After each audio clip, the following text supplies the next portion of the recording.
packages available for all games here at Supply Gardens, including those in the T20 class as well.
because he's very close. He's the next card now if Hazelwood or somebody gets injured. Oh yeah. And, I think there's contingency plans being made here. You have to. Yeah. Well, particularly because he can bat as well. So, yeah. You know, yeah. And I know there are a lot of. I mean, he's one of those people that I can't think of an example within England at the moment. I think actually for a while, Benny Howell for England's T20 team was a bit like this. So sort of a lot of journalists sort of go, yeah, I'd love this guy, he should be playing, but the selectors.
Going to replay something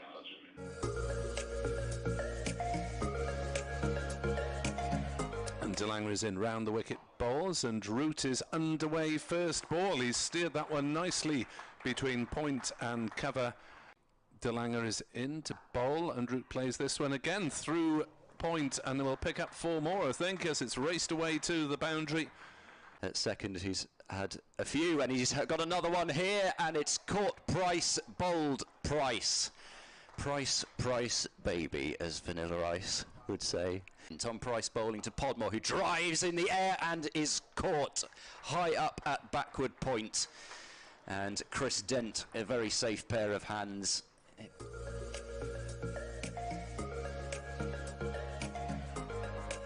In comes Van der Guchten, the 5 in the first innings, but he starts off with a very friendly short wide delivery, which this time Dent does not hit straight to the fielder at point, but crashes to the extra cover boundary. Was in bowls and again driven through the covers, and that'll be the same results.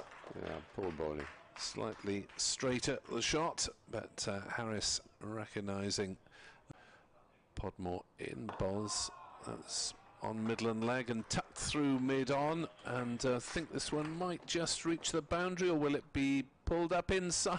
It's tapped back by Van der Guchten. And he bowls now to straight, and Dent picks him off towards a long leg position. Should be able to get the 2 runs that he needs to come back for a half-century. Chris Dent.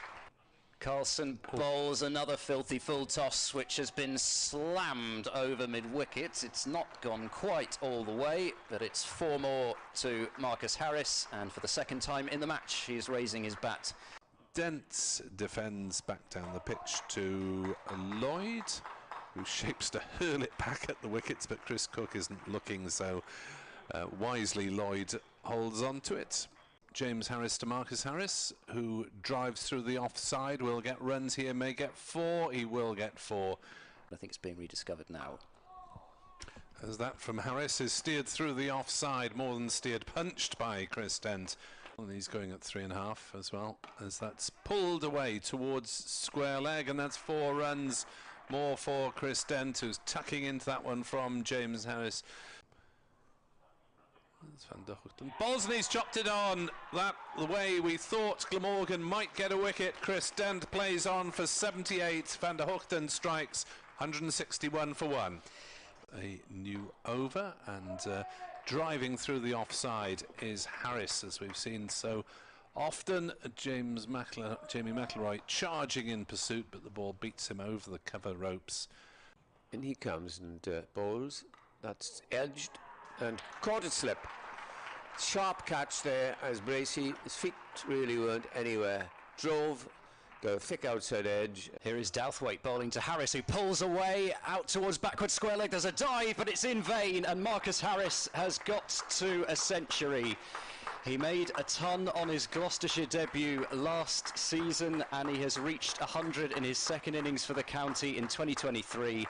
In comes Douthwaite and bowls. Uppercut by Harris, it's in the air, but it's going to go fine of third man, who tries to tip it back into the field of play. More runs. Harris on drives, and it's well fielded. No, it's not. He's dived over the top of it. I thought he got it, but he didn't. To Hammond, and bowls to him, and Hammond gets a short ball, which he hams away for 4. And bowls again. Down the leg side, clipped away for a single, and that's 54.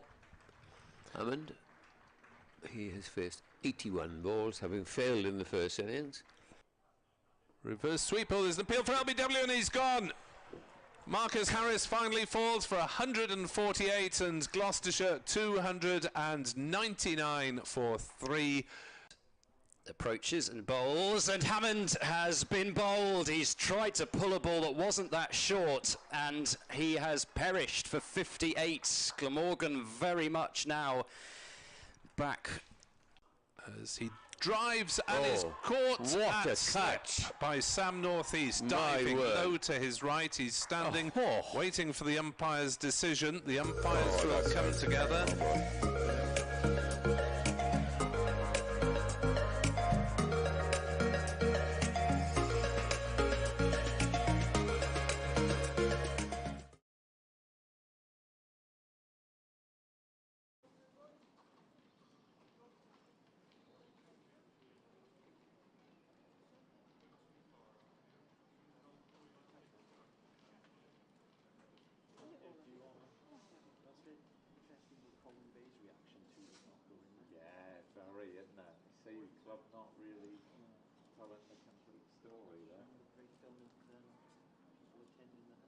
Very good morning. Happy Easter, Pasc Happis.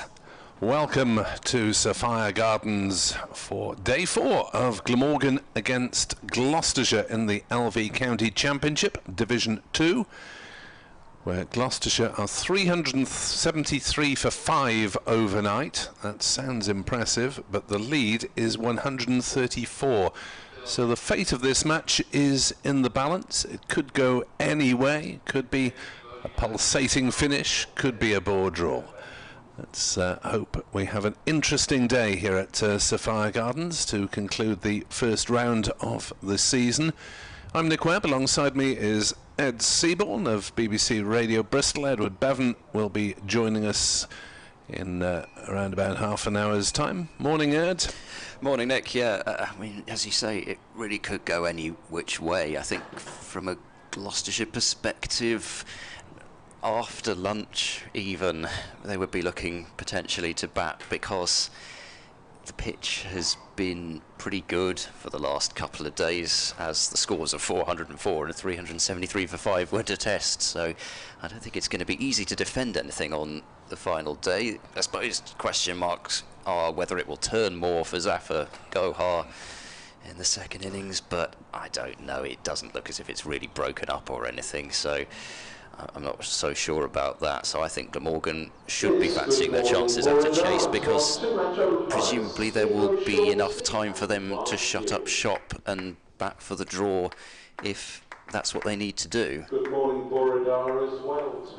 Indeed, it's a grey morning in Cardiff so far. The sun's struggling to break through. The cloud is fairly high. There is no forecast of rain. The crowd is minimal at this stage on a Sunday morning. A very happy Easter to everyone tuning in as Graham Van Buren and Jack Taylor arrive in the middle, with Van Buren 36 not out, Taylor 1 not out. The principal protagonists so far have been Marcus Harris 148, Chris Dent 78, Miles Hammond 58, Ollie Price chipped in with 31, and Glamorgan put the first over of the day in the hands of Dan Douthwaite, it would appear.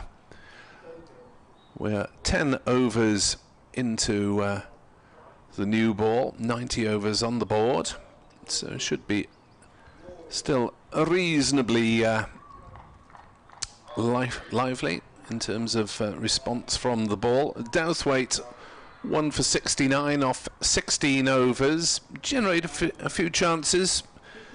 Just the one wicket of Miles Hammond, who missed a pull which hit the top of his middle stump. It is the right-handed Jack Taylor on strike. There are 2 slips, and Douthwaite to run away from us at the Cathedral Road end. He's eager. The umpire's arm, McNeil, was still outstretched. Here's Douthwaite at the second attempt then. In to bowl to Taylor, who's forward playing into the offside. They want a quick single as a shy at the stumps at the non-striker's end, and there will be overthrows here. I think the backup fielder might have got a finger to it. They've run. Oh, could be running 4 here. They have run 4 as Billy Root retrieves it from near the boundary. Harry Podmore was backing up, dived, couldn't get to it. And Jack Taylor begins with an eventful 4. Yeah, well, there's a start. I mean, it's seldom been dull, this match, only for sort of shortish periods, but even back to day 1 with all the drama of 4 balls being bowled off, hover cover malfunction, attempting to roll matting over the pitch and it going sideways, that sort of thing.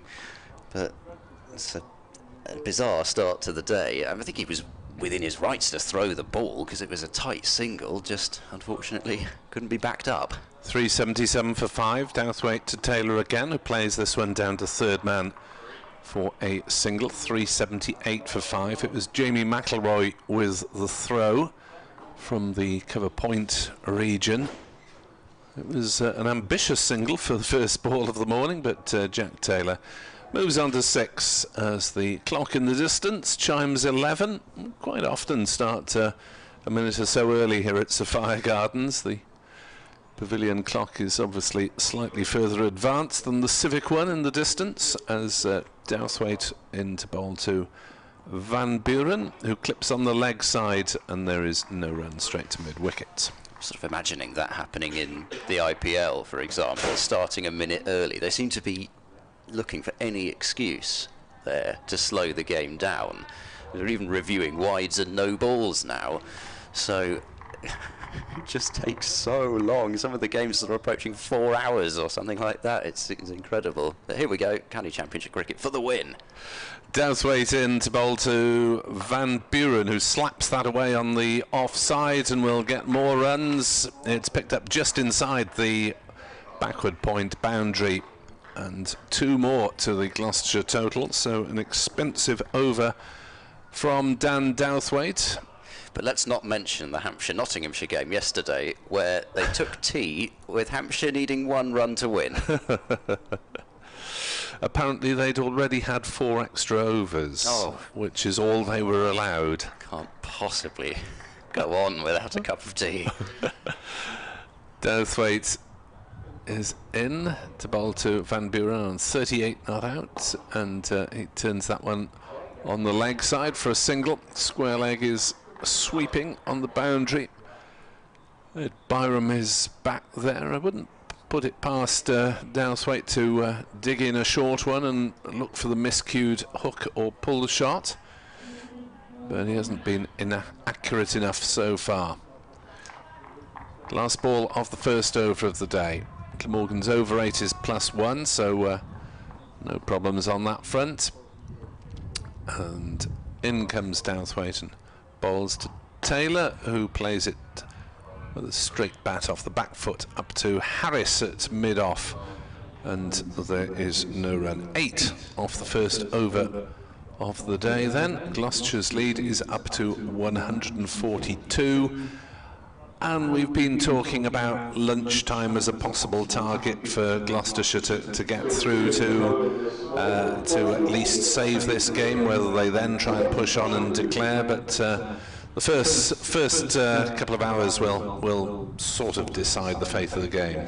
Yeah, and I think when I spoke to Chris Dent last night, it was very much a case of, you know, we'll see, because whilst they're more in control than they were, they're still not dictating the game by any stretch of the imagination, effectively 142 for 5, so they can't really make many plans other than just to bat the way that they have been batting and see where it gets them to, probably at lunchtime, and then they can maybe, if they're in a good position, start to think about what they want to do. But until then, it really is just a question of getting set again and keeping the scoreboard ticking over. Tim van der Guchten to bowl the first ball of the morning from the river end, and Van Buren drives.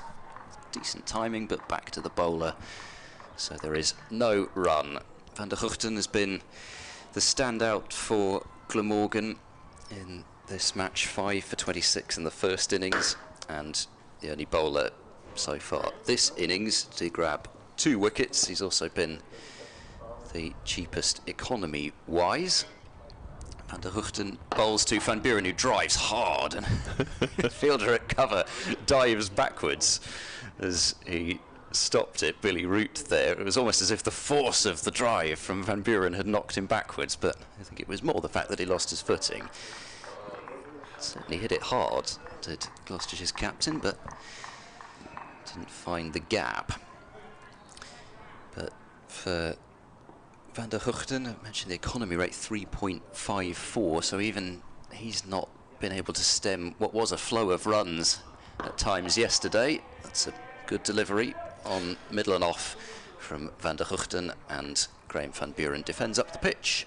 Yeah, Billy Root loyally defended the performance of Glamorgan's bowlers, but I think he was stretching the truth a little bit. The fact that I was interviewing a batter who'd made a century earlier rather than a bowler for their performance, I think told its own story. So Van Buren waiting, bat raised for Van der Guchten. It's very wide, very full, and has been crashed through the covers for 4 by Van Buren. It was a delivery which was ripe for the picking off. 43 to Van Buren, and Gloucestershire 385 for 5. Yes, Glamorgan really haven't been consistent enough in terms of their lines in this innings. They lived off the efforts of Van der Guchten and Podmore in the first innings, and Lloyd in terms of keeping things tight, but really everyone has been expensive in this innings. The same sort of problem as Gloucestershire found with their bowling attack, a lack of consistency across the board. No bowling as a unit from either side, I'm afraid. Yeah, I mean, you know, De Lange and Tom Price really the standouts for Gloucestershire, but they had issues. 3 seamers in the side, and discussed the very much mitigating circumstances for Ajit Singh Dale, but he just wasn't able to find his rhythm in the first innings as Van Buren tucks that one round the corner off his pads. They pushed hard for a second run, but they won't get it with McIlroy coming off the deep square boundary. So a single taken, and Van Buren to 44, the lead to 147. But the other thing was that Glamorgan sort of caught the similar disease to Gloucestershire in that they ended up getting the dropsies. I mean, they weren't all easy catches, but Van Buren was offered a life on 22, catch at short mid-wicket, which Kieran Carlson, I suspect, would say that he would expect to take at least sort of 8 times out of 10.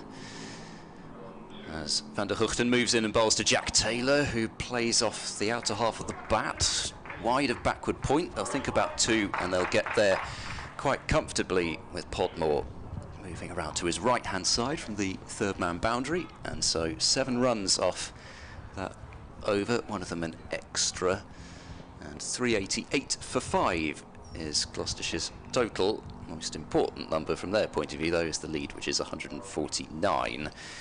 Marcus Harris was, I put question mark, dropped, because it was a little difficult to tell whether Podmore actually got a hand on it. It was a difficult chance over his shoulder off the bowling of Carlson, so that cost 24 runs. Harris up from 124 to 148, and James Bracey was dropped on 2 by David Lloyd at slip. That by far the simplest of the chances, and he did only add another 13, so at the moment the drops haven't been as costly as Gloucestershire's were, but Van Buren has time to change that. Yes, he's scored 21 since being spilled by Carlson. As Douthwaite to bowl his second over of the day from the Cathedral Road end, so we're looking over long off and watching that one being driven by Van Buren firmly out towards the cover boundary, where Jamie McIlroy fields and gets a rather scruffy throw in, which bounced awkwardly for Chris Cook, and there's a hand of apology from McIlroy, but Byram was alert to back it up. Good morning to St Helens Balconeers, the long-standing supporters group who are running various tours for away championship matches. You can find them on thebalconeers.co.uk. That's thebalconeers.co.uk. As Douthwaite is in, bowled short ball hammered away, but along the ground to square leg by Taylor for a single. 390 for 5. The first trip is the first away game, that is at Leicester, where they'll be spending 3 nights there. 4 nights down on good old Sussex by the Sea. Oh yes, lovely. Worthing Stroke Hove. Of course, Gloucestershire go there for the last round of championship matches of the season. Douthwaite in, bowls outside off stump, and it's allowed to go through. Well, we were there, Glamorgan were there last round last year, and the weather was reasonably decent. Well, yeah, that's actually the thing, isn't it? I suppose that often it is very nice weather for the last round. I think it was pretty much bright sunshine 2 years ago as well, so it might actually turn out all right. So there are 4 nights down there, 3 nights at Cheltenham, presumably travelling up on the first morning, I imagine. As Douthwaite is in, bowls down leg side, Van Buren doesn't make contact. So that's the return fixture between these 2 counties, which is starting on Thursday the 20th of July. 3 nights up at Derby and 3 nights at Worcester in early September. So those are the Daffodil Tours being run by the Balconeers, thebalconeers.co.uk if you want to get in touch with them. Douthwaite in, ball straight driven nicely, timed sprawling stop at mid-on, denying Van Buren the runs, and good work there from Billy Root, who went full length and needed to, turned a potential 4 into a dot ball. We'll give you any other organisations that are running trips to away games. As Douthwaite is in and bowls, and it's pushed on the offside for a quick single by Van Buren. Harris can do nothing about it. 391 for 5. The lead is 152. If the Wonky Sheep organisation are running anything, if they're not too busy with football these days, we'll let you know about that as well. The Wonky Sheep. Yeah, it's a travel company, sports travel company. Oh, okay. I've come across them. One of the guys who runs it used to work on BBC Sports online desk. But there we are. He's found his métier elsewhere as the umpires meet to look at the ball, which is 13 overs old. Well, not successful this time from Glamorgan's perspective, but I think it's important to get in early with this sort of thing, so that by the time you then really think that it's out of shape, the umpires have to change it. It's a bit like the inevitability, like last night, of the second meeting between the umpires being the one where they decide to go off. The first one, it's a sort of usually cursory look as Van der Huchten bowls to Van Buren, who punches away off the back foot towards forward point, cover point, that's what it's called. And there's no run. Yeah, it ought to be forward point, shouldn't it? Yes. But, in line with backward point. There we go. Never mind.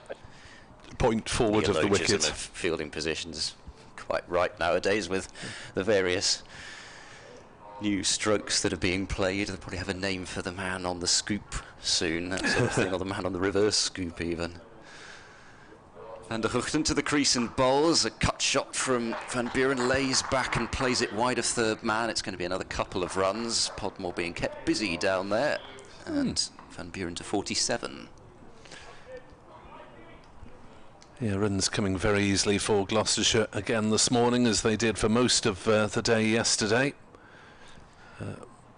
Went into bat about 11:30 and looked very comfortable indeed. Gloucestershire second time round, 393 for 5, 154 ahead already. James Harris already doing some loosening up down at long leg. There's a deep backward square on the boundary as well as Van Buren tries to cut a ball that doesn't get up too much. Jack Taylor was alert to the possibility of a bye, but it wasn't there, and Van Buren's left leaning weight forwards in the position that he was in after he played the shot. We've seen the odd one keep low. I'm not certain if that one really kept massively low, but there was one to Ollie Price which really did shoot pretty much along the floor last night, so the odd ball's misbehaving, but it's not enough really to give too much concern to the batters out there. Van der Huchten is in and bowls outside the off stump and no stroke. We've been given a note from the media department. Sam Northeast is absent with a finger injury. He won't field, but he will bat, so Glamorgan will have to reorganise their batting order considerably. It's going to be a bizarre order, isn't it? I mean, Ingram and Northeast shoved down to presumably 7 and 8, something like that. Yeah, we'll have to check the regulations on that. Van der Huchten bowls, and Van Buren plops that one away out towards point, and there is no run. I thought I'd spotted... Where are we? Just having a little recce as to who's here and who isn't. Roll call.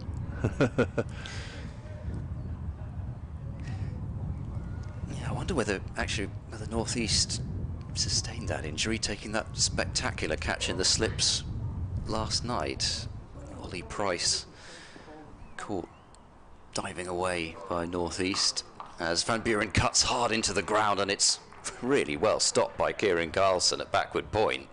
The ball rocketed by Van Buren, hit even harder than the drive which almost seemed to knock Billy Root off his feet earlier, but Carson's plucked it out of the air on the bounce, and it is the end of the over. So 4 bowled this morning. Gloucestershire 393 for 5. These two, Van Buren and Jack Taylor, attacking players by nature. In general, you'd say Zafar Gohar, who's due in next, would be that way inclined as well. Not recklessly so, but inclined to look to score. Tom Price, and then Marchand de Lange, who I think it's fair to say that would be an understatement, looking to score. Dowswaite bowls. Taylor drives to point, and there is no run.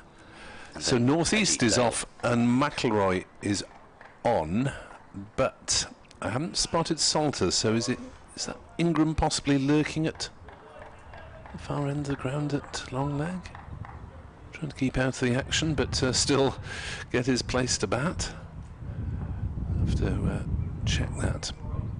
As Douthwaite is in, bowls. Oh, that is a sumptuous straight drive from Jack Taylor that was 4 from the moment it left the bat through mid-off. It absolutely sizzled, only a couple of metres away from the fielder, slightly uppish initially, but certainly struck with enough vim and vigour to make the ropes. 397 for 5.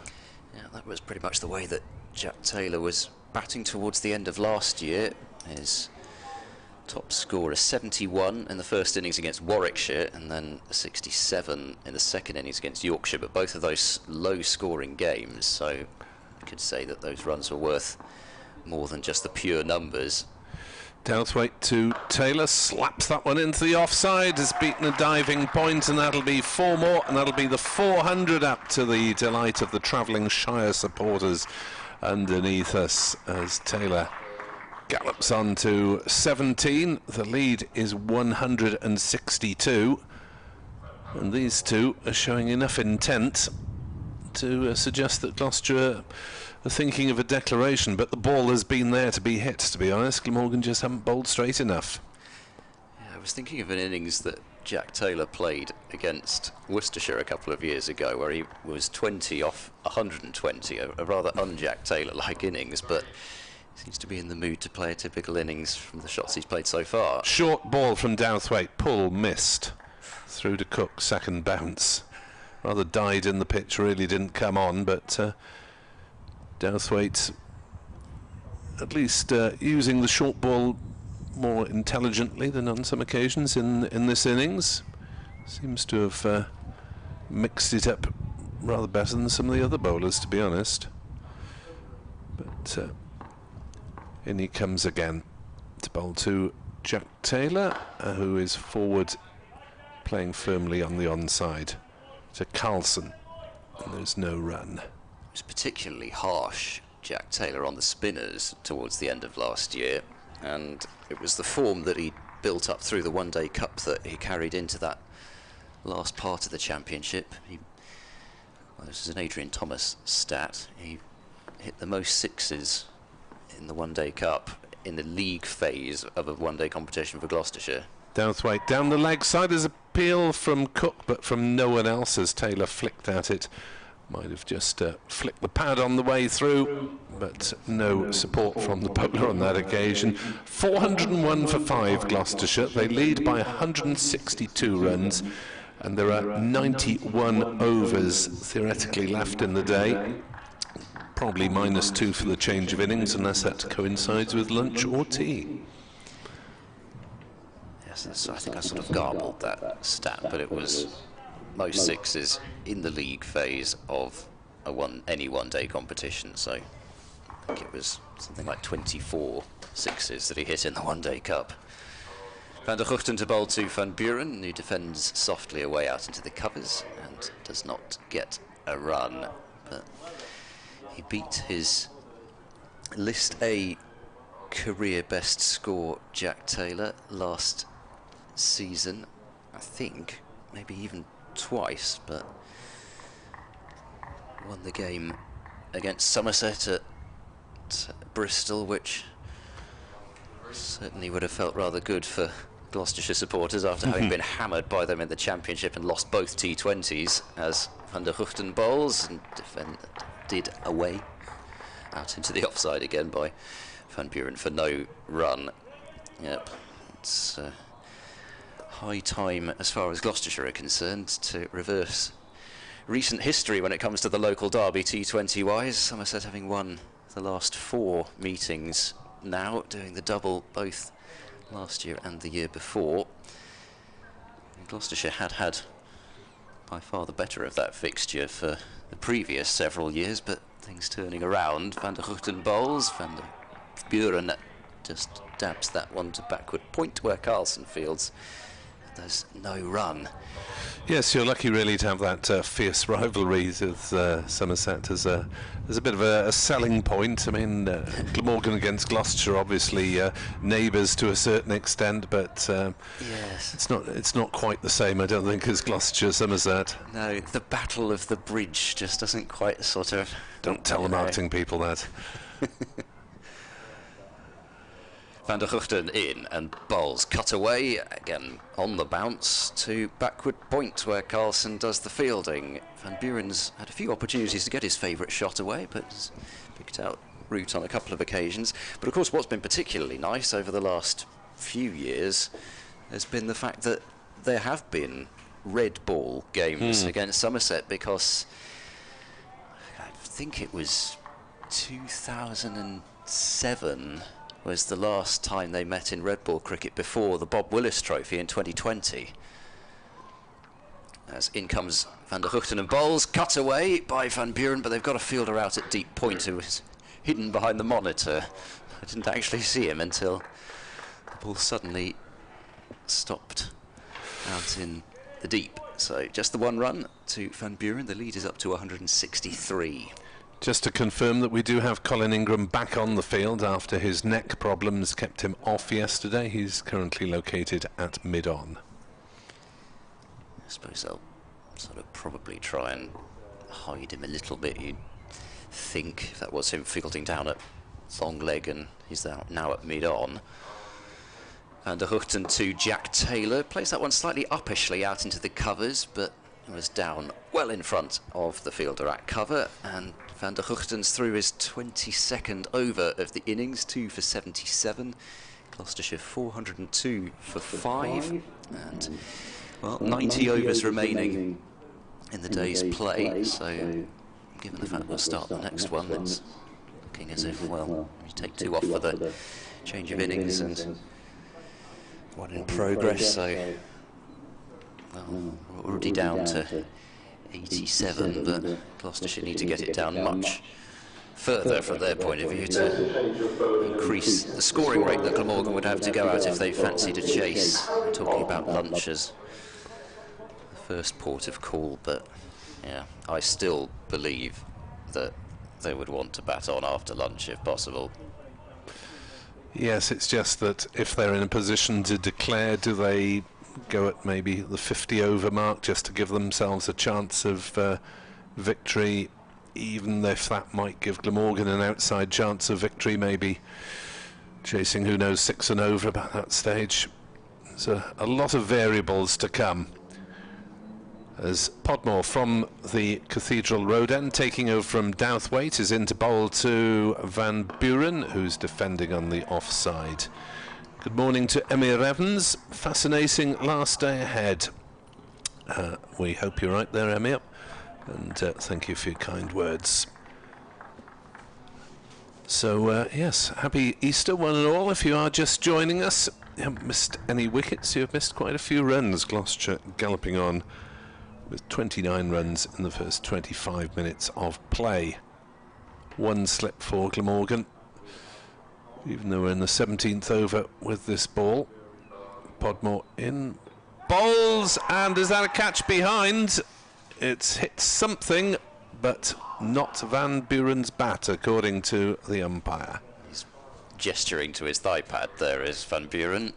I think he was having a bit of a grin with Podmore. I mean, it was too high for LBW, but it was actually straighter than I thought delivery-wise. It almost actually was jagging towards leg stump. Yeah, quite high as well. I think he'd have been... I think that was an appeal for caught behind more than LBW anyway. Podmore is into bowl to Van Buren, who's forward up to mid-on, and there is no run. Nick Webb 2017 or Ed Cricket 6 if you wish to contact us via Twitter. Yeah, please do so. Oh, sorry, Nick. One of those sort of appeals where you hope that 2 halves make a whole.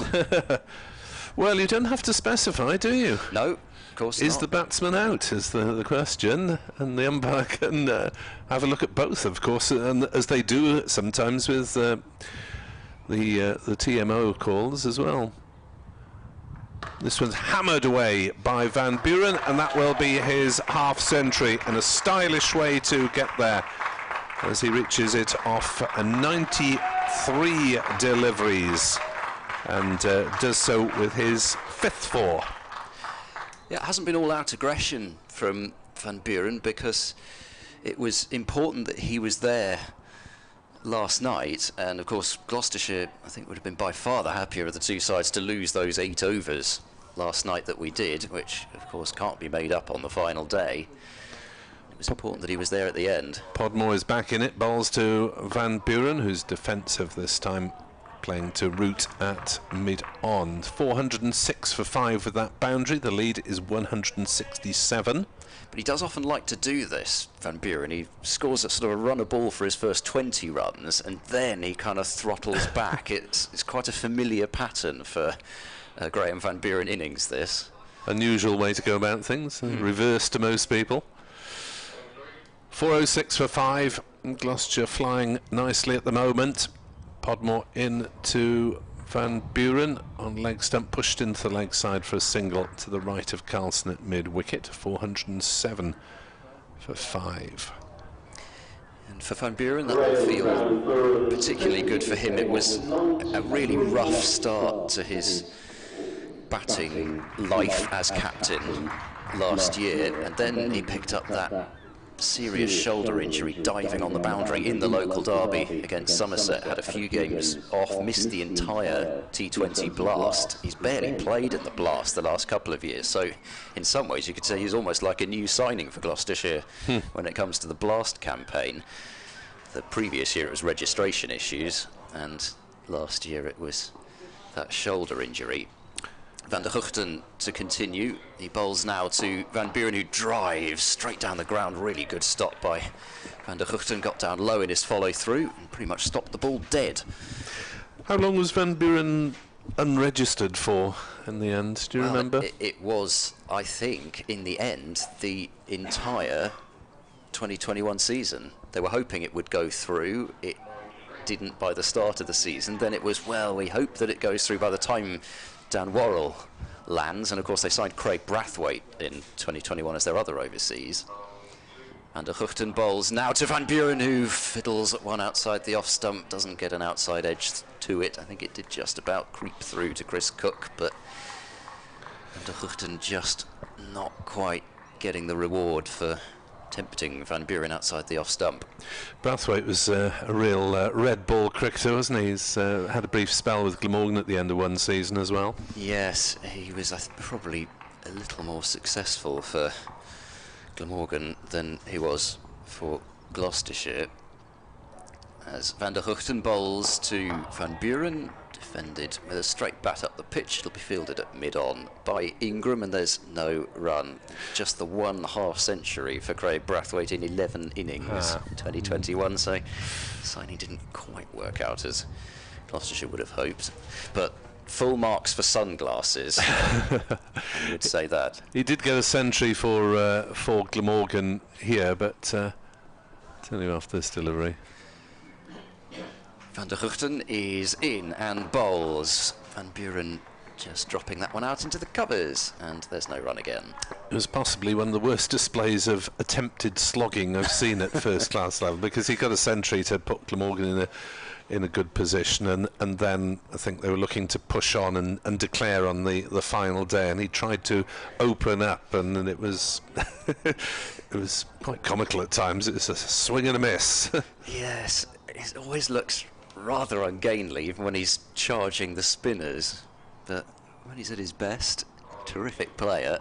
Van der Huchten bowls to Van Buren, guided down to third man, and that will be a single. 54 to Van Buren now. 408 for 5 Gloucestershire. The lead is 169, and yeah, going back to Van Buren though, after coming back from that injury break, whether it, I mean, so often injuries can allow a player to have that sort of mental reset, and it seemed as if that was the case with his batting after that break.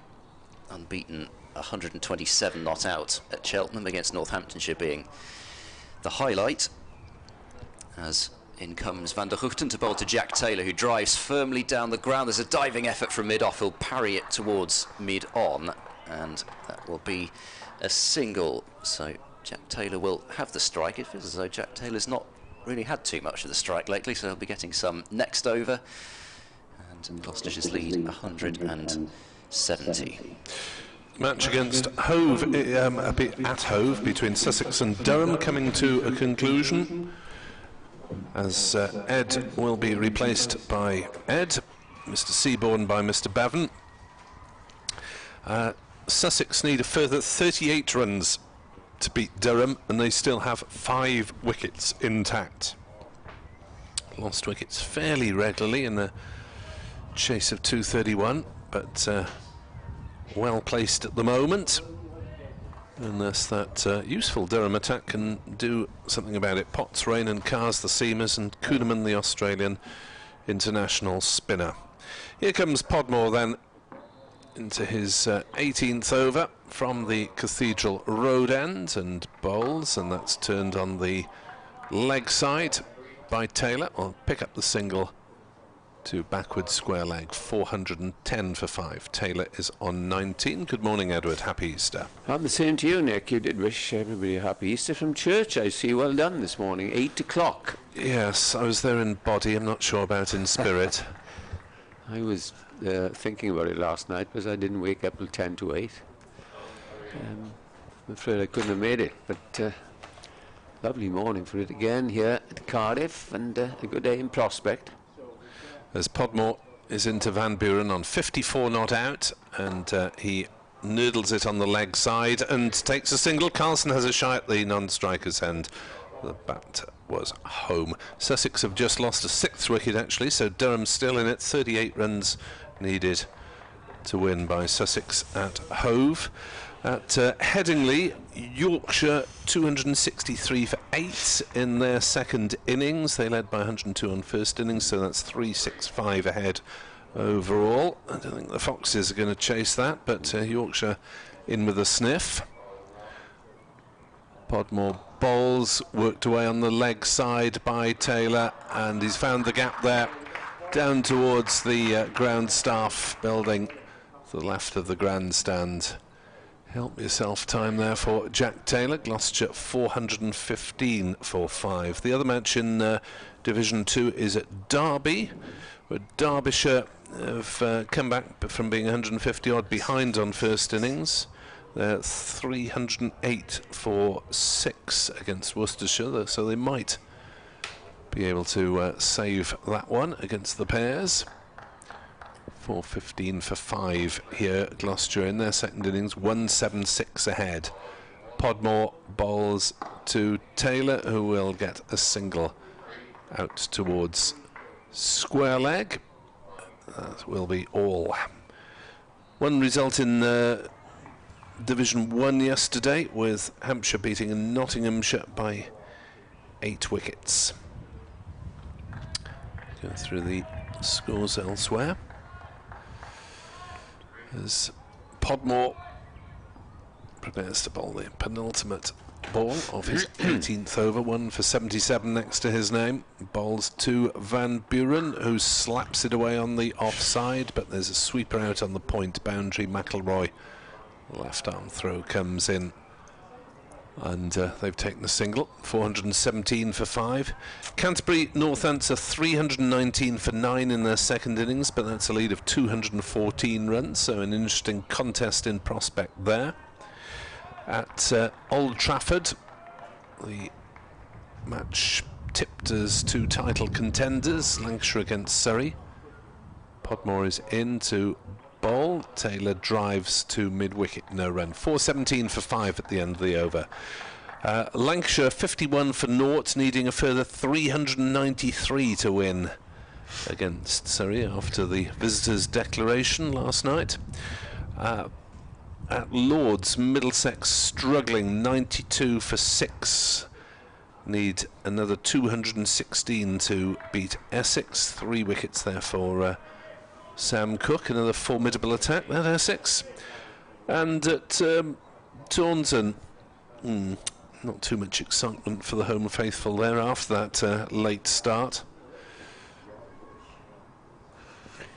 As Tim van der Gooten starts a new over from the river end, and in he comes and bowls, and this is pushed away by Van Buren into the covers. Good morning to you all, and the sun has broken through here at Sapphire Gardens, and we're promised a lovely day. You described a delivery in that last over, that it was help yourself time. Well, it's been help yourself time, I'm afraid. Most of the morning, 43 runs already added, and apart from Van der Gooten, I'm afraid the other bowlers have strayed when you want them to get the batsman to struggle if they can for runs. Van der Gooten bowls, and this is chopped away down to third man by Van Buren, and they get a single. So the scores at Taunton: Somerset made 284 all out, Warwickshire 321 for 6, but still in the first innings there, Sam Haynes 87 not out. Will Warwickshire look to declare and put Somerset under any pressure? It seems unlikely they'll have time to get any sort of positive result out of that match now. And it'll be interesting to see how this game develops, as Van der Gooten now prepares to come in to bowl to Jack Taylor, who a stifled appeal. It might have been a bit of bat on that. We'll see what the umpire's signal is. Yes, he did, and just nicked it onto his pad. They go through for a single. All sorts of permutations, but you have to give credit to Gloucestershire. They've come in this morning and they've attacked the bowling. They've attacked some very ordinary bowling, especially from one end, and if they go on in this manner, they will fancy a declaration, as in comes the next ball. Well, stopped by the bowlers. It's driven back there by Van Buren. You would have thought they might well be 300 ahead by the lunch interval at yeah. Things stand, 120 runs in 100 minutes. And that's 86 overs, and I think that this match will hinge then on the Gloucestershire spinner, Zafar, because the pitch is turning, albeit a little bit, and it's might just break up a little as the next ball is played back down to the bowler.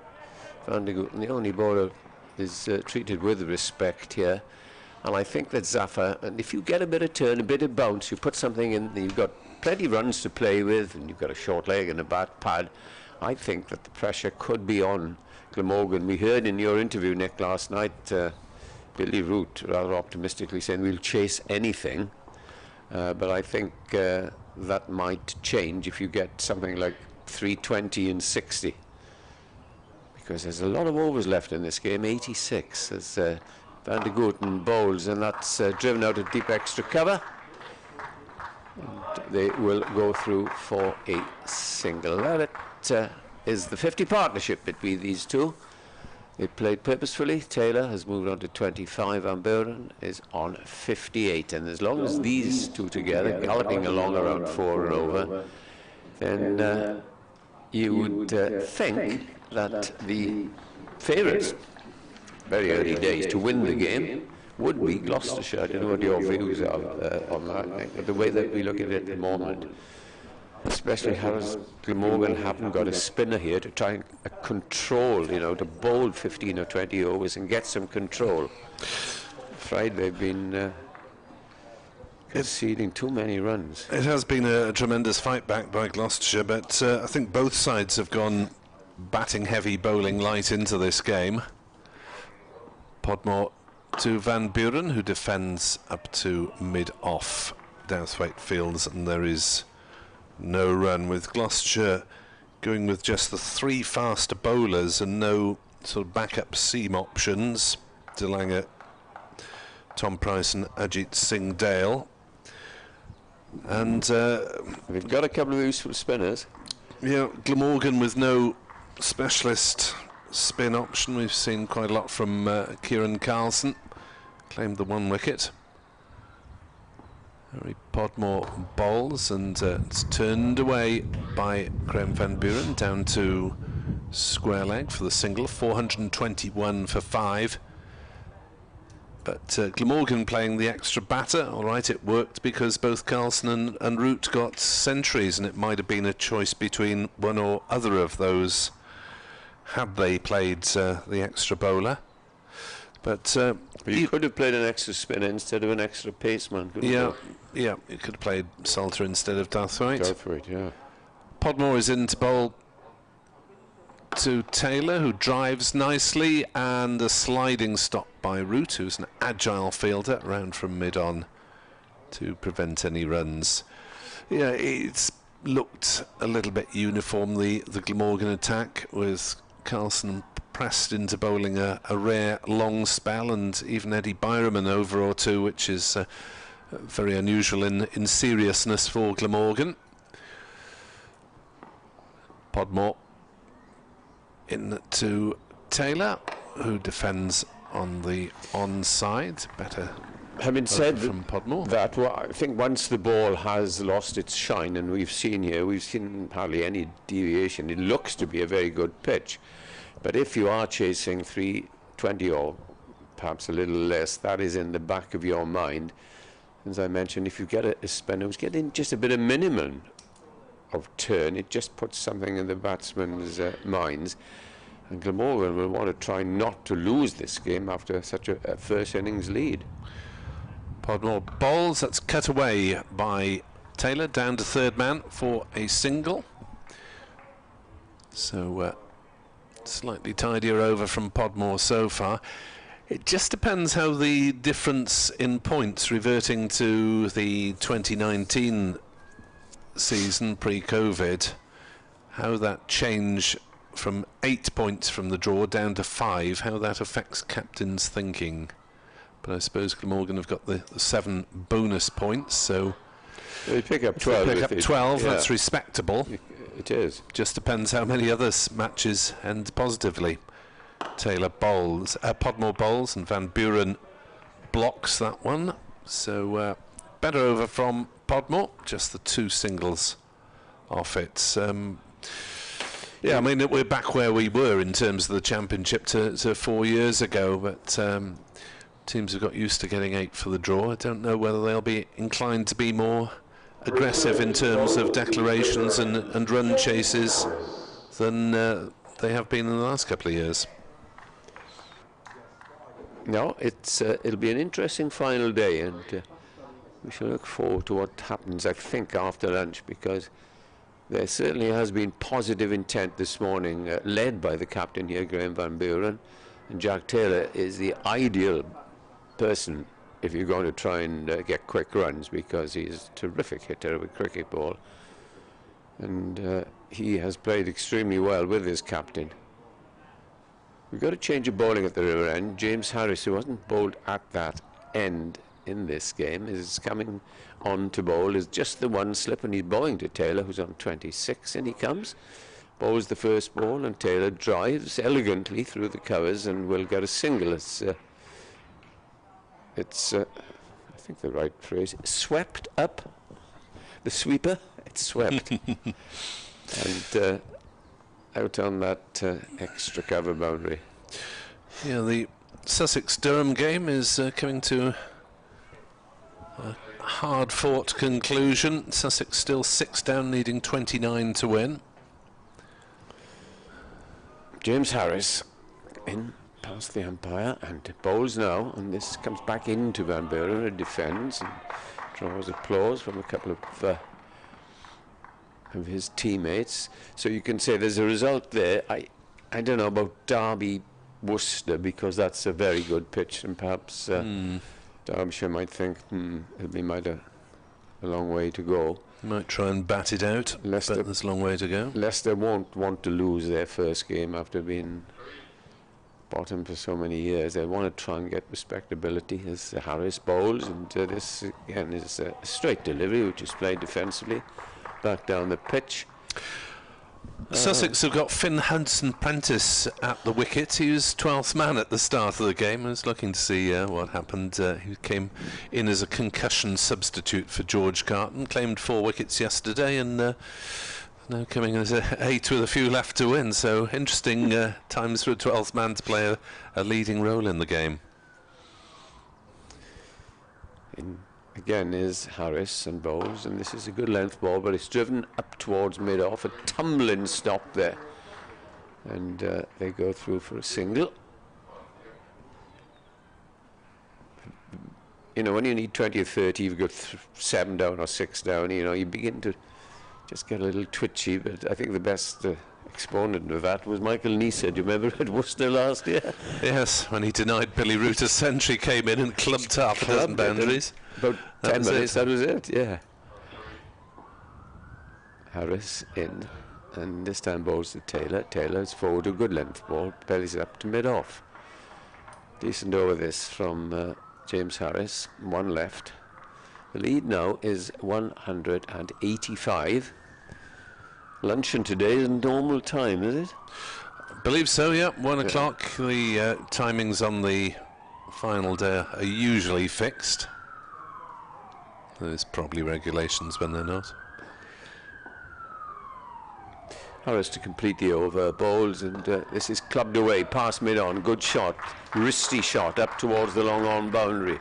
It's a chase, and they'll gather 3 runs as the return comes in, and that's good running, and good applause for some Gloucestershire supporters who've been here throughout the game, and some of them have stayed down, some have travelled. It's not far on a good day. What is it, about 50 minutes, Nick?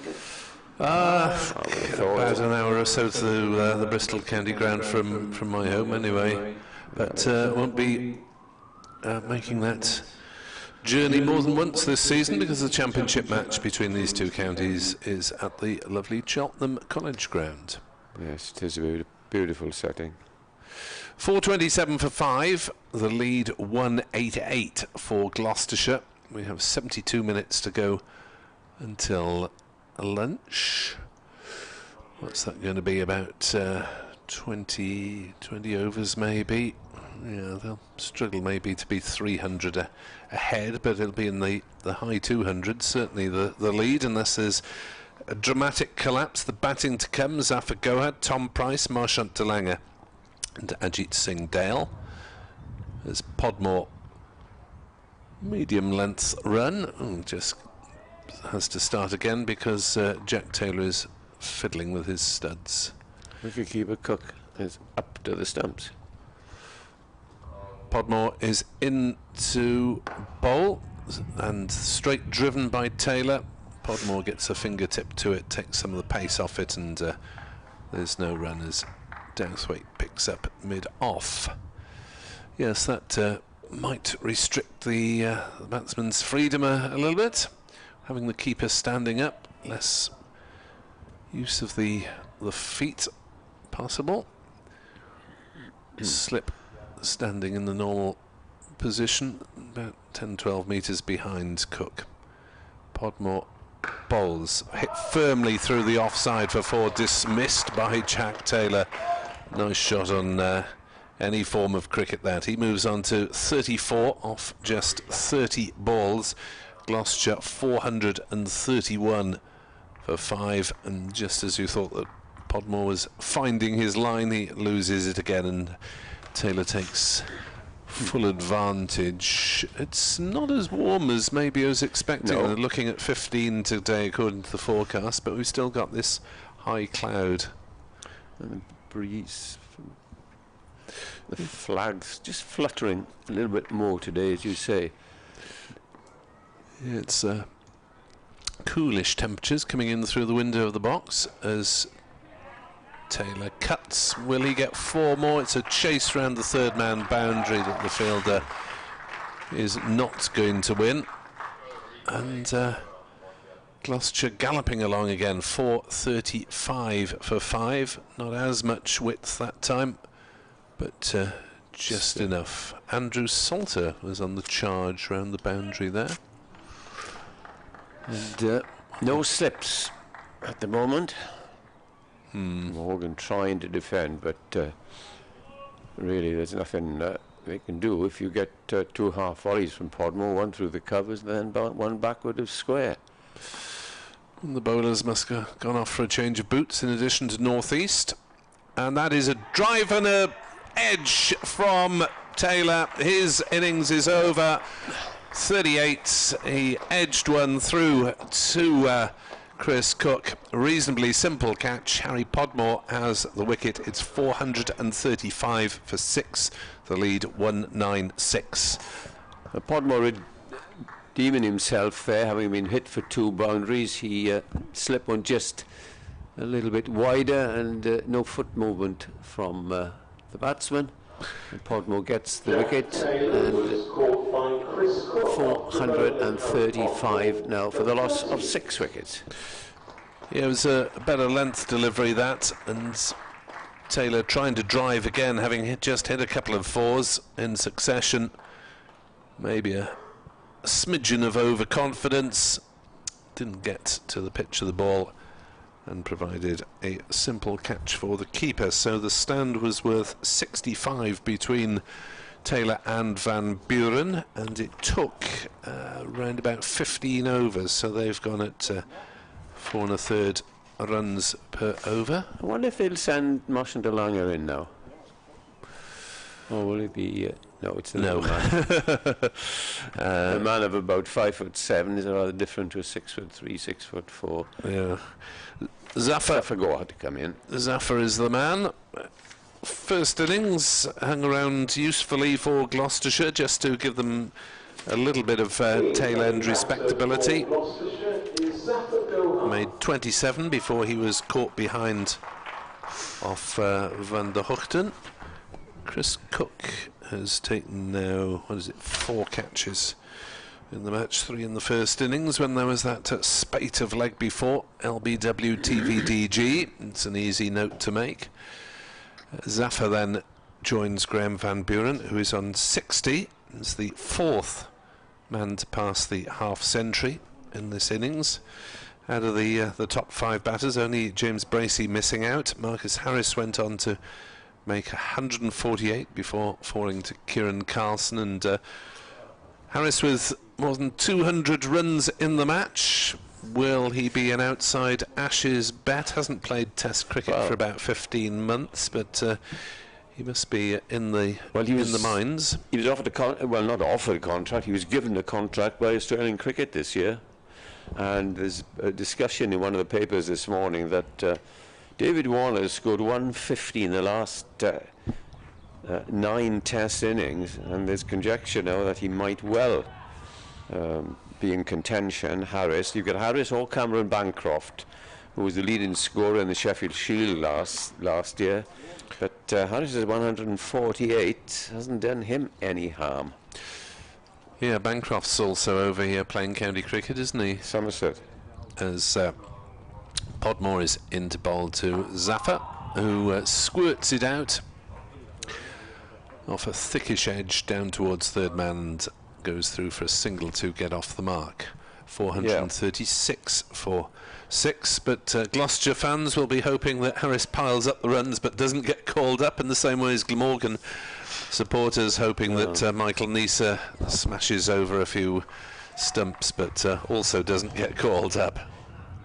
Very interesting article in your newspaper this morning. There's a young bowler who took more wickets than anybody in Sheffield Shield. He's 21 years of age. As Podmore bowls and Van Buren defends on the offside. His name, was it Cunningham or something like that? His name escapes me. I will have a look at the Times again, because he is being looked at. Morgan will be saying, yes, do have a look at it. It's one of the articles on the cricket page there by the correspondent. Nick has a little look through there, and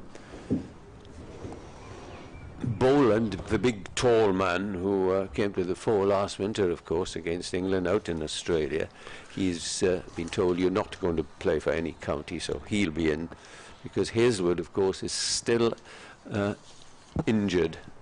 Lance Morris has won a reputation as the fastest bowler in Australia, 31 wickets for Western Australia and Sheffield Shield at 20, and will play for Northants next month. Yeah. Harris starts a new over, bowls to the left-handed Zohar, who leaves, and it goes through to the wicket-keeper. Harris bowling round the wicket to the left-hander. We've got a left-right combination.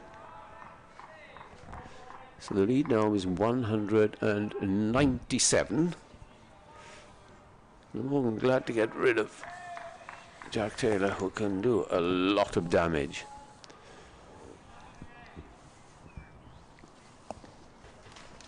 Here's Harris in, bowls short, misses. An ambitious looking cut shot from Zafar. Yeah, looked as though he's going for it early on the basis of that shot. Now he walks down the wicket for a little prod. That one really wasn't there for that particular shot. I think Harris is bowling just a little slower here and concentrating, I think, on just hitting that length. You don't have to bowl quick on this pitch. And he comes, bowls, and that's played up towards mid-on. Wonder if he's trying to get a little bit of reverse on it as well. So that looks interesting, that selection, or when it comes, because they had that extra match against India. Yes. The world champions. So it'll be a bonus for Glamorgan if Nisa does stay. Likewise for Gloucestershire with Harris. Yes. Just the one slip, David Lloyd, as in comes Harris. Bowls, so far drives powerfully back down the pitch. It's stopped by Harris and picks it up. 3 dot or 4 dot balls for him. Yeah, it's strange, isn't it, that as a county supporter you want these guys to do well but somehow escape the attention of the national selectors for overseas sides. Quite natural, really. Yeah. You come back to the age-old question. In comes Harris, bowls to Zofar, leaves outside the off-stump and ducks a short. Well, he's very small, is Mr. Zafar, and he lets that go through somebody a little bit taller. Nick Webb's height would probably get on the back foot and punch it through the covers. Well, a proper player of my height would probably miss it altogether. Well, definitely miss it altogether at the pace these guys are bowling, even though it's 70s is mild for county cricket. It certainly causes problems at club level. Last ball of the over as it's bowled, and that's driven, and that's a nice over. Good, accurate over from James Harris. The score is 436 for the loss of 6 wickets. The lead is 197, and Van Buren leading the way now. He is on 60. The age-old question, isn't it, Nick? If you're a Gloucestershire or a Glamorgan member, devoted member, who would you rather see this year? England win the Ashes or Glamorgan or Gloucester win the championship? I know what I would. I'm not going to say, but I know what I would. It's more recent that England won the Ashes. We've been waiting for Glamorgan to... Well, they can't win the championship because this is second division, but... it could do with another outing in the first division before or too long, although the last one didn't end well. As Podmore bowled, full length ball driven off an outside edge down to third man for a single, as Van Buren flung the bat at that and didn't get it anywhere near where he was aiming, but with no slips there for the time. At that time he was perfectly safe in doing so. And there is a slip now for Zafar.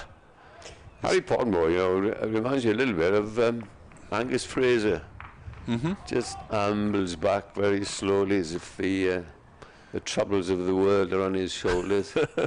Drooping head, but he's about the same build, isn't he, as I don't Gus? think he's quite as tall as Angus. It's about the 6'3" mark. Podmore is in, right arm round, bowls and defended on the offside by Zafar. No run. 437 for 6 after an hour's play. So just the one wicket falling in the first hour. Gloucestershire resuming on 373 for 5. So they've added 64. It was quicker than that at a time, but they've just slowed down now with the loss of Taylor for 38. Now it'll go till lunch. I shall give way to Ed Seaborn after this over, as that is played nicely backward of square on the offside by Zaffa. Will pick up a couple of runs down to the backward point boundary. And Zaffa moves to 3, and the applause for the lead reaching 200 for the Shire. Yeah. So they will look to have as many wickets intact by the lunch interval, and can't see that a lunch time declaration would be really on the cards as things stand. There's Podmore bowls outside off stump, allowed to go through by Zaffa. No shot played. Still 81 overs left, you see. Lots and lots of overs. Yeah, so if there's another 15 bowled before lunch, that'll be 66 overs. Yeah, I don't think Gloucestershire, even if they're still going, would really count the declaration until an hour into the afternoon, mid-afternoon. They're both ways of looking at it, aren't they? Podmore in bowls, and Zaffa defends on the onside. I suppose they want to tempt Glamorgan potentially with a chance that with a target that's just about gettable, but will involve risks being taken. The thing is that they'd say perhaps to themselves, well, look at our fight back, and if we're going to lose this game after this fight back, you know, we'll be rather disappointed. And also, if you leave Glamorgan, say 45, 50, then they might say, okay, if they lose 3 or 4 wickets, they'll shut up shop. Podmore round the wicket bowls, and Zaffa defends to cover. And there's no run. That is the end of the over. The lead is exactly 200. Gloucestershire have 4 wickets in hand. There are 57 minutes to go till lunch, so high time that I had a quick pause on commentary and give way to Ed Seaborn. James Harris is going to continue from that far end, and he will be bowled to Van Buren. There are no close fielders, no slips for the Gloucestershire captain, who is not out 61.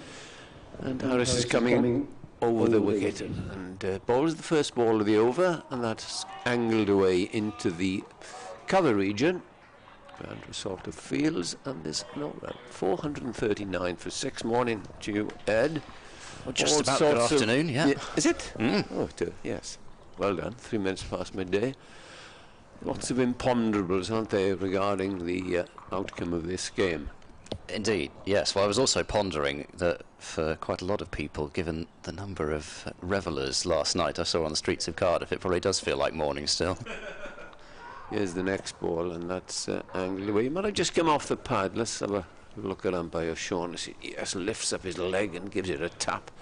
A leg by. They go through for a single, and it'll bring Zaffa up to the receiving end. How do you look at it? Well, I think I'm with you, really. I've seen a couple of games sort of like this last year, where you just sort of feel as though... I'll just wait for Harris. I'll form the thought eventually. Comes in and bowled. And that's played up to mid-on, and they go through for a single. Another thought, there's so many things you can think of. First game of the season, yes, let's dangle the carrot, let's go for it. We got so many other games to play. Or, first game of this season, we don't want to lose the first game. And then goes back to all the things I said. Look, we fought back so well, we don't want to lose it. It's up to Van Buren and the coach. Who's the coach these days? Dale Benkenstein, but he's away, isn't he? Yeah. Harris bowls, and that's nipped back at him there, and he played a very indeterminate sort of shot and just dabbed it in front of him. Yeah, so what I was thinking was, you look back to a couple of games last year that Gloucestershire played, one against Northamptonshire where they did declare relatively aggressively, and it was a situation where they had to win, really, to keep any hopes of survival alive. Northamptonshire just about chased it down, and actually the reverse fixture was sort of similar. In comes Harris and bowls. Good looking shot for a single up to mid-off, and they go through for that 1 run. Scoring has just dropped a little since the departure of Jack Taylor. Yeah, Van Buren's been keen not to give his wicket away, and Zaffer, they bowled tightly to him since he's come in, I think. Well, since Harris the wicket seems to have sort of buoyed their confidence level. Still looks a good pitch, but we haven't seen spin. We haven't seen if there's any evidence of turn. That, to me, I think Zaffer might bowl well on this. Here's the next ball, and that's played back down to mid-on. There's no run. That is the end of the over. We can talk and talk, conjecture. It's up to who's the acting coach? Will Porterfield is Former stand-in. Former Warwickshire opener, left-hander. And Gloucestershire as well. Ireland and Gloucestershire, of course. So really it'll be up to him and power between the senior players, Van Buren, and the bowlers, of course. Do you fancy it? Maybe say, oh, it's hard to bowl on that. I don't know. Well, we know about it. Oh, well, you know, again, as I was talking about the reverse fixture against Northamptonshire, I would have to get the numbers exactly, but there were similar situations in that Northamptonshire just didn't really have sort of enough overs. As Podmore bowls to Van Buren, it's driven firmly down the ground, will be stopped by Douthwaite at mid-off, and there's no run. In that game, Northamptonshire didn't quite have enough overs to chase the target, as it turned out, but then neither did Gloucestershire have quite enough overs to bowl them out. So I just think that if Glamorgan wanted to shut up shop and play out for the draw, they could, and that it's going to be very hard for Gloucestershire to have enough time to take the wickets, almost, unless they actually do lose wickets. Podmore bowls to Van Buren, defended into the offside, and there's no run. That goes back to the carrot, the angular carrot, and if they are given a very useful decoration, they could lose wickets by playing some extravagant attacking shots.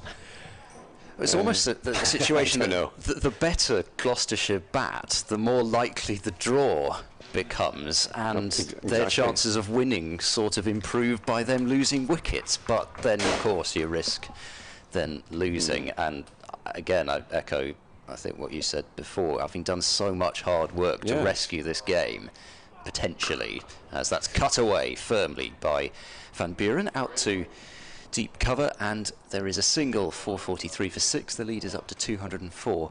So I just think, especially given that it is the first game of the season, I think Gloucestershire played safe. Would. I mean, I think that's probably what I would do.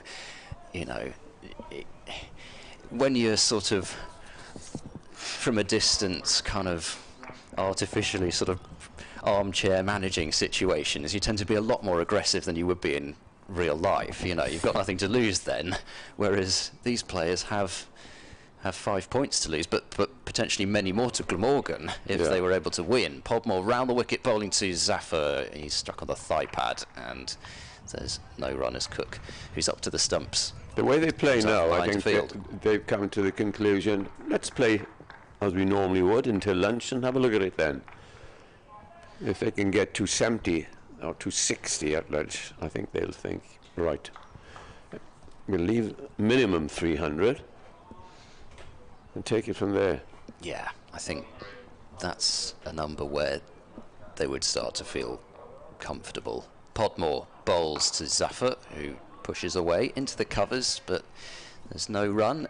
He said he's a player who does like to score, does Zaffer, and when he's being bowled tightly to, he does like to score quite a lot of runs down to third man, just opening the face and even just getting singles, but at the moment they seem to be kind of dissuading him from even doing that. There is the one slip in place, quite a fine slip, with Cook up to the stumps. In comes Podmore and bowls, and this time it's guided into the covers. Zaffer set off for a single, scream of no. Very wise. And they eventually didn't really get that far into that single, and that is the end of the over. 443 for 6, and 79 overs remaining. Lead of 204, but it's been slow going since the loss of that Jack Taylor wicket. That was a blow to Gloucester, because he as I mentioned, I said at the time, I wonder who'll come in next, because, you know, half an hour will be longer. Yeah, I mean, there is definitely a school of thought that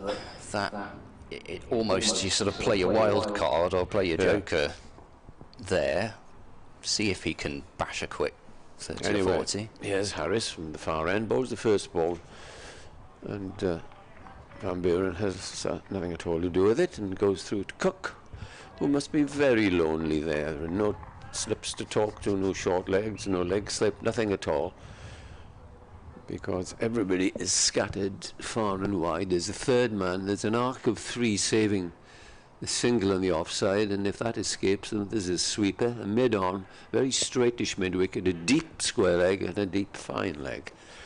That's coming off the edge of the bat down to third man for a single. A little bit of movement. He was looking to drive through extra cover, and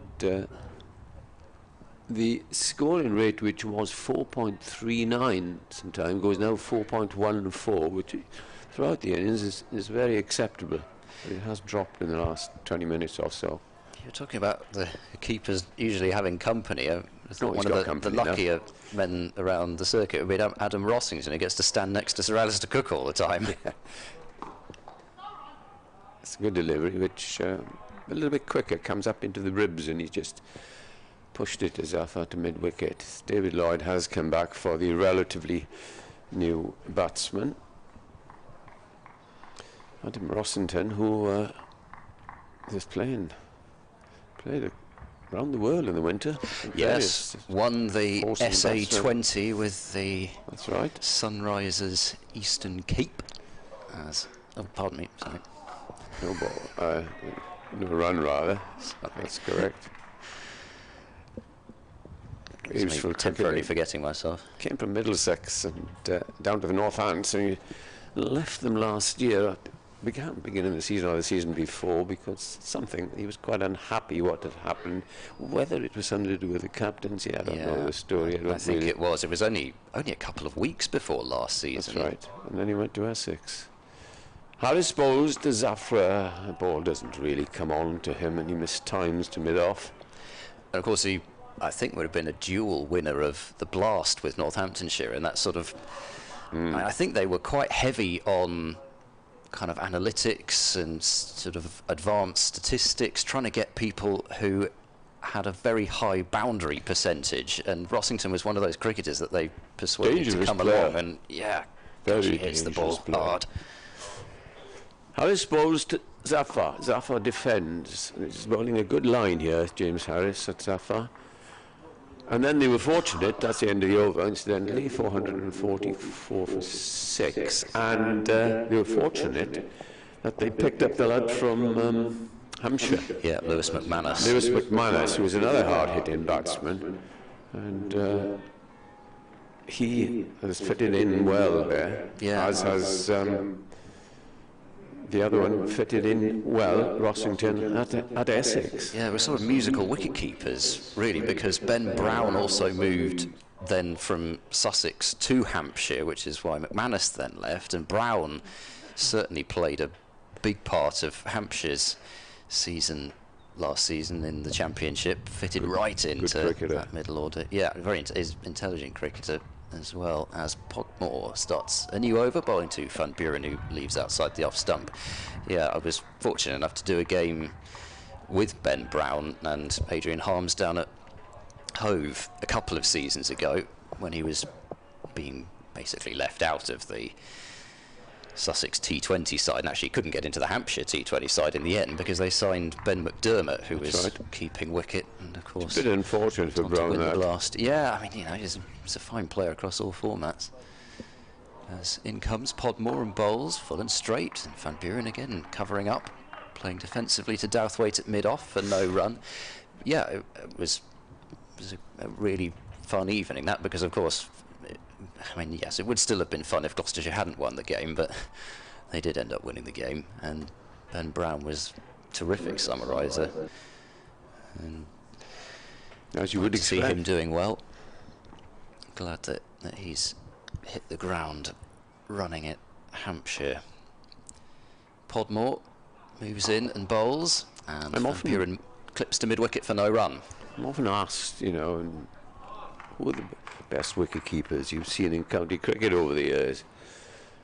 Difficult one, but I think I've settled with Jack Russell, doubt. Good answer. Keith Piper, who played for Warwickshire, and Foster of Essex. Yeah. Others will say, hang on, there's so and so and so and so. Podmore is in now, bowls, and a repeat performance of the previous ball. Van Buren finds mid-wicket with the work off the pads. There's a lad you might not have seen or remembered called Carl Cricken of Derbyshire. Know the name. Was a very, very fine. He's up to Lancashire now, coaching up there, but he was a fine keeper. Yeah, I don't think I ever saw him, but I know the name. Dominic Corky. Well, more Corky. Clapping his hands. Yes, there's some fine keepers been over the years. Podmore bowls to Van Buren, who cuts away with no timing at all out towards the covers. It's been a while since he's really felt one off the middle of the bat. Van Buren's kind of gone into his shell. Slowing down, perhaps. Yes, and there's that as well, isn't there, I suppose, because we're reaching that point where the ball's getting a bit older, and we saw it actually at the start of Gloucestershire's innings. There was just a point where Dent and Harris just suddenly started to have to try to force the ball away, and every other ball just wasn't quite timed. Podmore to complete the over bowls to Van Buren. There's a little bit of shape there, maybe, just a hint, and Van Buren leaves alone. Cook takes very low down again. And the end of the over. 77 remain in the day's play. I should say a minimum of 77, but can't imagine, unless Gloucestershire are desperately pushing for victory with Zaffer and Van Buren, for example, bowling from either end, that we're going to get more than that. So 77 remain. Leaders 205, Gloucestershire with 4 second innings wickets remaining in hand. There's a thrilling finish, which I should mention, in the game between Sussex and Durham. Sussex are now 217 for 8. They need 14 runs to win. Great stuff. Here's Harris to start another over, and that's pulled down to fine leg. Short ball, and that's gone. Has it gone all the way? I think it's gone for 6. I think I have, yes. Harris there, and Zaffer, having been very quiet and patient, has eventually got a ball he could hit, and he's cleared the ropes. He went very fine, very straight over the keeper's head. So some teams last year did attack Zaffer with the short ball with some reward, but A, is there enough pace in the pitch, and B, is there enough pace in the Glamorgan attack to trouble Zaffer with that short ball? Not on this pitch, I wouldn't have thought. Here's Harris again. Bowls. It's played up to mid-on. So, burst of aggression from Zaffer takes him into double figures. He's on to 10. The lead is 211. Yeah, he has started really to be more of a bowling all-rounder than a useful batter who's in there for his bowling, but that sort of, the delivery towards the ribs was maybe a weakness last year. Now then, this is hit in the air, clothed down to fine leg, and they go through for a single. Didn't get anything on that, really. Ball again showing that it's slow coming on, isn't it? Yeah, I think well directed. Both, even the bouncer that went for 6, I thought was at a decent height from Harris. It may have been a bit far down the leg side. It was a bit difficult to tell from this particular angle. I didn't quite get a chance to see the replay, but it's the sort of height you want for a bouncer, really, right at the head. Difficult to control the pull shot.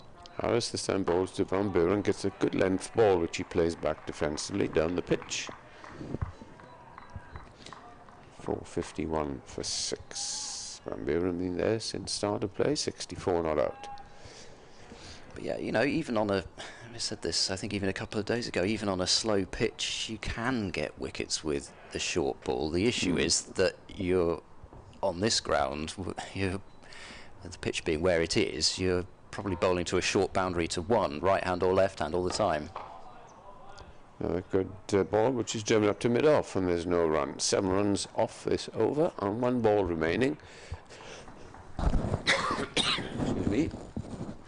Harris 0 for 85 in his 19th over. Yeah, well, he should have a wicket to his name, Harris. It was off his bowling that James Bracey was put down on 2. Yeah. Harris bowls, and this is driven up towards deep extra to the sweeper. Buren, who tosses it in, shows how short that boundary is, tosses it in underarm. 452 for 6. Apart from that, 6 has been rather quiet cricket for the last 20 minutes, half hour since Jack Taylor departed. And Van Buren has a lengthy conversation, glances to the scoreboard as if to tell Safa, we'll try and get to so-and-so and so-and-so, so this is what we do. Yeah, he'd love to be a fly on the wall sometimes, wouldn't you? Have a mic'd up, just turn up the player mic, even the stump mic, just to be able to hear what they were saying. Podmore starting his 24th over, bowling to Van Buren, who cuts away forcefully out towards deep point. And there will be a single to the Gloucestershire skipper. He'll move to 66. Lead moves up to 214. Derbyshire 9 down now against Worcestershire. So looks as though Derbyshire might manage to hold on for the draw, but they've lost some wickets now. The lead is 185. Lewis Duploy is still in on 89, but he's only got Suranga Lakmal for company. If my memory from Test cricket goes, that's not really much company, so he's going to have to probably hit out. Podmore bowls round the wicket to the left-handed Zafar, who's standing as tall as he can in his defence. One of the left side it goes. Best pitchers in the country too. He'd fancy chasing 200 yes, there. So I think the odds so. Probably is on Worcestershire there. So it looks like there's going to be another result there. Yep, Sussex or Durham, either way. Sussex 12 runs to win now with those 2 wickets in hand. Leicestershire 30 without loss in reply to, well, I say in reply, in pursuit of the total that Yorkshire have set them. Podmore bowls to Zafar, who drives away to point, and there's no run. 30 without loss, needing 359 runs to win, so probably you'd think there's got to be about 75 overs there, something like that. I haven't checked the exact number, but, you know, I suppose What's the target, did you say? They 389 it would be. It's stiff, but you never know, I suppose. In comes Podmore and bowls, and bat and pad quite close together. Zafar gets the bat on it, defends it into the covers. I think also here, Chris Cook is putting pressure on the batsman. Perhaps not. They know that they can't go to their crease or bat outside of the crease as many do to quick bowlers. So Cook is such an excellent wicketkeeper that he knows, Zafar knows, if he does advance and misses it, then it's good night. Yeah, so especially on put pressure there. Especially on a slow pitch, you want to be getting down the pitch, don't you? As Zafar, right back in his crease, drops a quick single out towards the gully region. I have no idea how the ball has managed to end up going behind the keeper again. It's quite some effort from the fielders there. Lloyd grinning now with Byram there. And a single taken, Zafar to 12, lead up to 215. Leicestershire did chase quite a high total. I'm remembering a couple of years ago, back in the conference system, I think it was against Middlesex. The reason I remember it is because Marcus Harris scored big in that chase. Podmore bowls to Van Buren, is forward, pushing into the offside. Thought about a single, but then told Zafar to get back. Sort of in between the 2 fielders, but pushed maybe a little firmly to come through for the single. So the end of another over, 75 overs remaining in the day's play. In Division 1, Warwickshire still going, 381 for 7, leads Somerset by 97 runs. So Warwickshire needs 16 more runs for another batting point, which is probably mostly what they're going to be after. 16 runs in 2.2 overs, so there's a bit of a game between the game. There was a game within a game, I should say, going on there. Somerset needing 2 wickets for full bowling points. Middlesex providing a little bit of resistance against Essex at Lords. Ryan Higgins and Luke Holman at the crease, but they're 136 for 7. Harris starts a new over. And, it's gone very quiet now, with Zoffa just pushing away. Never thought possibly you know better than me.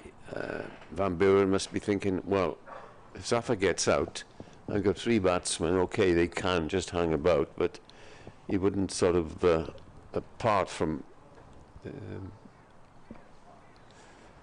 Marsh and De Lange, the other 2, Lloyd and Dale, you wouldn't expect them to take the bowling apart. You know what I'm trying to say? They don't want to lose wickets and all of a sudden haven't made any progress, because Zafar, as you said, is a useful player. Yeah, you know, he'd have more than enough faith in Tom Price's batting, and I don't know really. It depends, because he's shown that he can play aggressively, but he's more of a correct player than De Lange. Yeah. Here's the next ball, and that's there's an arc now. If you look at this field, a slip, a cover, an extra cover, and a mid-off, a mid-on, and a mid-wicket. What I'm trying to say is that unless you thrash it through the covers somewhere or pull it hard, which you can't very well do on this pitch, then you're not going to score very quickly. Here again is Harris. Balls to Zafar. Zafar gets a bouncer, which didn't think he played all that well. Let's have a look at that again, possibly. It went over his head, but didn't really fancy it, did he, as you said? Ball swerved on Cook as well. Yeah. It was going sideways on him. It was almost not far off being taken by Lloyd at slip, even though it went pretty much right over Zafar's head. Yeah, here's Harris, balls, and Zafar gets another one. This time he ducks right underneath that one and it goes through. Another thing that comes into the equation, Ed, possibly, is he's been out there, Van Buren knows how this pitch plays, and thinks to himself, well, Glamorgan won't be able to score very quickly if I set him. They might take the odd chance, but throw that into the equation. Yeah, it's all on how you bowl, isn't it? Really, if you bowl tightly, it's difficult to score, but we've seen quick runs can be had if you don't. It's a good-looking shot, but it's not going to beat mid-off, and they go through for a single. You know, Glamorgan have bowled very tightly since that wicket of since the wicket Jack has Taylor. gone, yes. It's as though they've kind of relaxed a bit with the pressure of not having somebody like Jack Taylor out there who's looking to score all the time. It's just allowed them to settle into their lines and lengths, which they've done pretty well. Last ball of the over from James Harris, who bowls, and that's short. Pulled away up towards the mid-wicket boundary, and can't see from here if it's going to go all the way. No, it's not. They'll settle for 2 runs. So it didn't make the most mellifluous sound off. No, as if it was on the top. Buren's bat. Yeah. End of the over. 4:57, and the lead is 218. I mentioned that Middlesex score, 144 for 7. They need a further 164 to win, so that would seem to be rather beyond them. But I'm looking at that scorecard, the scorecard from the first innings as well. It shows just the incredible value of having Simon Harmer, and then just that incisiveness to just keep taking wickets, because they played both Snater and Allison in that game. But in this Middlesex second innings, Snater's only in his 4th over. Allison has just bowled 4, and in the first innings Snater bowled 7 and Allison bowled 8. So, you know, what's the position there? What do they need? Porter and Cook have bowled double the number of overs. They need 164 to win, 144 for 7. No. Kieran Carlson into the attack to purvey his off spin, and Zafar pushes into the offside, hopefully looking for a single, but turned down wisely. They would have got about halfway down the pitch there. Surrey have managed a couple of wickets with their push to bowl Lancashire out on the final day.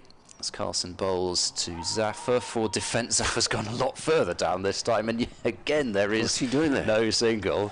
He's you know, he's keeping himself on the move, getting the feet moving. Probably giving his skipper a few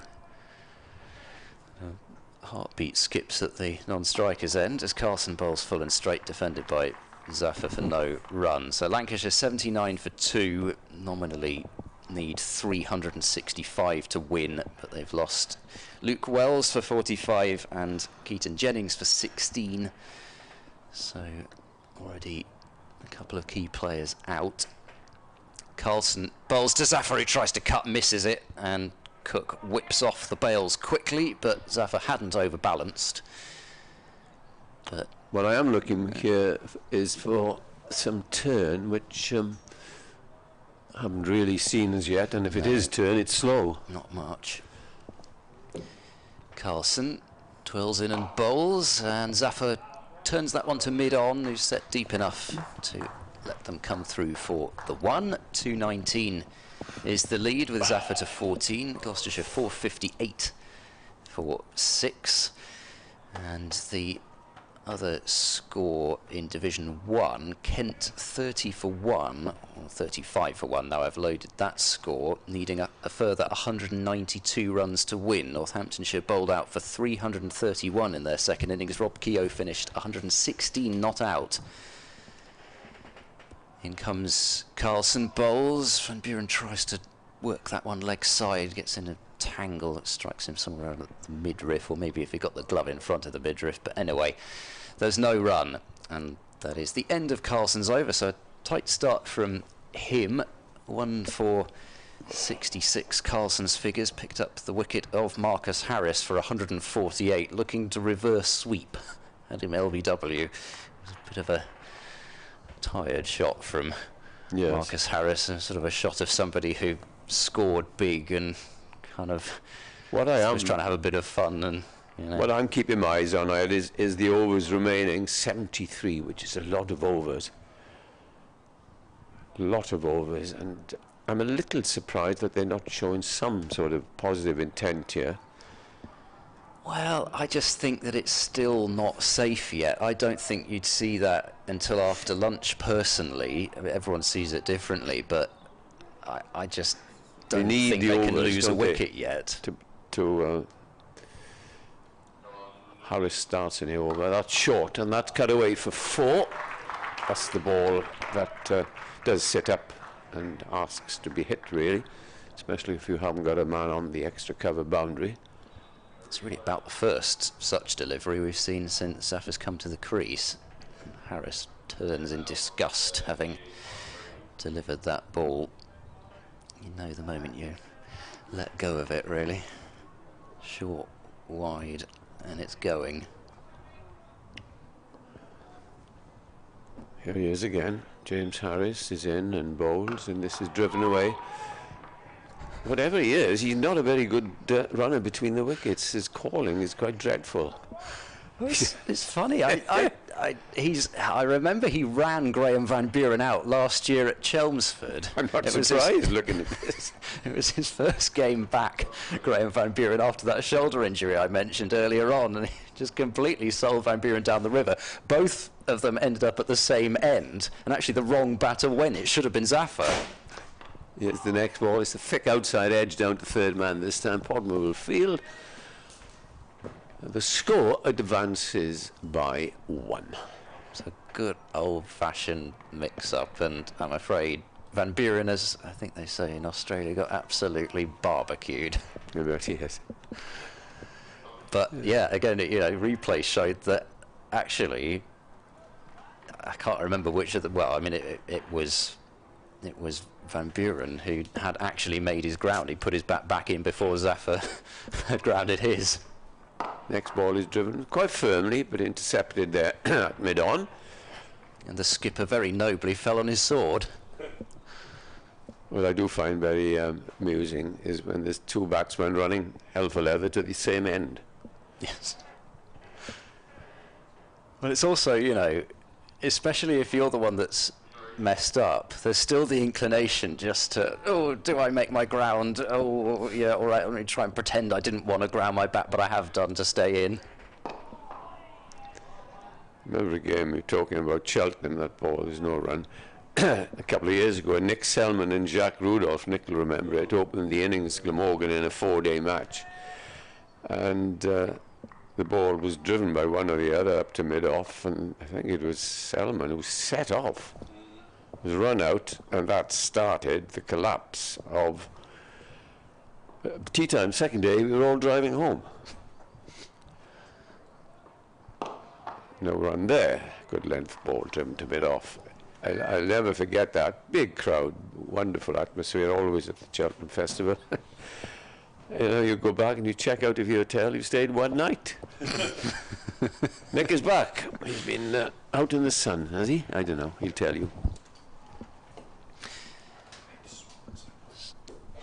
So Carlson then to continue, and we'll just effect a quick manoeuvre in the commentary box.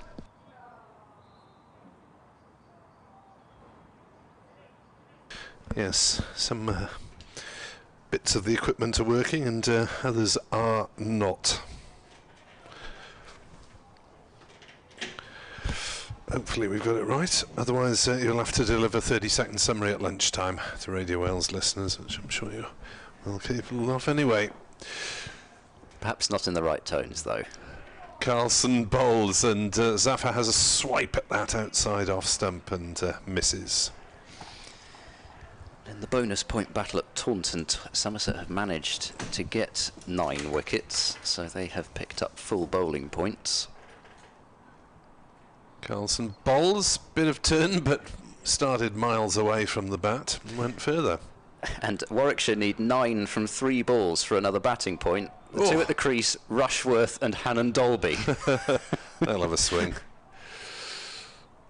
Carlson bowls this time. Zafar does make contact and cuts straight to backward point, and there is no run. You've mentioned Sussex's win, I take it? Oh, no, I didn't. I was looking at the scores, but I hadn't actually got back down to the Division 2 ones after the Division 1 ones. Carlson bowls. Oh, that's turned quite a long way, and Zafar has a swing and a miss, but Zafar will be looking at this with licking his lips, possibly. The problem is, if it's just going to turn out of those foot marks out that wide.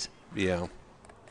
But obviously he'll be turning it the other way, but will it trouble anyone other than the left-handers? Because that was the case so often last year with Zafar. You get a right-hander in, it pitches so far outside leg, it's no threat. Carlson bowls. Zafar forward, driving on the offside, tumbling stop by Salter at cover, and there is no run. That's sort of, you know, less, I suppose, less usual thing of the slow left arm being more dangerous to the left-hander than to the right-hander. Carlson finishing his 19th over, and that one is timed to some extent by Zafar, playing it away on the offside. Takes a single. Byram Fields coming in off the point boundary in front of the empty grandstand, away to our right, which is not in use for championship games. 464 for 6, Gloucestershire. The lead is 225, and the scoring rate has dropped since the exit of Jack Taylor. Well, that was predictable. Chris Rushworth out for 1. So Warwickshire 392 all out. I'm a bit annoyed with the fact that they've fallen short of that bonus point, because they had Sam Hain still in till quite recently. Hain out for 119, and Hassan Ali was at the crease. So it's a bit cross that they've fallen short of that. Harris to bowl, short, wide, cuts just over the top of a leaping cover fielder, and it will go away for 4 runs.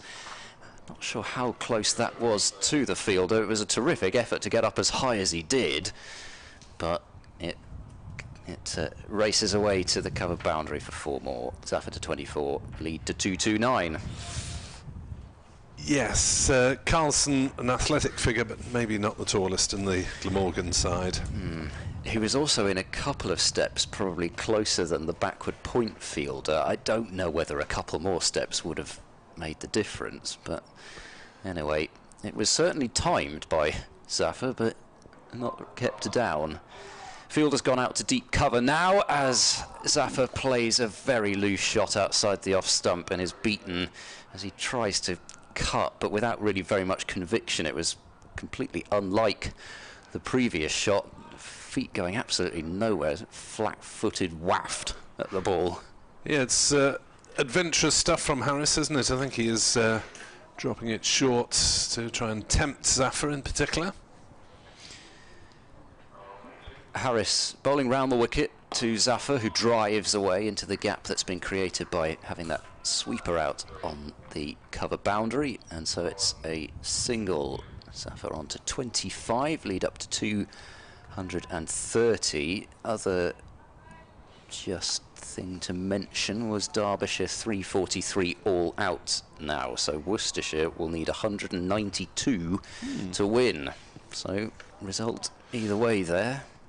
Worcestershire favourites, you would have thought? You'd think so. Harris bowls to Van Buren, who pulls away, crashes it through straight mid-wicket for 4 runs. Fielder Carlson again in quite close at short mid-wicket, but all he could do was watch it sail by him. That time Van Buren did get hold of that pull shot. It was a half tracker from Harris and swatted away by Van Buren. He's on to 72. Yeah, young keeper Ollie Carter, his decent bat, made a lot of runs down here, was the Sussex hero there. Harris bowls now to Van Buren, defended firmly to mid-off. Well, actually not that firmly in the end. He was 33 not out and steered Sussex home against Durham, Durham being the next visitors here in 10 days' time, despite 4 wickets in the second innings for Matthew Kuhneman, Durham's Aussie spinner. Yeah, I enjoyed watching him bowl out in India. Kuhneman, as Harris bowls now to Van Buren, well wide of off stump, and Van Buren has nothing to do with that one. So another over ticks by, 70 remain, 473 for 6. The score, we bowled very well to Kuhneman, just really consistent, gave it a good rip, nice pace that he bowled, and yeah, just sort of looked on jealously at these couple of young spinners in Kuhneman and Todd Murphy being the other one that Australia have just managed to find to go with Nathan Lyon as if they needed any more spin options. Old Gary, as Yes, yeah, Glamorgan have not picked their frontline spinner Andrew Salter or the left arm Prem Sisodia in this game, and Kieran Carlson is having to do unaccustomed amounts of bowling here. He's into his 20th over. His figures have improved somewhat, 1 for 67. He's bowling to Zafar Gohar from the Cathedral Road end, floats it up and driven through the offside for a single to Byram on the cover boundary. Stephen Moss on Twitter in caustic mood this morning, referring to a one-man Glamorgan bowling attack. Van der Hoogten very much the most consistent of the Glamorgan players with the ball. As Carlson bowls, watched carefully by Van Buren, noodled away on the leg side for a single. 73 to Van Buren, 475 for 6, and querying the non-selection of Andrew Salter for this game, as that one is swept by Zafar, slightly in slow motion. Gamely shot, wasn't it? Yeah. It was effective, got a single. 27 to Zafar, 73 to Van Buren, 476 for 6, the lead 237. Carlson to the right-handed Van Buren, as that's played hard through the offside, beats a diving Harris, won't quite beat the diving route though on the boundary. And they have taken 2 runs, was it? 2 runs. Van Buren 75, 478 for 6. Carlson in, bowls, forward comes Van Buren, plays gently to short mid-wicket, no run. Simon Taylor, meanwhile, in contrast to the caustic, as you described it, message, keep going lads, we can win this. Well, Carlson bowls, noodled down towards third man, chase for McIlroy, and the throw comes in, single to Van Buren, 76 to him, 479 for 6 at the end of an expensive over. The lead is 240. Spotted both McIlroy and Salter on the field in recent moments. McIlroy is wandering off, so it was just a bowling change of boots, presumably, for Van der Hoogten, rather than another injury. Glamorgan have had Ingram back, but Northeast off this morning. So Northeast has a finger injury, possibly as a result of catching Ollie Price in the slips last night. so the rather familiar sight of Tim van der Hoogten running in from the far end as he starts another spell, starting his 25th over of the innings. Bowling now to Gloucestershire's captain Van Buren, and Van Buren defends away into the covers, still not in any extra rush, I suppose, especially with Van der Hoogten just starting a spell, especially want to just have a little look again, but it's not really been about that. Gloucestershire have tried to put away the bad ball if it's been there, but they've not really gone hard at it. Even Jack Taylor, to be honest, 38 off 32, didn't really put away too many good balls, just tucked into what was there, as that's a lovely ball from Van der Hoogten, which actually has Van Buren kind of fencing at it. I know he's not the tallest, but he's going down to have a little prod of the pitch, and I'll be interested to see from the replay whether that did just bounce a bit. No, not It's really. just a decent delivery, really, Yeah, isn't it? just a good line and length. But a slightly quicker bounce maybe than some other deliveries, if not necessarily extra bounce. Maybe just came through a bit quicker than Van Buren expected. Past his outside edge to Cook. Next delivery, and Van Buren with that little hop as he defends. Ball's played back to the bowler for no run. Yeah, he's got his own technique, does Graham Van Buren, which works for him so often. If you took a freeze frame of the shots that he plays, you'll see that both feet are in the air, which isn't necessarily something I think that you would teach, but it works for him. In comes Van der Hoogten once more, bowls, carved away through the covers by Van Buren, out to the fielder on the cover boundary, and that's another run to the total. 77 to Van Buren, lead up to 241. So 10 minutes to go now until the lunch break. It's just the one wicket lost this morning by Gloucestershire, that of Jack Taylor, caught behind by Cook off the bowling of Podmore for 38, going for an expansive drive after having punished Podmore for successive boundaries. Round the wicket, Van der Hoogten bowling to the left-handed Zafar. It's down the leg side, and Cook, as ever, tidy with his work behind the stumps, manages to save himself some byes. But these two put on now 55 for the 7th wicket, and it's been steady going. It's not been, pardon me, it's 45, isn't it?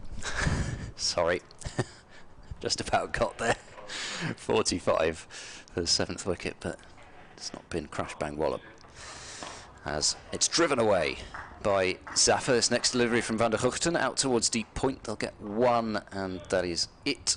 Billy Root patrolling that boundary out there, the longer side of the ground, towards the dressing rooms. And 481 for 6 is the Gloucestershire score. 68 overs remain in the day. Glamorgan's over 8's gone down to level, so it's fine at the moment, but possibly another reason why they want to be bowling a few overs of Carlson, just to make sure that it doesn't drop below that. So both these going along at fractionally over a run every other ball.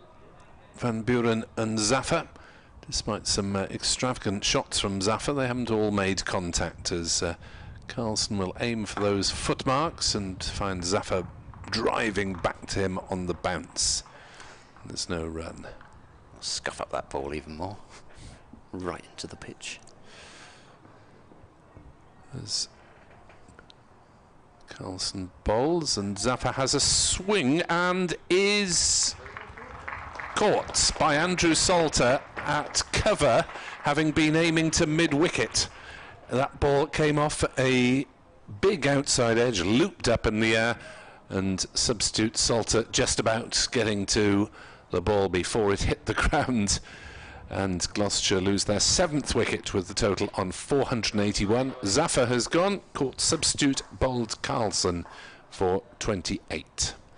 I don't know whether that was Zaffer getting bored or whether that was a case of having a bit of a dart. I don't know. Judging by the previous shots, it was probably more so Zaffer getting bored and wanting to have a go at Kieran Carlson. I guess we'll see from the way that presumably Tom Price comes out and plays how Gloucestershire are feeling, but whether that was the first indication of the fact that Gloucestershire do want to get on with this and get bowling, but it was a real swipe from Zaffer, who was looking for the slog sweep over mid-wicket, and yes, absolute miscue to end all miscues, to have it looping to cover like that. Yes, it was a difficult one for the commentator. It was, where's the ball gone? Ah, not there. And also for the camera as well, just about picking things up. As, I think even Salter was emotion rather that he thought it was going it. over the other side of the ground. Absolutely, as Tom Price dances into the fray, kicking his hands up, his feet up, and just doing a couple of limbering exercises as he crosses the ropes now. I must say, I do quite like these Gloucestershire Championship shirts this season, with that yellow stripe down the side. I mean, I didn't mind the sort of, you know, that mixture of colours that Gloucestershire have kind of around the neckline that they've had before, but I quite like this sort of sharp black and yellow stripe. I think it works quite well. Yep, we'll go along with that. Obviously, there's only so much you can do with a championship shirt anyway. Yeah. It's a bit like the sort of shirts for Wimbledon, isn't it? Yeah, so only allowed a certain fraction of colour. And of course at Wimbledon you can only have white underwear as well. There was a player, I think a couple of years ago, who was ordered to go and change because the umpire could see that he was wearing non-white underwear underneath his shorts. Yes, I think there might be a bit more latitude given to the women players these days on that front. But Carlson is going to continue. Off the top of my head, I think that's the first time he's taken 2 wickets in a first-class innings since the day of his debut. As Carlson bowls and forward pushes Price. Apologies if that is incorrect, but from my memory.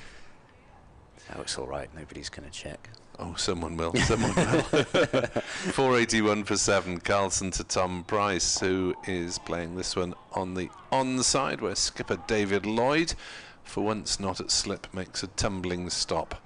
That's because there is no slip. And of course the one way to make sure that somebody's bound to check is to say that nobody will check.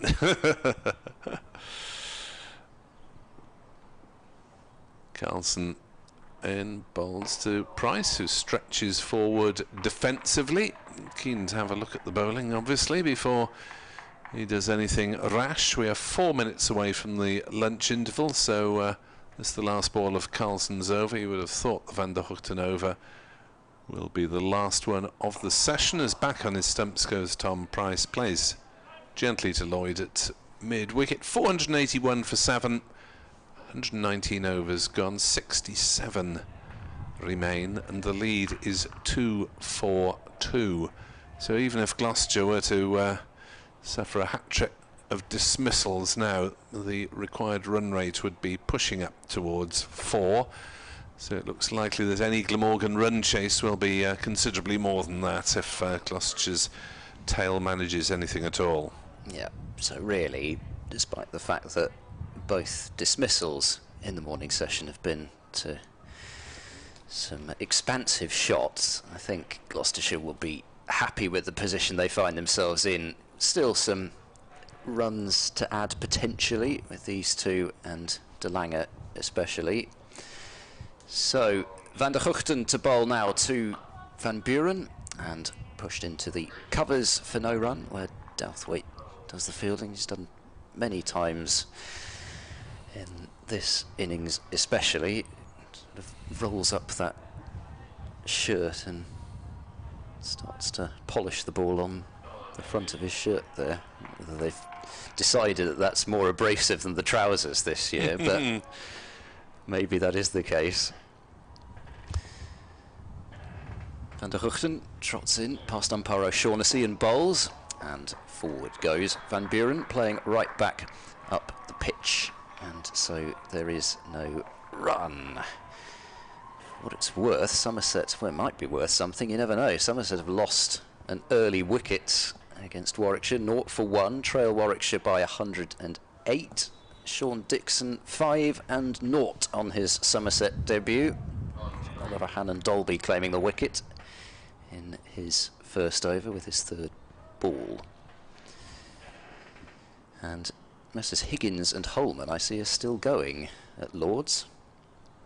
As in comes Van der Hoogten and bowls very short, and ducking underneath that one is Van Buren. It's quite a partnership they've got going there. They've got it past the halfway mark in terms of runs required, those two. Middlesex still need 146 to win, so you need to do an awful lot more work with, I think, very much batting to come. Still got Roland Jones, who's more than handy. Tom Helm and Tim Murtagh. Well, these days Tim Murtagh certainly less so than he used to be. Used to be very handy. In comes Van der Hoogten, leaps a little wide of the crease, trying to angle it into the stumps, but defended away for no run again. Worcestershire off to a decent start against Derbyshire, 17 without loss. Given the scores in that game, I have to think it's going to be an opening win for Worcestershire, and many people's promotion, well, I say many people, some people's promotion favourites, along with Yorkshire. Derbyshire look as though they're heading towards an opening loss. Keeper up to the stumps now, and a leave from Van Buren into the gloves of Chris Cook. It thuds. Oh, that's rare, isn't it? Cook standing up to Van der Hoogten.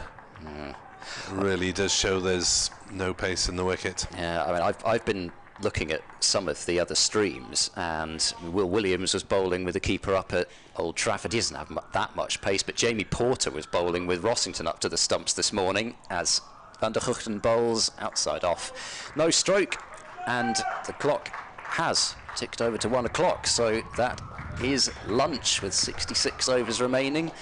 Gloucestershire leading by 242 runs. Captain, the mainstay for them this morning. 77 not out, but useful contributions from both Jack Taylor and Zafar Gohar as well. Gloucestershire will have to have a bit of a discussion, Van Buren and Porterfield in particular, about what they want to do, and we'll see how they come out after lunch, in what gear they're in.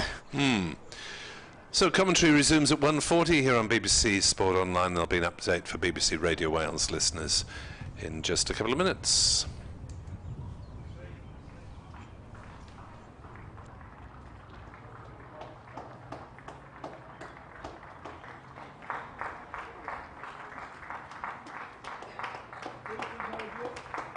I've got some Lunchtime scores and a result from the other games taking place around the UK in the Elf Insurance County Championship. We'll start with the result which came at Hove, where Sussex have beaten Durham by 2 wickets, chasing 232. Sussex were 233 for 8. It's the final day in all of these other games. We'll start at Taunton, where Warwickshire have just been dismissed by Somerset for 392. Somerset, trailing by 108 runs on first innings, are 1 for 1. Lunch at Headingley, where Yorkshire declared on 286 for 8. At lunch, Leicestershire 75 without loss. Leicestershire still require a further 314 runs to win. Lunch at Lords, where Middlesex in their second innings are 162 for 7, still requiring a further 146 runs, or Essex requiring 3 further wickets to win. It's lunch at Derby, where Derbyshire made 343 in their second innings. Worcestershire's target, therefore, is 192, and at the interval, they're 17 for 1. It's lunch as well at Old Trafford, where Lancashire are chasing a target of 444 to win. At the interval, they're 114 for 2, still requiring 330 to win. At Canterbury, Northamptonshire were dismissed by Kent for 331 in their second innings, so Kent require 227 to win. At lunch, they're currently 56 for 2. A reminder that the official Glamorgan website, www.glamorgancricket.com, contains details of how to purchase tickets for all forthcoming games this summer here at Sophia Gardens, including the One Day International, taking place on the 8th of September when England meet New Zealand. And also on the official Glamorgan website are details of the various matchday hospitality packages which are available for all games here, including the T20 Blast and the 100. If you're seeking a score sheet for today's game, they're available free of charge from reception. That's situated on the ground floor of the Thatcher's Pavilion. That's where you can also purchase copies of the recently published 2023 Glamorgan Yearbook. The Glamorgan Club shop, run by Missouri Sports, is open today. It's situated opposite Gate 2. It'll be open until 5 p.m. and it's selling, as always, a wide range of cricket equipment and other items, including replica Glamorgan kit, plus a range of recently published cricket books. Now, as far as refreshments are concerned, food and drink can be purchased from the kiosk situated in the concourse area beneath the pavilion stand. And in addition to the usual selection of snacks, you can also now choose from a selection of pasties, toasted sandwiches and jacket potatoes with a variety of tasty toppings. The kiosk also now has a wider range of beers from our sponsors Glamorgan Brewery. That includes the exclusive 1888 Pale Ale, and there's also additional flavours of cider from our other sponsors, Thatcher's. You can also purchase food and drink from the mobile unit underneath the Castell Howell stand, and you can also obtain snacks from the vending machines situated on the ground floor of the National Cricket Centre. Finally, a reminder that the CC4 Museum of Welsh Cricket is open. It's situated on the first floor of the National Cricket Centre, and there are a number of new displays there. One of these celebrates the long-standing friendship between Don Bradman and Doug Davis. Doug was a club cricketer here in South Wales, but for many years he was a pen pal with the Australian batting maestro. There's a special display created in conjunction with pupils from Radnor Primary School, celebrating the 75th anniversary of Glamorgan winning the county championship for the first ever time in 1948. There's also another display celebrating the success of Welsh schoolgirl Sophia Smale, who last year played for the Western Storm as well as the Oval Invincibles. And during the spring, Sophia appeared for the England under-19 team in the World Cup in South Africa.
Yeah, so say for example, he slots it. Yes. And then he said it wasn't really. Yeah, put it out. Sort of off. There. So then they replay that one to see. Oh, okay. That gives them money. Yeah, Lucy's face is really good. You guys have just left me to start off.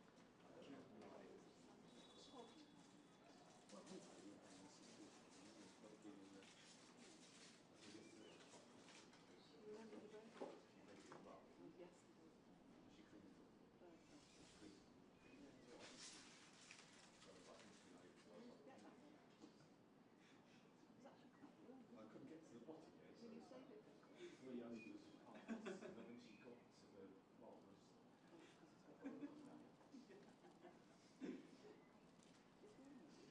It's not that big, actually. It's a lot better. It should be, but it's not. I think you're colder with it than you were. Yeah, but it's not as warm as you might think. It's not there as the actual black ball. You've got to turn one side straight down, one side straight down.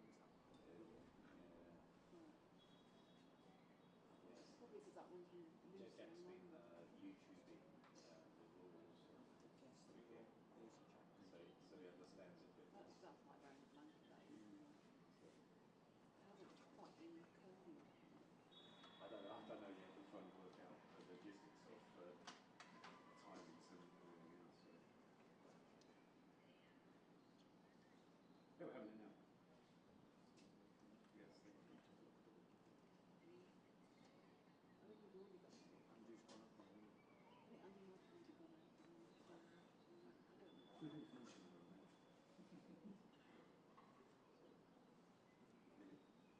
He's finding it a bit more interesting because it's the countdown to the finish. So he's sort of working out who's going to win one way or the other. So. I know, because it's just one camera. But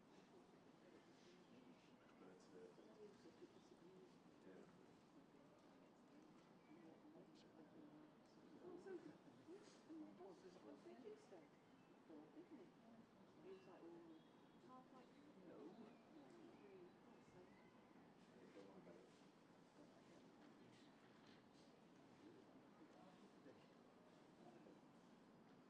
Well, I told him that.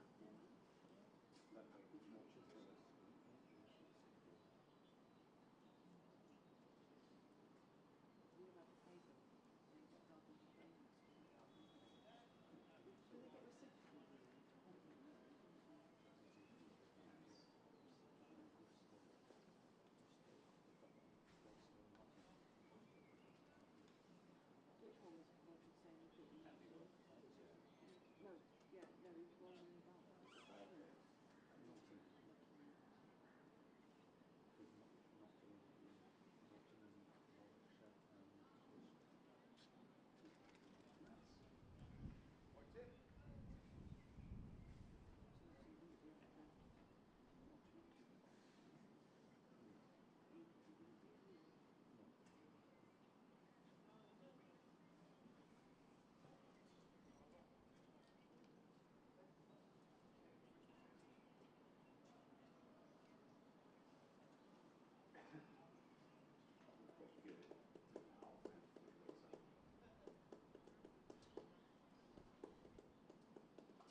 Anyway,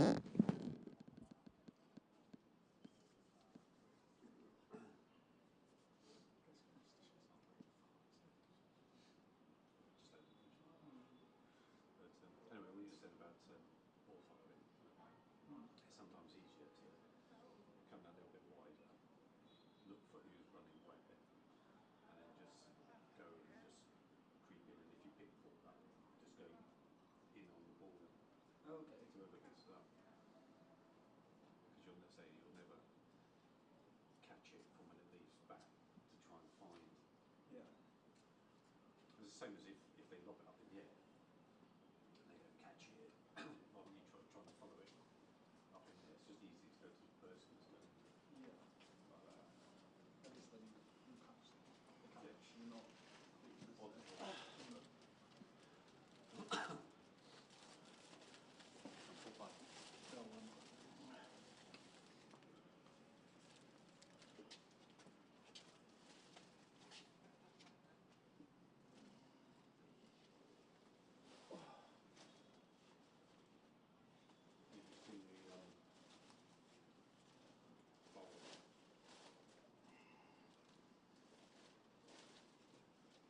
We start with the bowler.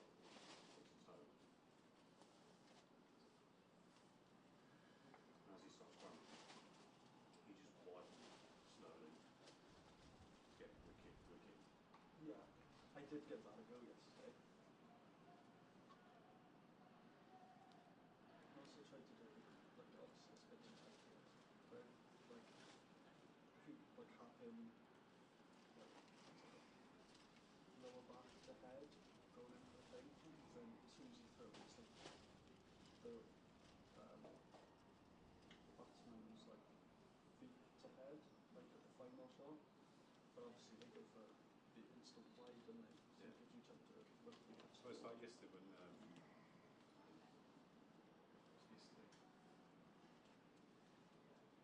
they said, oh, the guy's going for his phone. You were on him, I think on a green or something. But it's just a case of bowler, as he bowls, you just go up and you just follow the batsman as he hits the full. Yeah. You're on him, and you're just doing the. Yeah. Because he's not far off. But there's another. No.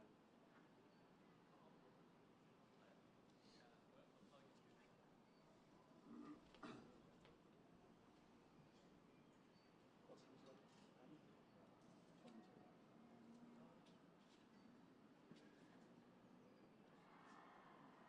The other thing I find that on some, they paint the one line for the box, but you got the wicket and you got a one line, and then another one, and that's what he stands in. So if he steps out of that, that's how he throws the ball because the wicket is out. Yeah.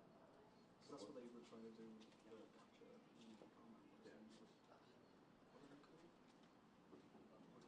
Wicket keeper, yeah. He's tried doing it a few times. So, So what they do sometimes is you'll see them they'll pick the ball up and they go kick dirt over quite low. So the batsman stands there and you can't really see where the line is.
Yes, I've seen Jack. Yes, yes, I have seen Jack.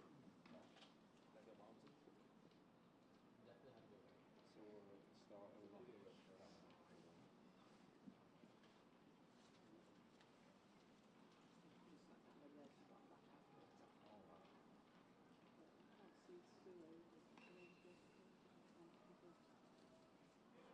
Hi, Al. I'm on you. On.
Three.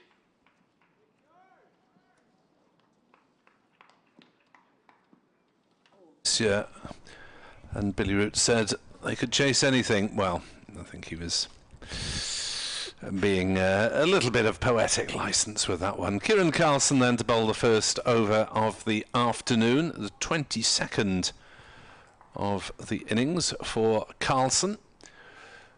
And he'll be starting off to Tom Price, and he'll be starting off with a slip and a mid-wicket in fairly close. It's a bit of an in-out field for Carlson to bowl to Tom Price, who's back on his stumps watching it carefully. And there is no run, so there's a slip short mid-wicket. Apart from that, on the leg side, there's a deepish fine leg. There's a square leg. There's a deep mid-wicket, mid-on halfway back. Carlson bowls, and Price drives nicely into the offside, but picks out Billy Root at cover. Apart from that, on the offside, we've got Douthwaite at a slightly deep mid-off, and a man on the ropes at point. Sam Northeast is not on the field for Glamorgan today because of a hand injury, but he is able to bat if needed, as that one is played gently on the leg side by Tom Price, and there is no run. So in the morning session, Gloucestershire went from 373 for 5 to 481 for 7, adding 108 runs for 2 wickets. Carlson bowls, worked away on the leg side by Price to get off the mark with a single down to fine leg. And Graham Van Buren may take a more aggressive approach to playing Kieran Carlson, who is 2 for 74. Tim van der Hoogten was the other bowler before lunch in action. He had 2 for 84, 2 as well for Harry Podmore, and 1 for Dan Douthwaite in this innings. Carlson into Van Buren, and he's worked that gently on the leg side. No run. Still grey afternoon. A small crowd in at Sophia Gardens. Temperatures are still not great. It's not as sunny as you would have thought. There's just a little bit of hazy sunshine now and again. Carlson bowls, and Van Buren back on his stumps. Had to play that in a little bit of a hurry. Played it to point safely enough. 482 for 7. Just a single off the first over after lunch, which I think tells you that Gloucestershire are not going to flay the willow immediately. No. Of course, though, if Glamorgan did really feel as if they could chase anything, then there's always the possibility of a bit of declaration bowling. They really felt as though things were getting sort of to the level where that was needed. I don't imagine that would be for a little bit, but there's always the possibility of potentially some entertainment. I mean, declaration bowling to Marchand de Lange would be exciting. And unnecessary, since he swings wildly for most of the time anyway. Yes, famous century for Glamorgan at Northants, and a near match-winning innings of 90 at Leicester. Was that the fastest for Glamorgan, wasn't it? Yes. Yeah. I can remember watching the scorecard of that game from afar. Van der Hoogten then to bowl yet again from the River End. 27th over of work for the innings, bowling to Tom Price, who defends away back up the pitch for no run. Tom Price mentioned that career best 71 that he made here a couple of years ago. He was also in a situation where I think ended up kind of grinding Glamorgan down in the field. I mean, it's not exactly the same situation here, but again, I suspect probably like then he's going to play the innings at his tempo as Van der Hoogten bowls to him, and playing that one with a shallow angled bat into the offside is Tom Price for no run. He certainly can hit the ball, and against the spin his favourite shot seems to be a sort of a slog sweep, which tends to go over more kind of wide long on than mid-wicket. Brought that out against Simon Harmer a couple of times last season. Van der Hoogten is in now and bowls, and there's an on drive which isn't timed to perfection. It's pretty hard, but mid-on can field relatively comfortably. Play one sumptuous on drive in the first innings. Tom Price, it was probably the shot of the Gloucestershire innings in his 27 not out. It's been another excellent match for Gloucestershire's young all-rounder, the 27 not out, 4 wickets with the ball. Going to add some more runs here. Van der Hoogten bowls, and Tom Price defends once more, blocking a straight ball up to mid-on. Yeah, that De Lange century at Northampton came off just 62 balls. It's all, in all probability, the fastest for Glamorgan, but there are a couple registered that were only in terms of minutes before Yes. balls faced were reliably recorded. I'm surprised this 1972 one by Majid falls into that category, to be honest, which was 70 minutes. Van der Hoogten bowls now, and that one is just a little leg side-ish, allowing Tom Price to get a single as he turns it out to deep square, so it leaves Van Buren just the one ball to face this over. Single ticks the lead on to 244. And the other 70-minute 100 was by Gilbert Parkhouse, also at Northampton back in 61. When you talk about fastest hundreds by somebody called Gilbert, is this the summer that Gilbert Jessop's fastest 100 for England disappears? Van der Hoogten bowls to Van Buren, who defends up the onside of the pitch, fielded at mid-on for no runs, so another quiet over there with just a single from it. 483 for 7. 72 balls. I think that one stands at, and it's been there since 1902. It's been threatened a few times from Baz Ball's style, hasn't exactly. it, in recent months.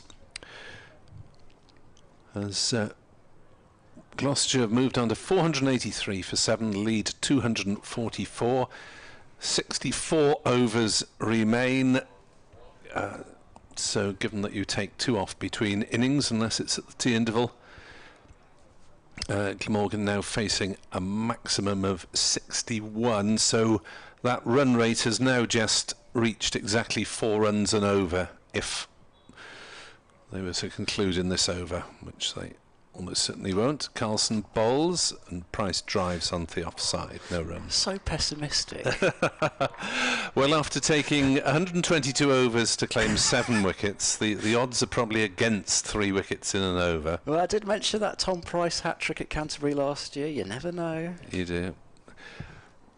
Carlson bowls. Price pushes forward off the inside part of the bat, rolls out to Byram at square leg, and there's no run.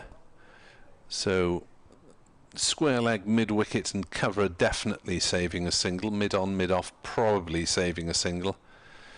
Slip in, mid-wicket back on the ropes. Fine leg, 3/4 of the way back, ditto cover point.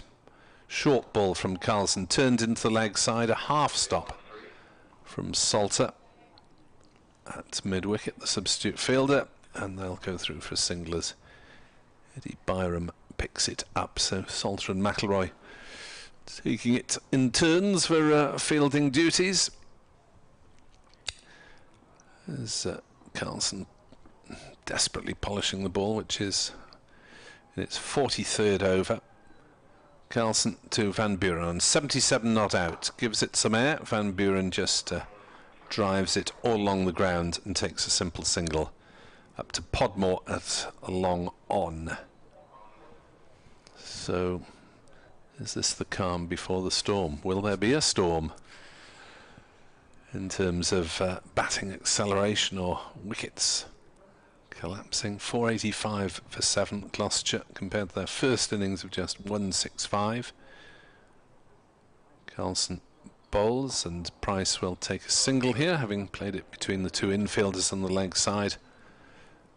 Harris fields, and it's 486 for 7. Let's have a look at the Welsh flag over on that pole over there. It seems to be only attached by the top sort of attachment, as it were. It's looking rather bizarre. As Carlson bowls and Van Buren drives hard into the offside, but finds Van der Hoogten sweeping on the cover boundary. And again, just the single is taken.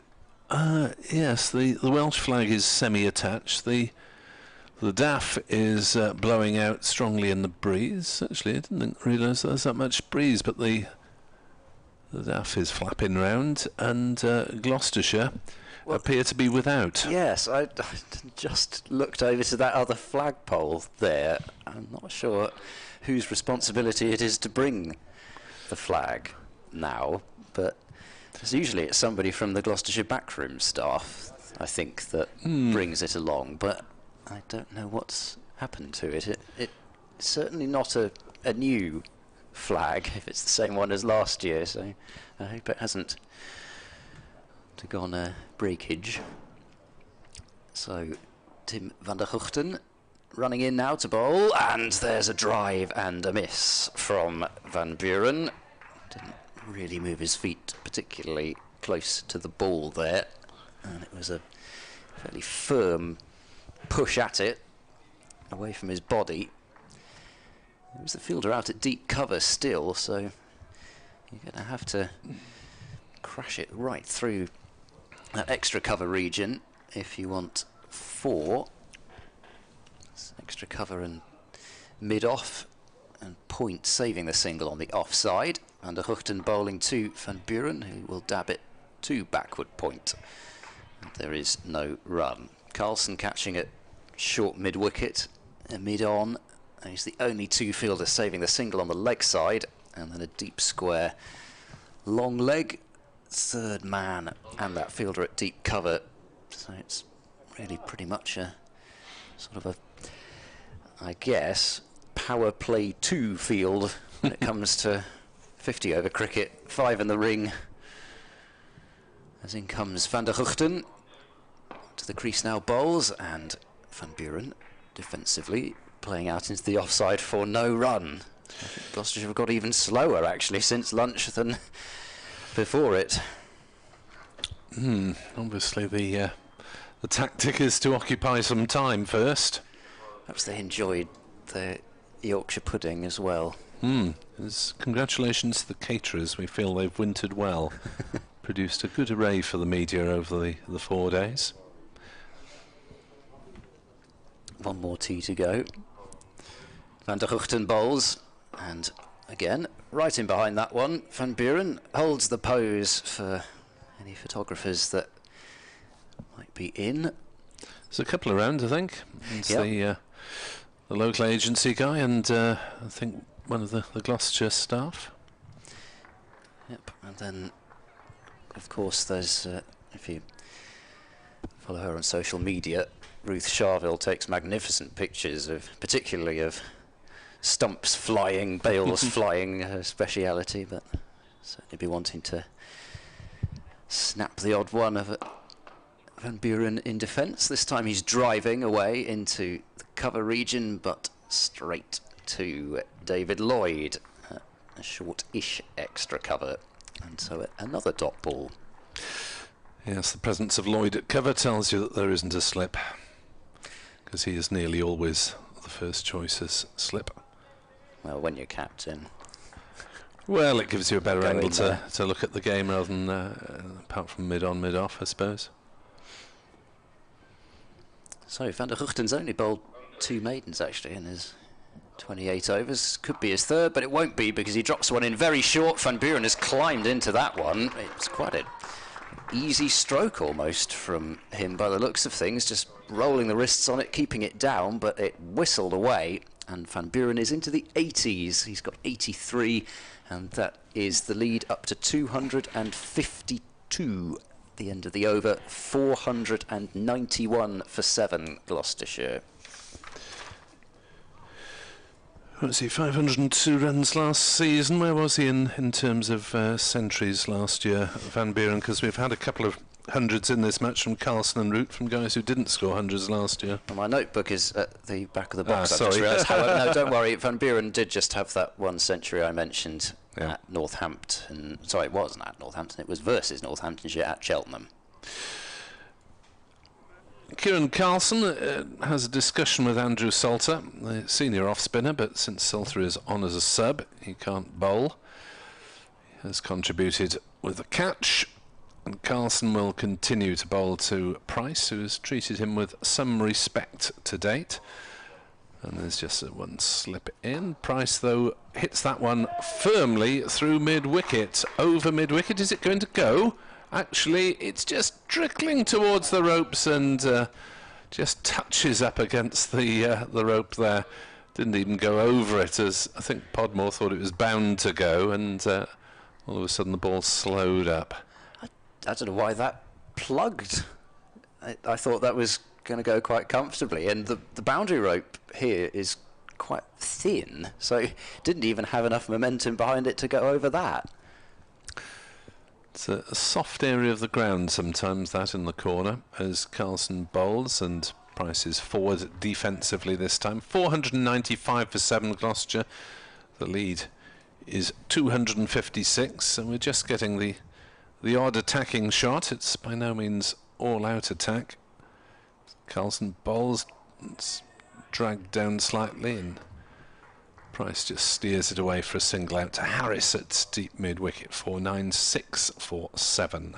I did mention the slog sweep, but that time it was more the pickup shot, but that is a particularly favourite zone there for Tom Price in that sort of less often occupied area between sort of long on and cow corner. Carlson to Van Buren, works it away to square leg for a single. 497 for 7. Van Buren on to 84. Douthwaite is bouncing up and down enthusiastically at mid-off. Obviously keen to play a part on the bowling front. 125th over of the innings, so Gloucestershire still going at pretty much almost exactly 4 runs and over. Carlson bowls, back on his stumps goes Price and steers it wide of cover. They might look for a second run. No, they don't, as Van der Hoogten has a strong arm and gets his throw whizzing in quickly to Chris Cook for the single to Tom Price, who moves into double figures, 498 for 7, 259 runs ahead. Carlson bowls, defended on the offside by Van Buren to end the over. 61 overs remain in the match, less the change of innings.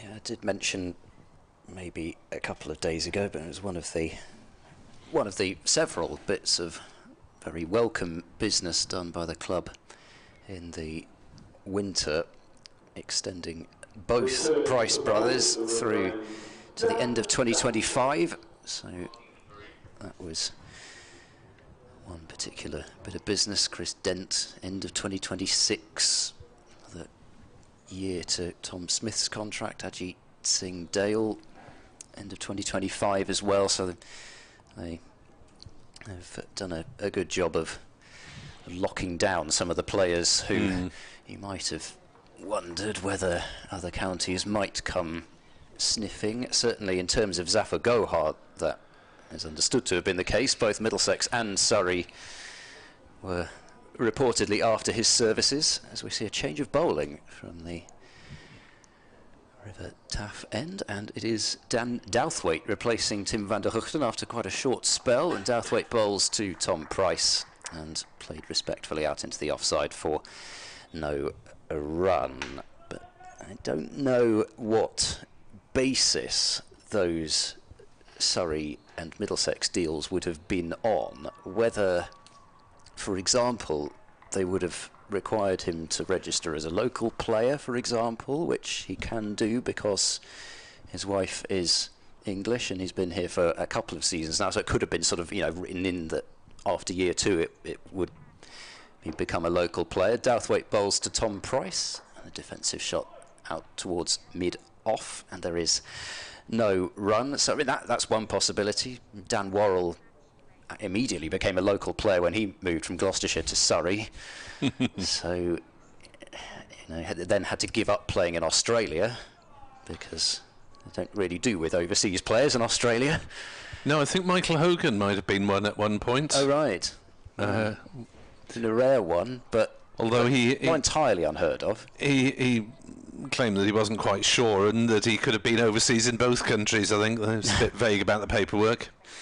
Douthwaite bustles in and bowls short, and Tom Price has pulled that one off the bottom part of the bat down into the ground and right behind him for no run. Cook Fields could have gone back onto the stumps, but from Price's point of view, fortunate that it didn't. Yes, Douthwaite seems to be liable to induce the bottom edge, doesn't he? Marcus Harris nearly played on in the 30s on the way to his fabulous 148. Douthwaite bowls to Tom Price, plays a nice looking back foot drive but won't get a run as it's fielded at mid-off. So yeah, that's I suppose one possible scenario, and then also potentially Zafar could have been somebody that only played for them in the back half of the season, with a seamer maybe lined up for the first part, sort of Sean Abbott, Zafar Gohar type duo maybe at Surrey. Douthwaite bowls. Tom Price guides that one away forward of point but can't get a run. Well, I suppose Surrey, fair play to them, they do get big crowds and they've got big money to flash around as a result.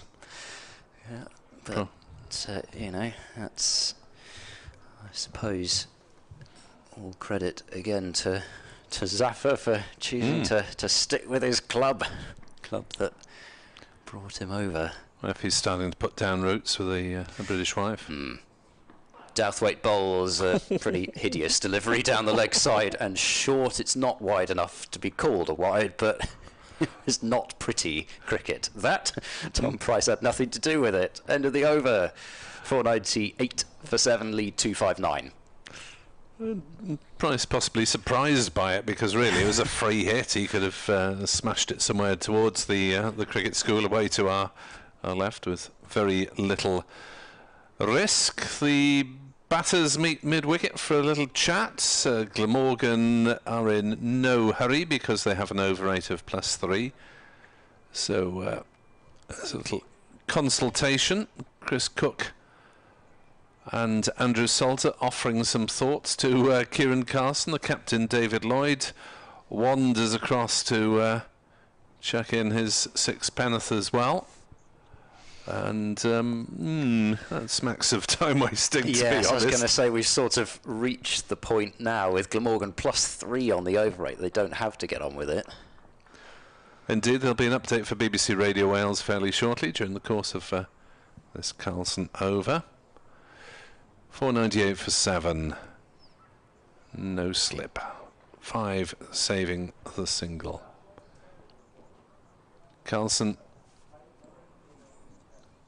to Van Buren, who is back on his stumps, nudging it into a gap on the leg side and going through for a single. 499 for 7. Van Buren moves on to 85. Price on strike. On 10 as Chris Cook helping to direct troops, former captain and the most experienced players in this Glamorgan side. As Carlson bowls, Price plays on the leg side. Radio update coming up.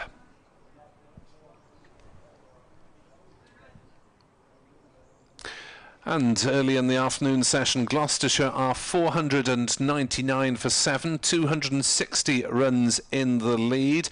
They don't appear to be playing particularly aggressively at the moment, though their skipper Graham Van Buren is 85 not out. He faces a decision on whether to declare and set Glamorgan a realistic run chase. Just a wicket apiece today for Harry Podmore and Kieran Carlson on a placid pitch. Gloucestershire 499 for 7, lead by 260. Carlson bowls, and that's driven back past the bowler. There was a single there. Van Buren didn't realise that Carlson hadn't fielded it and eventually set off when Price called him through. And the trickle of tepid applause is for the 500 coming up. Lead 261. Carlson in bowls. Van Buren plays it very cautiously back to the bowler, and there's no run. Carlson's bowling speed is less than 50 miles an hour, so he's certainly not firing it in by any means. It'll be good for him as economy rate is gradually improving, actually, as the innings has gone on, and maybe in future he could be a more regular option for Glamorgan in red ball cricket as he bowls. And back on his stumps goes Van Buren, getting in a right tangle. Inside edged it onto his boot and then looked down to make sure the ball wasn't rolling back onto his stumps. And the over 500 for 7, the lead 261. I think he almost both boots there, because it went off one and then onto another, and he was almost in danger of kicking it back towards his stumps briefly and giving it one of his usual cheeky grins. Van Buren, he's got the sort of Joe Root type grin on the field. At any moment it's liable to come out in almost any scenario. You like to see people enjoying the game, don't you? Yes, he has a magnificent attitude, does Graham Van Buren, and extremely well respected by his teammates. In comes Douthwaite. He's in now to bowl to Tom Price on 11, and he'll cut a very wide delivery away out to deep point for a single. 12 to him now. That one might almost have actually been a wide if he hadn't got batted, at least from this angle it looked that way. We've had one wide in this innings. Kieran Carlson bowling one which turned off the line of the return crease, which seems to be the line that the umpires go for these days. Douthwaite bowls to Van Buren, who cuts away hard out to deep point, so that will be another run to the total. 502 for 7. Van Buren up to 86. I'm sure he won't be thinking in terms of personal milestones, but you can be pretty sure that the declaration won't come before he's had a chance to get there. Not that really it looks as though it would anyway, but it certainly won't be happening. Douthwaite bowls to Tom Price. It's short and down the leg side, helped on its way by Tom Price, but he just couldn't quite get it fine enough to be picking up 4 rather than the single. It's James Harris fields at long leg. 503 for 7. Yeah, Douthwaite can produce a nasty short ball on his day, but it has to be directed, and at the moment some of the short ones are short and wide. Also, has to be said, quite slow as well, and it is difficult with an old ball and a very slow pitch. Douthwaite is in and bowls full this time. It's driven away quite handsomely by Van Buren, but it will be intercepted by Eddie Byram out in the deep before it crosses the boundary, and Van Buren has 2 more runs to move to 88. Lead is up to 266. So it's beginning to get towards the stage where it's, you know, it's sort of heading towards, you'd think, kind of a run a ball not too distant future where maybe Gloucestershire start to feel a bit more comfortable with that kind of rate. Douthwaite bowls well outside off stump. Van Buren doesn't have a drive at that one and allows it to go through to Cook. Worcestershire favourites to win at Derby, 54 for 1, needing a further 138 runs. Sussex beat Durham by 2 wickets. Can Yorkshire press home a victory at Leicester? Leicestershire have lost a 2nd wicket now. They're 92 for 2. Need a further 297.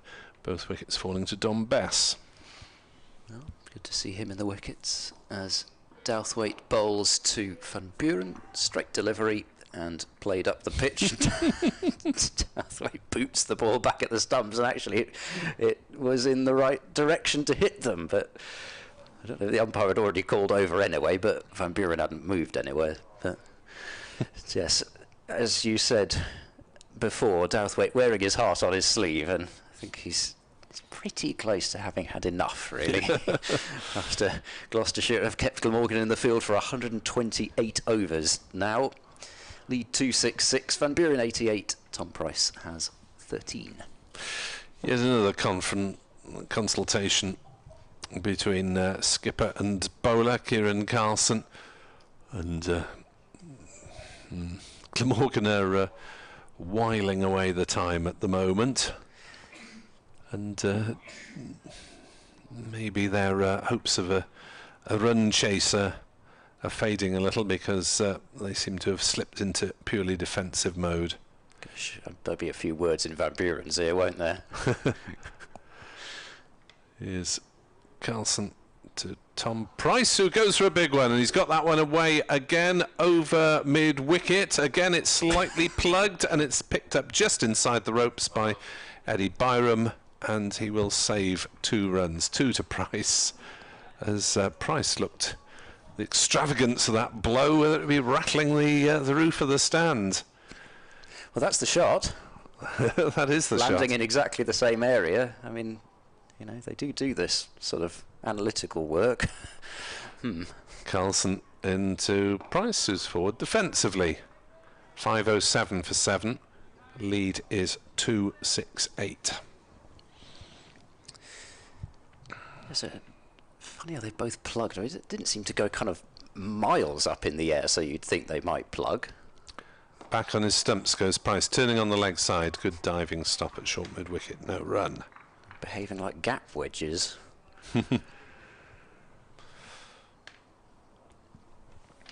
As Carlson from this Cathedral Road end here on BBC Sport Online. Bowls back on his stumps goes Price. Salter again fields. Salter on as a sub fielder for Sam Northeast, who has a finger injury or hand injury of some sort. Carlson bowls. Price turns it again onto the leg side, and again there's no run. Looking to see whether Colin Ingram is still with us, having fielded, I think, for most of the morning. Can't spot him at the moment. Carlson bowls. Again, an ooh and an ah from the bowler, turned on the leg side to Salter, and there is no run. 507 for 7. The lead is 268, and as they go into this over, there would then be a maximum of 54 for Glamorgan to bat, so the required run rate is on the verge of being 5s. I think Gloucestershire would probably get it up to a run of ball 6s before risking any declaration. Yes, or indeed even Ingram is still there. Risking any kind of putting the foot on the accelerator, possibly. Ingram is still out there, so they've been sharing the fielding duties between Salter and McIlroy, but they've obviously successfully hidden Ingram because I can't remember mentioning him in the field. No, you did, when you spotted him down at fine leg, did suspect that might be what they were doing, so they have done an admirable job. Douthwaite bowls to Van Buren, who whips that one down towards long leg. Yelps from Douthwaite in particular, staring at the palm of his hand as Van Buren gets another run and moves on to 89, lead up to 269. It's been kind of slim pickings really for much to get excited about for Glamorgan, so I suppose they might as well get excited about a clip down to fine leg. They're usually quite good about getting excited about nothing. Yes, well, I can assure you they're not the worst side for that. Douthwaite bowls to Tom Price, who drives right into the ground, and it's fielded by Lloyd at extra cover. Well, from your point of view, who's the louder side of the country? I don't know, really. I'm not sure. Can't think of any huge candidates in recent matches, but yeah, I mean, it's a matter of keeping yourselves going, isn't it? You have to sort of try and con yourself into thinking that there's you're about to do something spectacular as a team. Douthwaite is in and bowls a ballooning bouncer, which Tom Price, again, is just content to roll the wrists on, help it down to long leg for a run. Lead up to 270, Price to 16 with another single.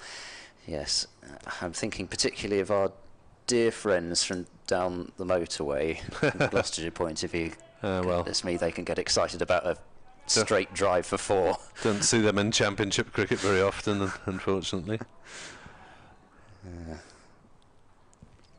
Douthwaite rounds at the end of his run and then moves into bowl to Van Buren. It's another short ball, which Van Buren gets plenty of bat on, but it's picked out backward square this time, and so the single will move Van Buren on to 90. 510 for 7, lead up to 271. Whereas I just like how casual Essex are, apart from sort of, you know, when Jamie Porter takes a wicket, and then you certainly do know about it, but they're the most casual lot I've seen in county cricket for some time. Douthwaite bowls that surely has got to be a no ball, doesn't it? No, it's not. It's signalled as one for the over, so according to umpire Newell, it did pass Tom Price at head height. I don't think Tom Price agrees, judging by the way he's walking off towards square leg, and I'm not entirely sure that I agree either, but never mind. No, it was a good couple of foot over his head from this distance. That was, yes, sort of Neil Wagner to James Anderson territory at Wellington, the wide that wasn't called, as Douthwaite bowls a straight delivery. Tom Price takes it off middle and leg maybe, and gets a single out to deep backward square. That's the end of another over. 511 for 7. Tom Price will keep the strike on 17. Lead is 272. But you've got the likes of, you know, that Essex side. You've got Sir Alistair at slip, Rossington behind the stumps, who's not going to be charging from end to end. Simon Harmer sort of cuts a very calm, casual presence. There's so many of them. Just made up for by the loudness of their home crowd for T20 games, who cheer everything to their side do to the echo and absolutely ignore everything the opposition do positive. It is a lovely place for a championship game, though, I've got to say. Even though Gloucestershire have been summarily thrashed both the last couple of years that they've had to go there, but it is a magnificent place to go and watch championship cricket. So many fans in, they're really into the championship cricket. Actually, they do applaud the opposition for the championship, even if they don't. It's just the West Ham T20. fans. Yeah. Yes. So the required run rate for Glamorgan, were this innings to cease in the next couple of minutes, is now already over 5. It's 5.05 recurring. So as we say, we think that Gloucestershire will probably push that up towards a runner ball before any declaration. 511 for 7, as nothing much continues to happen on the playing field. The batsman taking in a little bit of a drink. Tom Price. Heard a suggestion that Gloucestershire's idea was to bat till tea. And then we can't all go home. Yes, well, if they do that, then if they manage to survive until tea, then we're going to have a very tedious hour afterwards, and shake hands at 5 o'clock. Not my suggestion, like I said to Ed, would have been 280 in 50. But I think it's more likely to be, well, if the suggestion they'll bat until tea is correct, then heaven help us all. They might not have the option to bat till tea, of course, if Glamorgan winkle out these last few wickets. De Lange not liable to hang around, and Dale at 11. Here's Carlson then from this Cathedral Road end on a very still afternoon. Bowls to Price, who punches one off the back foot up to Podmore at deep mid-on, single. I think, with all respect, when you see a number 9 and 10 batsman as Price appears to be playing so comfortably, then Van Buren, well, if he can play like that, what are the Glamorgan main batsmen going to play? And what's the point of me declaring, or what's the point of me giving them any chance? Harris is limbering for potential bowl as Carlson does bowl, driven off the outside path of the bat by Van Buren to backward point. No run. 90 for Graham Van Buren. He's faced 180 deliveries, so it's exactly a strike rate of 50. As he's back watching that one carefully from Carlson and defending, it doesn't really appear to be turning sharply, apart from when he's bowling, when he bowled into the footmarks against the left-handers. Carlson bowls again, that's short and pulled away by Van Buren, misses out slightly there, just gets the single down to fine leg, didn't quite time it. Now it moves to 91, 513 for 7. And Glamorgan will be rather happy that there's no game next week, because they've been in the field for 130 overs here. Weary bones out there. Carlson bowls, Price off the back foot, takes a single up to deep mid-on. I saw Jamie McElroy in the interval bowling with David Harrison, the coach, which perhaps suggests that he will be in the next game against Durham, and I think you need a bit of variety. Left arm swings it. Yeah, Glamorgan will have to look at their attack carefully for the next game, because they did a sterling job in the first innings thanks to Van der Hoogten, but they haven't been able to back it up. Carlson bowls, dragged down, pulled away down to backward square leg. The batsman Van Buren picking out the fielders on several occasions in that over. He's 92. Gloucestershire 515 for 7. They lead by 276. Overs remaining 55, and since we're continuing, Glamorgan won't face more than 52, so you wouldn't thought Gloucestershire are giving themselves a realistic chance of bowling Glamorgan out from here on. We spoke about Weary Bones. Here's the man nicknamed Bones, James Harris. Yes, yet to take a wicket in this innings. The figures he's cracked 100, not for 103 of his 22. And he'll be bowling to Van Buren, who is not out 92, as you say. 515 for 7.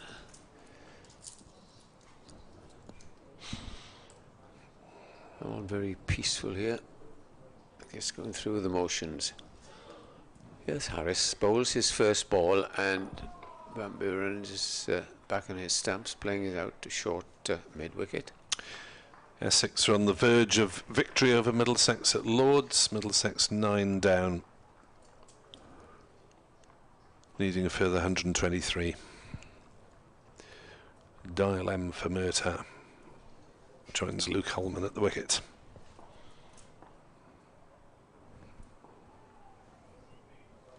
In comes Harris and bowls again, and this time it's driven up to mid-off, and there's no run.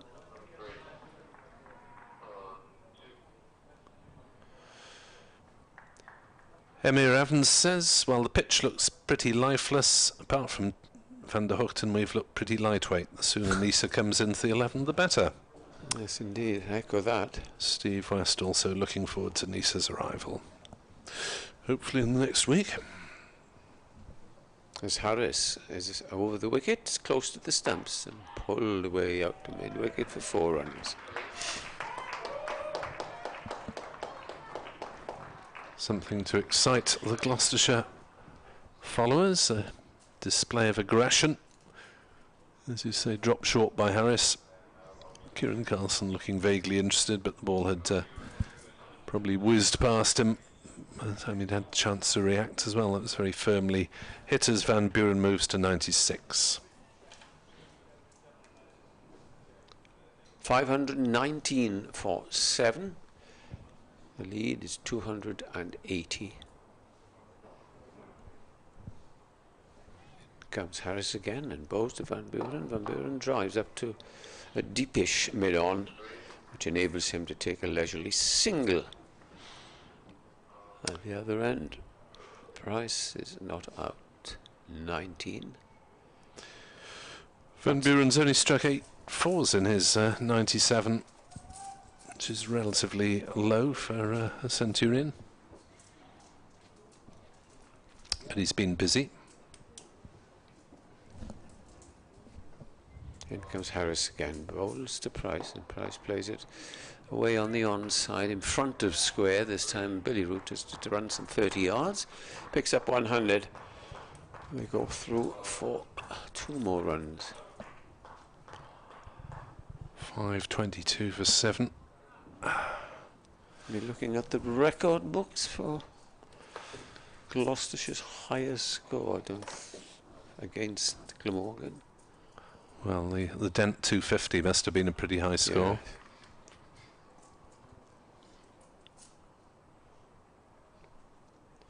Van der Hoogten in bowls, and this is played by Price up to mid-wicket. That's the end of yet another over, the 132nd over. 522 for 7 on this lifeless pitch. Yeah, the batters meeting mid-wicket for yet another chat. And I think Glamorgan's hopes are fading at the moment. Gloucestershire's hopes might be fading as well, unless he thinks of a quick declaration. Because I think if you go down to 45 overs, then he would be intent on just playing for the draw. That's the paradox, isn't it?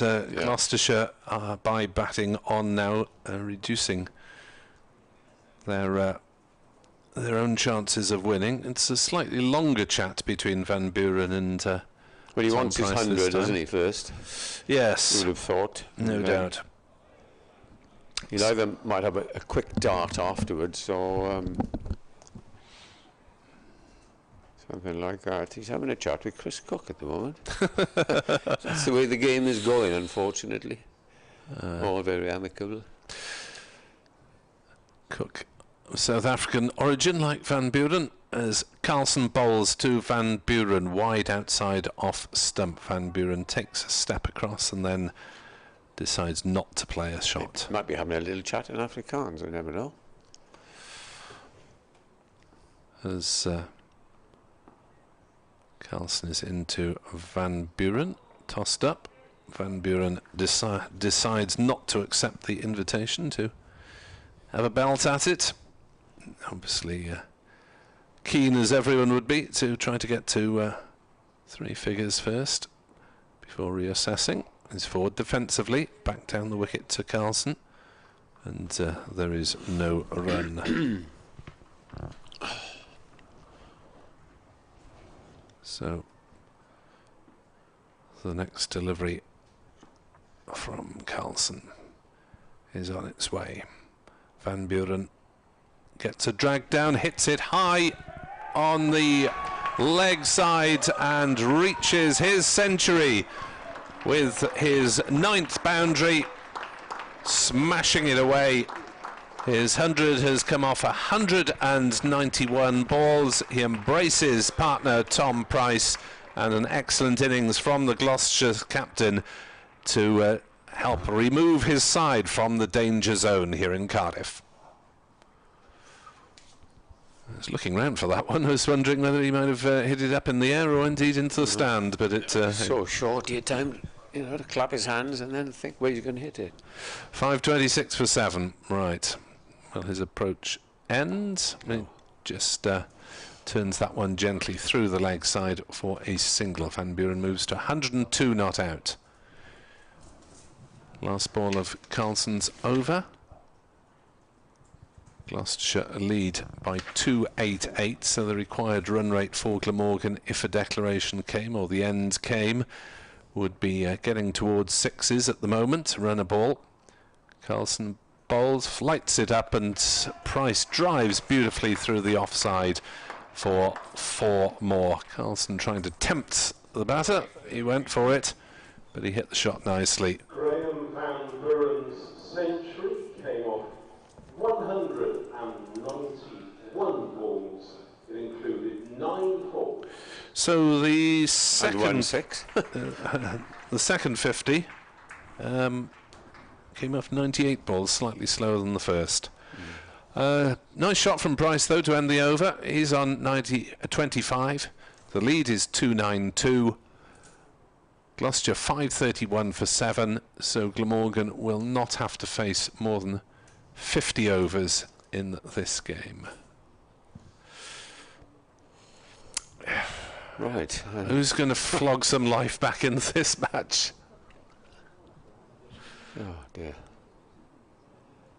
And unless Zafar pulls off miracles, dismissing aside, unless they're going for it hard, in less than 50 overs is unlikely, you would have thought. But things could change. Yep, you never know. As in comes Harris and to bowl to Van Buren, who plays it away into the covers. You must think of the world of Glamorgan's batsman, Van Buren, because he's asking them now to take score at 6. Yeah, it's getting towards 6. Well, I suppose Glamorgan do bat deep in this particular lineup, don't they? With but it's not as if you're going like a one-day match where you can put, you can put everybody in the boundary, if you like. Yeah, quite. In comes Harris and bowls. Pushed out into the covers and there's no run. Clock chiming the half hour in the distance on this largely tranquil Sunday afternoon, though looking at the Glamorgan flag and the Welsh flag on the pavilion, it might be a bit more breeze out there than we suspect. The trees aren't moving much. Harris again. Bowls. And that's played away on the onside.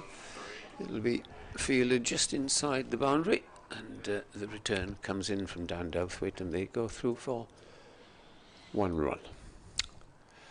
At least this match has lasted longer as a spectacle than that opening match against Northamptonshire here a couple of years ago, which was don't talk about that. Which was a pile of runs. Northants made 700, but didn't make them very quickly, and didn't look hugely interested in winning the match. Harrison bowls and Price drives up to mid-off.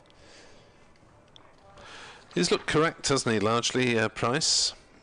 Only averaged 14.6 for the bat last season, but yeah, looks better than that on this, this evidence. Think, you know, a non-batter would look good on this pitch because it's so placid.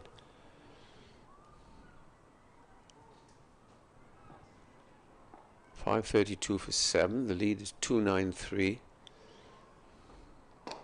That's played out into the covers. No run.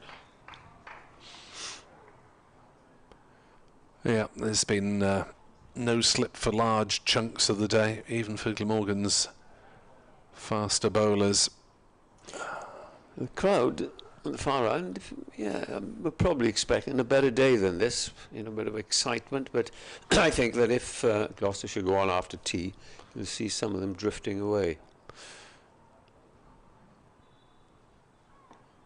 Next ball is driven, and they go through for a single. Yes, I mean, Glamorgan... Face it a minute, Nick. The fielder there dive for the ball and is still lying down. As if to Salter, yes. Can I lie down here for an hour? It's got that to that sort of situation now when there are 52 overs left and the lead is 294. Well, Glamorgan effectively had the better part of at least a day and a half to bowl Gloucestershire out and potentially win this match, but they haven't managed to do so. So no one's going to give victories away as Ingram is wandering down towards the scoreboard at deep backward square, and Kieran Carlson, whose bowling arm will be sore. He wasn't expecting to bowl 28 overs in this game, I'm sure, when he was picked. No, his 106 will delight him, but 4 centurions in this game now. Lengthy spell. This lengthy spell is well, it's adding to his skill set. But Andrew Salter must be wishing that he could swap shirts with Carlson and have a bowl himself.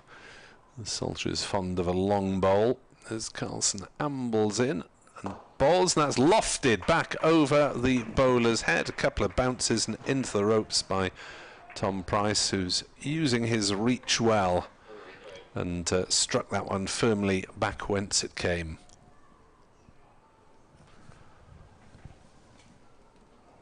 Easily cleared mid-off. No applause. Kid like Essex, yeah. The Gloucestershire crowd have obviously gone after the tea stall or whatever. 5:37 for 7. Carlson bowls. Price tries to do it again, and he's dragged this one through mid-wicket for 4, which was a shot he'd played several times before. Boundaries in successive balls from Tom Price take his tally up to 34, and the lead past 300. Now, will that be the trigger? Any rain forecast? 5:41 for 7. Lead 302. 3 wickets still in hand. No one in any particular hurry on the Glamorgan side at the moment, as Gloucestershire have ground the bowlers down. Carlson will come around the wicket just to try something different. Price eyeing up the boundaries. Long on is back on the ropes for a miss-hit. Cook from behind the stumps is directing troops, sending Long on a little bit straighter as Carlson bowls, and Price opens his shoulders again and belts it through mid-wicket, and again he's bisected the fielders, and that's 3 boundaries in consecutive balls from Tom Price, who is enjoying himself here. Yeah, he's playing a tail-enders innings, isn't he? Having a crack at anything now, and why not? That's a bit of entertainment, but Yes. it appears to be a little too late for the crowd here. Tom Price, highest first class score, 71. He's got a way to go for that. Carlson bowls again to Price, who swings this one. Is this one up in the air on the offside? Did that one carry? I think it did. Yeah. To Root at cover, who's put it down, and they've gone back for a couple of runs. I think that carried. Yeah, we'll know if the cameras can pick it up for us on the replay, but I think he came in, and the way he's got his hands teapot-wise there. Price moves to 40. Carlson bowls again. This time he plays it rather more gently to mid-wicket. And there's no run. Carlson drops the ball as it's lobbed back to him. It's that sort of feeling now for the Glamorgan bowlers. As Carlson is in, bowls, and Price steers one through the leg side for just a single. It is looking darker. Out to Ingram. Says he. Says he desperately. Yeah. 5:48 for 7. The lead is 3:09. There's no ambition here, is there? From Van Buren, he's going to bat on, and well, Price swinging might suggest that he's thinking of giving his bowlers 45 overs or thereabouts, just to. How would he feel if Glamorgan collapsed and they were 8 down at the end? I remember a championship match at Worcester in the COVID season where Worcestershire batted on far too long after lunch on the final day, and Glamorgan finished 7 or 8 down. Cook held them up, and yes, he saved a couple of games in that mini season where Glamorgan played rather badly in championship cricket, such as it was. I think just the 5 games possible. And there's a discussion going on, which has been for the last 3 minutes. I can't think for the world of me what it's all about. What time's best to get back over the Severn Bridge? Yeah. What's for tea? What is time? Is it 20 to 4 today? It is. We're only halfway through the afternoon session, Edward. Less than halfway, I'm afraid to say. 2 spectators here have had enough in front of us on their way home as starts in the over, and that's just cleared mid-on. I thought he'd caught it for a moment, but might have got a hand to it there, I think. And it's Price who's having a dart now. He's on 45. He's hit 3 or 4 fours in the last couple of balls, and I just don't understand what's going on at the moment. McIlroy is wringing his left hand. That's what's going on. Bowling hand too. The sub-fielder, who must have got a fingertip to it, made a good effort, to be fair. Airborne at the time, but Price is laying about him now, adding at least a little bit of entertaining value as long on retreats.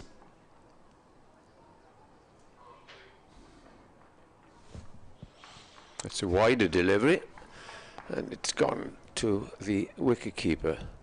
No, seriously, it is getting a bit darker, isn't it? And the forecast was for rain coming in this evening. Could it possibly not during come the in? hours of play?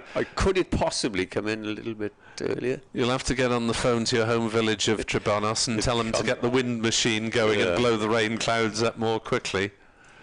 The weather usually arrives from Edward's home direction. From the west. There's the next ball, and that's hit down to long on for 4.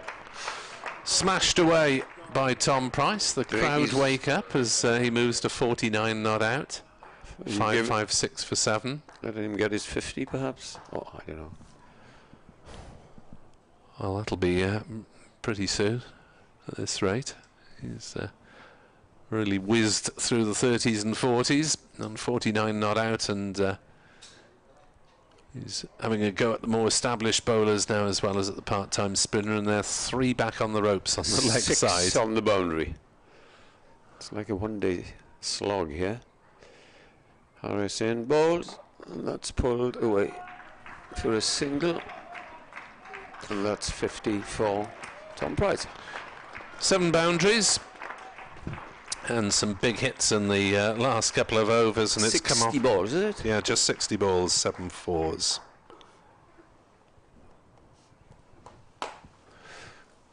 So some entertainment provided by Tom Price, but will it preview a declaration?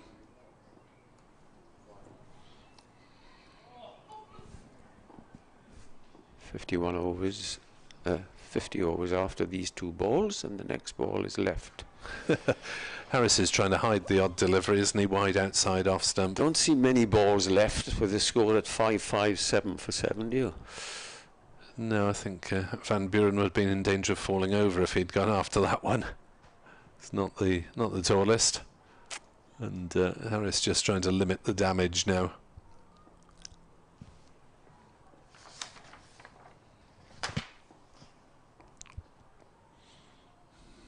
Here he is again, last ball with the over, and another wide ball. Still we go on. Tom Price's 50 came off 60 balls with 7 fours. There we Keep are. on staring at the scoreboard, the two batsmen, and which makes you think he might well be thinking of a declaration, but surely by now it should have come. Although, you know, 50. Well, 50 it won't overs, be 50, that'd be it'll 47 now. Yeah. Glamorgan would be 6.5 runs and over. You can't seriously see them chasing that. So it's just a question of Glamorgan blocking it out and Zafar bowling 20 odd overs and trying to take 10 wickets. Well, he got 6 for 40 odd last time 2 years ago, Gloucestershire played here 2 years ago in September. Kieran Carlson to Tom Price, so we should see some fireworks here. Fielders on the boundary at square leg mid-wicket and long on. 2 others on the leg side at mid-wicket and short fine leg. Hang on, do they have an extra fielder on for it? No, they just wish that they can. No one saving the single on the offside. Carlson to Tom Price, tries the reverse sweep and misses it. Well, I suspect Ed Seabourne's first question to the captain, had you not thought of declaring today? And I suppose you'd be expecting that. It doesn't pay to go in too hard with the questions in the first game of the season. Talk us through the tactics. Having heard them for so many years, it will be, well, no, we didn't want to lose it, obviously, which was the correct answer, because we gave Glamorgan a chance and we'd fought back so well. Next question, please, It's up Ed. to them to win it, yes. Yeah. Fielders retreating all over the place. Carlson bowls, Tom Price takes a single out to root at cover, and it's cricket by consent at the moment. There are singles available virtually everywhere. If the batsman gets a bat on it, there's a single virtually everywhere. Chris Cook now, is David Lloyd off the field, is conducting. Cook as keeper and former captain tends to do quite a lot of the direction of field. Vice captain, isn't he? Yeah. Well, he's bowling. Carlson in, bowls to Van Buren, and he clubs that one up towards long off, but all along the ground and straight to James Harris for a single. 5-5-9 for 7, the lead, 320. Carlson to Price, can he induce a catch in the deep? Ball wide outside off stump. Price plays it down towards backward point and goes through for a single. 560 for 7, the lead 3-2-1.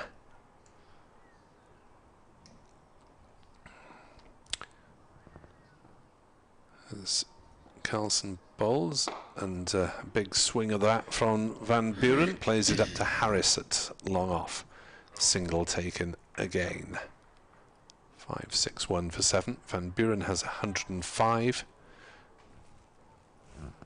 49.1 overs on the board. Dock off 2 for the change of innings. As Carlson bowls, Price works it away for a single. Once 2 it appeared, but fielder Byron was in quickly off the boundary, and the batters meet again in the middle. 49 overs remaining. they're going to play on, so Gloucestershire are not going to give themselves more than 46 overs to bowl Glamorgan out. The lead is 323, which leads me to my calculator again. 323 divided by 46. So Glamorgan would now have to score more than 7 runs and over to win this game. And then they have another chat. Know any good songs? I don't think I'd better sing because I've got the worst voice in Wales. The exception to the rule is every Welsh person can sing.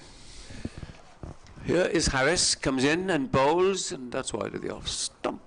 No shot. 1, 2, 3, 4, 5, 6, 7. 1, 2, 3, 4, 5, 6. 8 men on the boundary. It's getting towards farcical now, isn't it? Yep. 8 3/4 because the chap with extra cover is 30 yards out.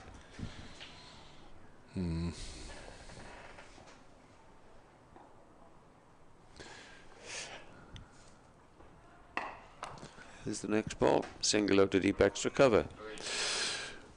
Jim Hiscock says Glamorgan collapse an option. Well, you wouldn't ever rule anything out, but they'd have to bat really badly to be bowled out in 40-odd overs on the evidence so far, unless Zafar produces the form of his life. Wayne Walters suggests his mate Lloyd Davis, who's sitting at the river end, should have a bowl and talk them out.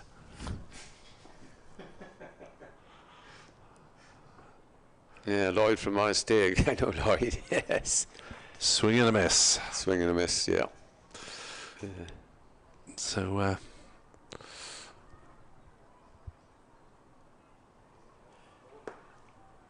Ed's leg spin, if only he were Welsh. Mr. Seaborn would be, could be quarter Welsh, that'll do. Welsh qualified. Grandparent, that'll do. Next over down this end, get loose, Ed. Stop talking to me, are you? In comes Harris. And, 4 runs. 4 runs, backward of square. Yeah, just beat the man there. Nick, can you tell me what do you see in this? Is it just batsmen want to get more runs to their average? I cannot see any reason why he'd want to just 8 men. It's far. Well, there we are.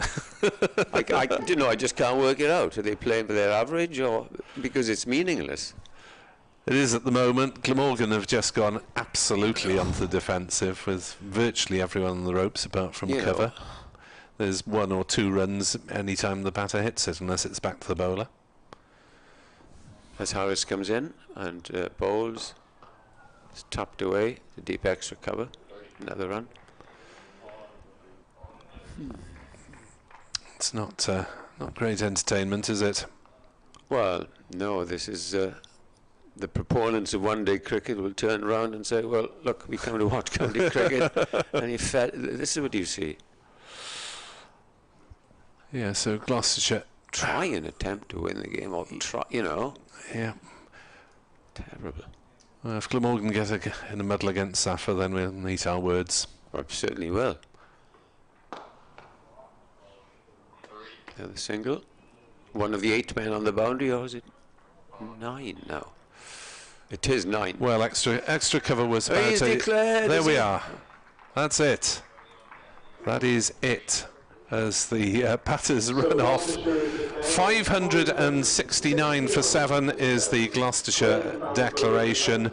The lead is 330, so Glamorgan will need 331 to win in 46 overs once the 2 have been taken off for change of innings. 331 in 46, or 10 wickets in 46 for the Gloucesters to get to win this game. The entertainment level can only go up, surely. Be back in just under 10.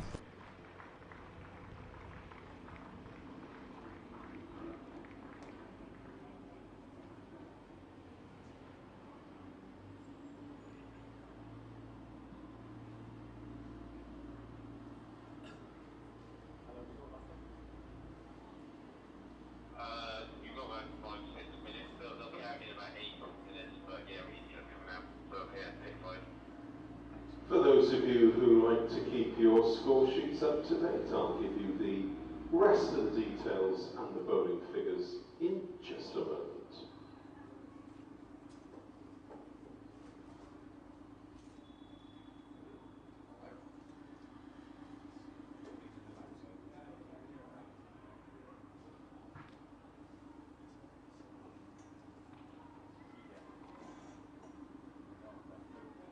So as I say, Gloucestershire 569 for 7 declared.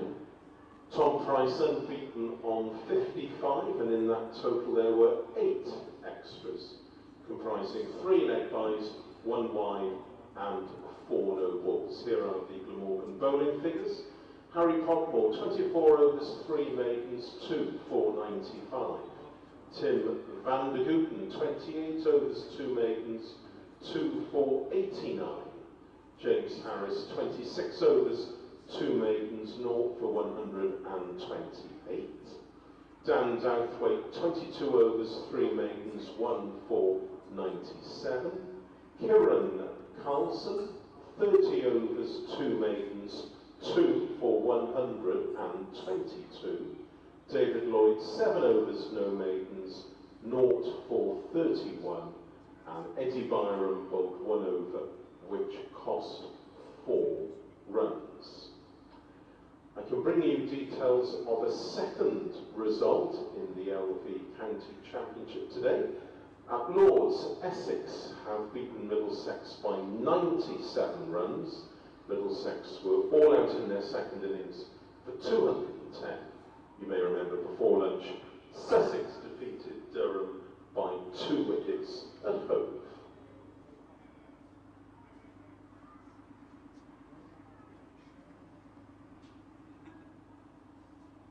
Ratchet win for Gloucester, do you think?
very similar. Are you coming now? Well, Marvel's done for them, still. Oh, you can't argue with that.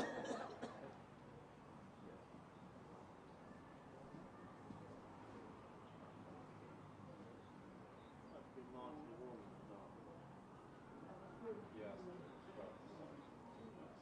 You have to win.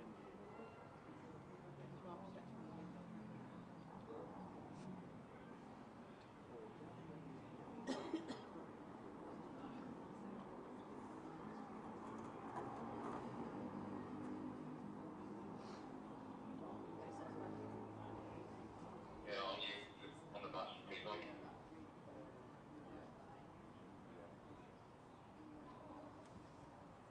Yeah, that didn't help here.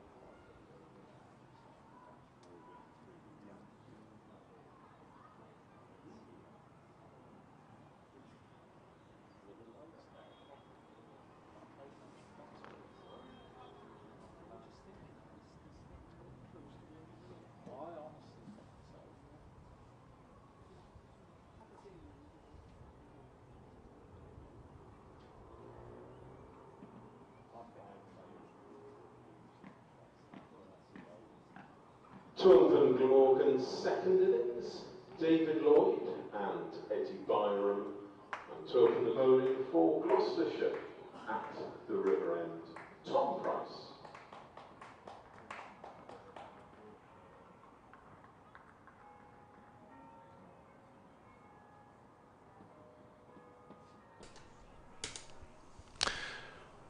Good afternoon and welcome back on BBC Sport Online, where Glamorgan face a target of 331 in 46 overs to beat Gloucestershire. Gloucestershire face the target of taking 10 wickets in that same time to beat Glamorgan. Having batted comfortably through the first part of the afternoon session, Gloucestershire have 40 minutes until tea, 46 overs potentially remaining in the game, unless of course a draw is agreed before that, and unless Glamorgan bat really badly or really well, then a draw is the probable outcome. Tom Price to bowl the first ball to David Lloyd, who pushes it to point, and there is no run. The update for BBC Radio Wales fairly shortly. After that we'll talk to Ed Seaborn about his thoughts on the declaration. Edward Bevan, wearing heart on sleeve, was very critical. Paul Sussex on Twitter says, what would Glamorgan have done if the boot was on the other foot, having come from behind? As Price bowls and Lloyd straight drives, Price does well to get a hand to it. Ball trickles to Van Buren at mid-off, and there is no run. 3 slips, no third man. Point, mid-off, mid-on, mid-wicket, deep square leg and a fine leg. Price in bowls to Lloyd, who pulls through the leg side for 4 runs. The ball racing away past the infielder, and Glamorgan are up and running. David Lloyd particularly keen to get a substantial score in this second innings, having been one of those who missed out in the first. Glamorgan should have something closer to an ordinary batting order. Colin Ingram was on the field, but Sam Northeast was off, so he'll have to drop down with a finger injury.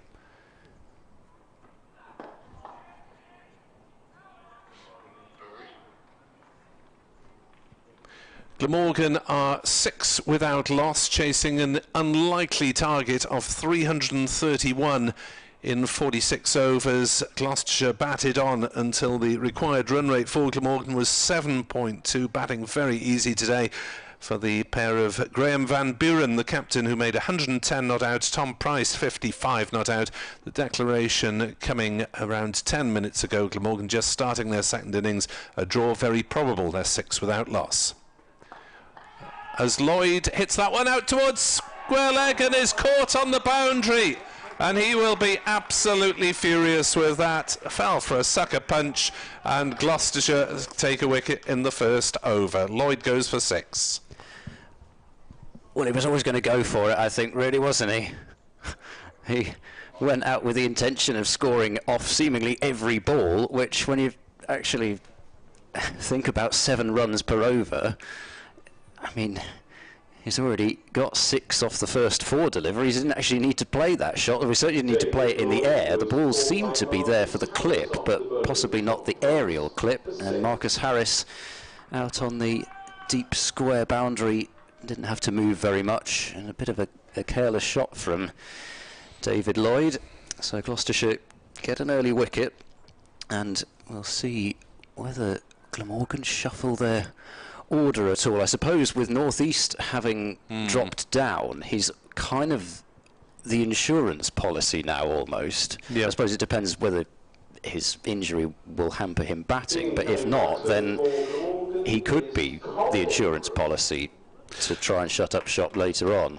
What were your thoughts on the timing of the declaration? Come on, Ed. Well, personally, I don't think I would have done anything too differently. That's just my view. It's been such a fight back to get into a position where you're not losing the game. Why would you then give the opposition any chance of winning? You're going to have to be defending. Well, not defending. You're going to have relatively few overs to bowl Glamorgan out, regardless of when you declare. And we're talking, 50 versus 45. Okay, maybe those are the 30 balls that make the difference, but in all likelihood they probably won't be. So realistically, I saw Glamorgan having far more to gain out of a chase than Gloucestershire, because there is that possibility that Glamorgan could just shut up shop for the draw anyway. So that's the way I've looked at it. I know it's not the way that everybody will look at it, but I just think it's an incredibly hard thing to play 4-day cricket, and if you've worked as hard as Gloucestershire have... Tom Price bowls to Colin Ingram, who defends it on the leg side. No run. Then, as that's a no ball, in fact, so that will be... 2 runs. A couple more to the total. So there we go, Glamorgan already ahead of the required run rate. Albeit with a wicket down. Well, it did look as though David Lloyd was coming out with real aggression as he should, really. I also think 7 and over sounds a lot, and I'm not saying that Glamorgan will get there. As Ingram drives into the offside and hits it straight to mid-off, and there is no run. So 7.2 is the required run rate, and Glamorgan are 8 for 1 after the first over. Well, are we going to see fireworks anyway? So yeah, to continue that point, if you're going to set less than 7 and over, you're kind of setting a run a ball. Well, the argument of, well, it's a championship match, so you can just set everybody back on the boundary. Well, you can't do that, because nowadays batters are so adept at just working the ball about that you can score at 6 and over without taking any risks at all. So if you declare much sooner, you open up that possibility. I just don't think that Gloucestershire, having batted for 138 overs and been 239 runs behind on first innings, could risk giving it away first game of the season. But there we go. And it's very easy to sit back and say, well, you should declare more aggressively, you should declare sooner, but this is only one game. True, and we've got Zafar go how to bowl. So he got the new ball in the first innings, although it might have been partly due to the fact that Van der Guchten, the night watchman, was in, but he's bowling to Byram now, who plays with bat and pad quite close together out towards backward point. There's no run, but he thrust that front pad outside the line of off stump to Byram, as he did in the first innings, regardless of what shot he was playing. So LBW will be potentially negated there, as Zafar bowls to Byram, who goes onto the back foot and tries to play some sort of a shot through the gap that exists in the offside. Nobody between mid-off and backward point, but went back on his stumps and Ended up missing the ball, which did not bounce very much, even with this new ball. So there's a slip, there's a leg slip, and there's a short leg as far as close catches are concerned.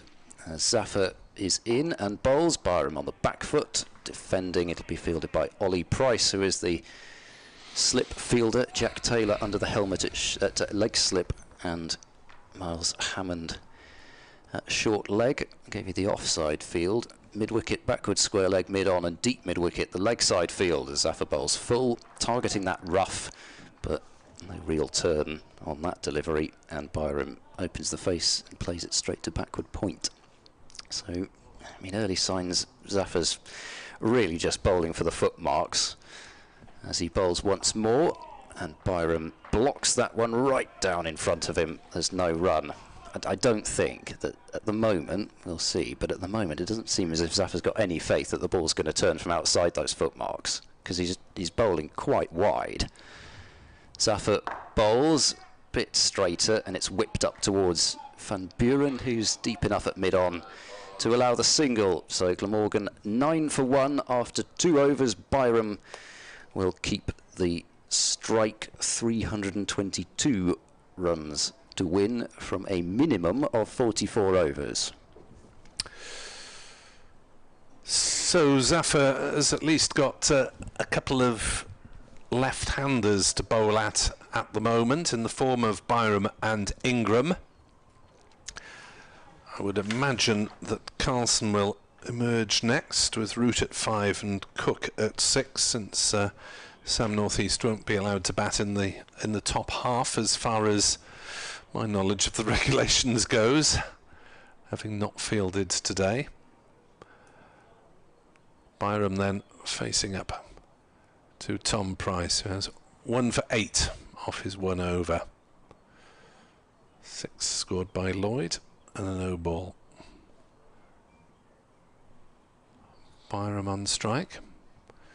One of the more solid players in the Glamorgan side, rather than a particular dasher, as Tom Price bowls, and Byram works this comfortably into the leg side. Single taken. Just looking, we've got about half an hour before tea, so 8, maybe 9 with Zafar overs to be bowled.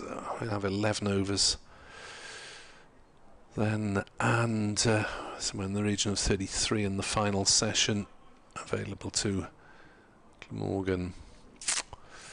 Is that too late to take a view, maybe, on whether to go for it or not?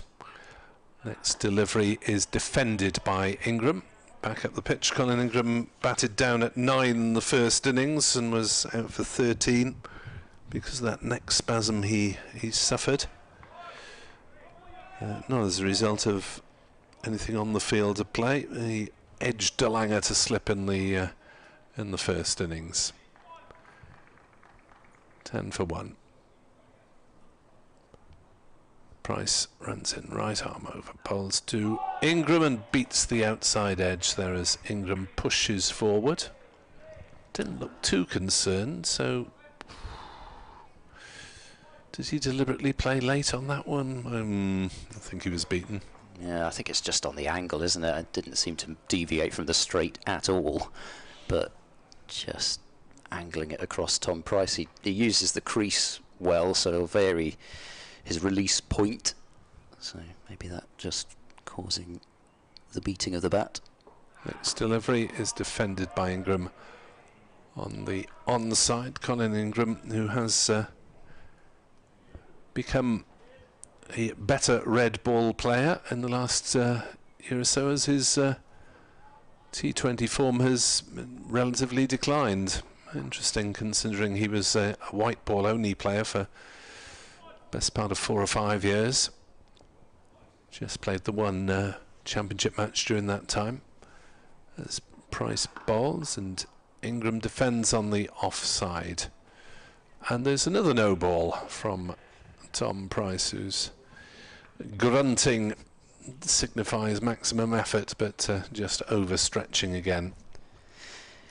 Yeah, and this new ball, I know it's early on, but it's done absolutely nothing so far. So really you are kind of back again to batters having to get themselves out, or if they just want to block, then they block. Still a way to go, though, of course. Price comes round the wicket and Ingram takes a single on the leg side, playing it out towards square leg. He gets off the mark with that. 13 for 1, Glamorgan. Gloucestershire's over 8 is +2, so they don't have anything to worry about in terms of losing the bonus points that they've got. 3 of them to Glamorgan's 7. Glamorgan having won the first half of the game, Gloucestershire having won the second half.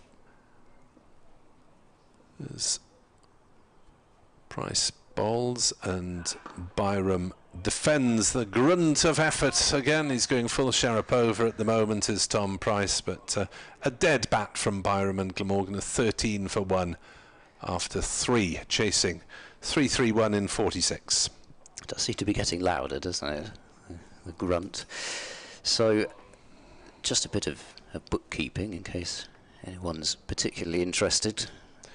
Bevan asked at one point what Gloucestershire's highest score against Glamorgan was, and it's their second highest first-class score, 653 for 6 declared, back at Greenbank ground in Bristol in 1928, where a fella called Hammond finished 218 not out. Alfred Dipper made 188. Batted for 168 overs. Zafar Gohar to continue. It's clipped away out towards mid-wicket. There will be just the one there, 74 for 1. Charlie Barnett made 80, but it was really that Hammond-Dipper Where did you say that was? Greenbank ground. I did have another look, and it looks as if it stopped being used just in that year, as that's worked away by Byram straight to mid-wicket. It's a dot ball. But yeah, it's still in operation. As Zafar bowls, and worked with the turn again by Byram, straight to short leg, and there's no run. And that particular total ranks 22nd all time for high scores for Gloucestershire. The only score higher than that 1928 game, which, as Byram will get a single wide of Van Buren at short mid-wicket, move on to 3, 15 for 1. The only score that Gloucestershire have made that was higher than that was 695 for 9 declared, which was the game where Craig Spearman scored Gloucestershire's highest individual score as well, 341. Zafar bowls quicker, flatter, Ingram right in behind that, and defending towards short leg. Spearman's 341 coming from 390 balls, 44s and 6 sixes. Zafar bowls to Ingram, who sweeps fine of leg slip. I assume he got some bat on that. Actually, no, he didn't. It's buys. So buys past James Bracey. As we look at the replay, it doesn't look as if it's, he didn't touch bat. And 4 runs to Glamorgan's total there, 19 for 1 after 4 overs. There's even, well, I say there's even less, there's actually substantially less turn with this new ball than there was with the first one for Zafar at the moment. Whilst there were buys in Zafar's first over in the first innings, that was because of turn out of the footmarks, but even out of the rough it seems to be turning less than it was in the first innings. As Finn McCool on Twitter saying minor county standard bowling by the Glamorgan attack in inverted commas. Tom Price to Byram, and I think that was a Byram leave. It was very late, but I think he just about withdrew his bat by the time the ball had passed. It's either that or he's done a good job of fooling me. Well, what did happen, I think, was that ball may actually have landed in the rough because it did deviate. It was a fast off break from Tom Price, but it was it was wide enough that it didn't really matter. Price to Byram, drives to mid-off, no run. I asked at one point on Twitter, run, chase or ball draw. Philip George is obviously feeling pessimistic. There is a third option, which is looking the most likely outcome. I think he tweeted that straight after David Lloyd was out. So an attack of early pessimism from a Welsh supporter there. So 19 for 1, 22 minutes until tea, as Byram is forward defending, and there is no run. Yeah, well, I just think it, over the last couple of days, as the pitch has seemingly lost all moisture that was there, it's been very difficult really for anybody to take wickets in the last couple of days. I mean, even Gloucestershire, who've got an international spinner, and De Lange, who bowls maybe mid-80s.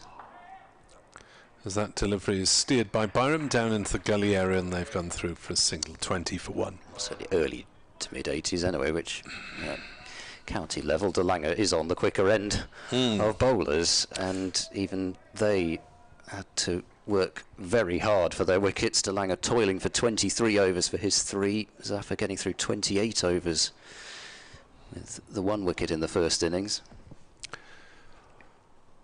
2 left-handers in at the moment, so Zafar Gohar does have some rough to aim for outside the left-handers off stump.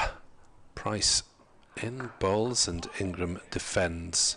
Elsewhere in Division 2, Worcestershire look well set for victory at Derby on 121 for 3, needing just 69 more runs to win. Sussex beat Durham by 2 wickets earlier, and Leicestershire look like surviving for a draw. They're 184 for 2, but needing 205 more to beat Yorkshire. At Headingley, as Price bowls to Ingram, who drives into the offside to wide mid-off and takes the single. Leicestershire have Rishi Patel 74 not out, and Colin Ackerman, one of their overseas, on 58 not out. So that's the scores in Division 2. In Division 1, Essex completed victory over Middlesex by 97 runs. Middlesex 210 all out at Lords. There were 3 wickets each for Jamie Porter and Sam Cook. Gloucestershire supporters will be interested to hear that Somerset are in some trouble on 102 for 5, still 6 runs behind Warwickshire. Goodness, if they lost that within, what, 2 3/4 days. Oof. Zafar bowling a new over, and Ingram has blasted this one down the ground past mid-off for 4 runs in quite typical Colin Ingram fashion. Didn't play it in the air, really, but just gets into such a strong position, and then it's that sort of almost not quite golf swing through the line of the ball, but that's the target straight, and he moves on to 7, 25 for 1. That's a shot of just trying to get rid of the close catches or something more. We'll see.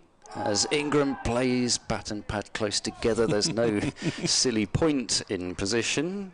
Not sure what that came off, actually, but Zafar with the riposte of being crunched for 4 previous ball. I think it was an optimistic LBW appeal rather than anything else. Yes, I was going to say, I'm not entirely sure whether there was actually any bat there. Ingram's going to sweep this time, and he's going to miss it. It was not actually, I don't think, that close to the stumps. I think James Bracey delivered a sort of sell job there to try and pull it closer to the stumps, but Ingram trying to fetch that one.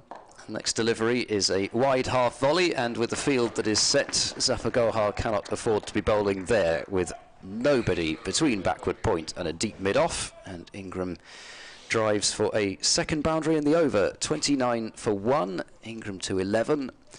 40 overs remaining after this one. Trail by, well, trail by, might as well say 302 to win, really. Just reading off the scoreboard. I think that must be a cunning trap from Zafar to leave that gap. He's in now to bowl, and Ingram prods forward and is beaten outside the off stump. Through it goes to Bracey. enough turn there, but obviously not quite enough to take the outside edge. I think Zafar has left that gap to try and get Ingram driving through there in the hope that he tickles one to keeper or slip. Yeah, he bowled with this field actually quite a lot in the first game of last year at Northampton. Zafar bowls on the back foot, Ingram punches into the gap, and there will be a single. Dale, the fielder from backward point, mops it up, and 30 for 1 Glamorgan after 6 overs. One man out, David Lloyd, but not exactly in your typical new ball fashion, clipping in the air and caught at backward square leg. Have yet to see very much here that would suggest that had Gloucestershire left Glamorgan 60 overs, they would have fancied their chances of bowling them out regardless of the number of runs available. But there we go again. I suppose you have to say you never know. Old Trafford looks to be heading for a stalemate, I would suggest. Lancashire 177 for 2 in their second innings, needing a further 267 against Surrey, as Ingram on the back foot defends Tom Price back to the bowler. There'll be another flattening out surface at Old Trafford, I would imagine. Lancashire going along at less than 3 and over, so it doesn't seem likely that they'll have a dart at victory. And Surrey, although they did declare, don't look, well, it looks as though they won't be able to bowl the Lankies out in that battle of 2 possible title contenders. 30 for 1 Glamorgan, chasing 3-3-1 as Ingram checks his drive and Price fields in his follow-through. Kent are favourites to win at home to Northants. They are 140 for 3 in their second innings, needing 87 more runs for victory there.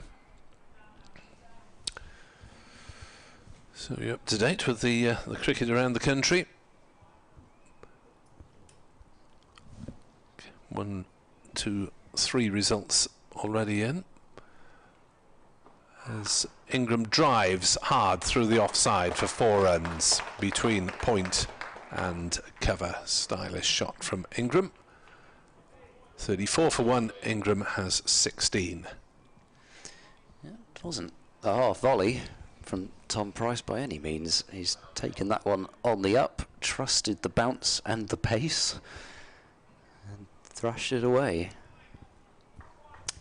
If it's not going to move off the straight, then, especially with the harder new ball, then you can play those sorts of shots. Third boundary for Ingram as Price is in and bowls, and Ingram just drops the bat on that. Pushes it gently to point. No run. 34 for 1. We are 14 minutes away from cakes.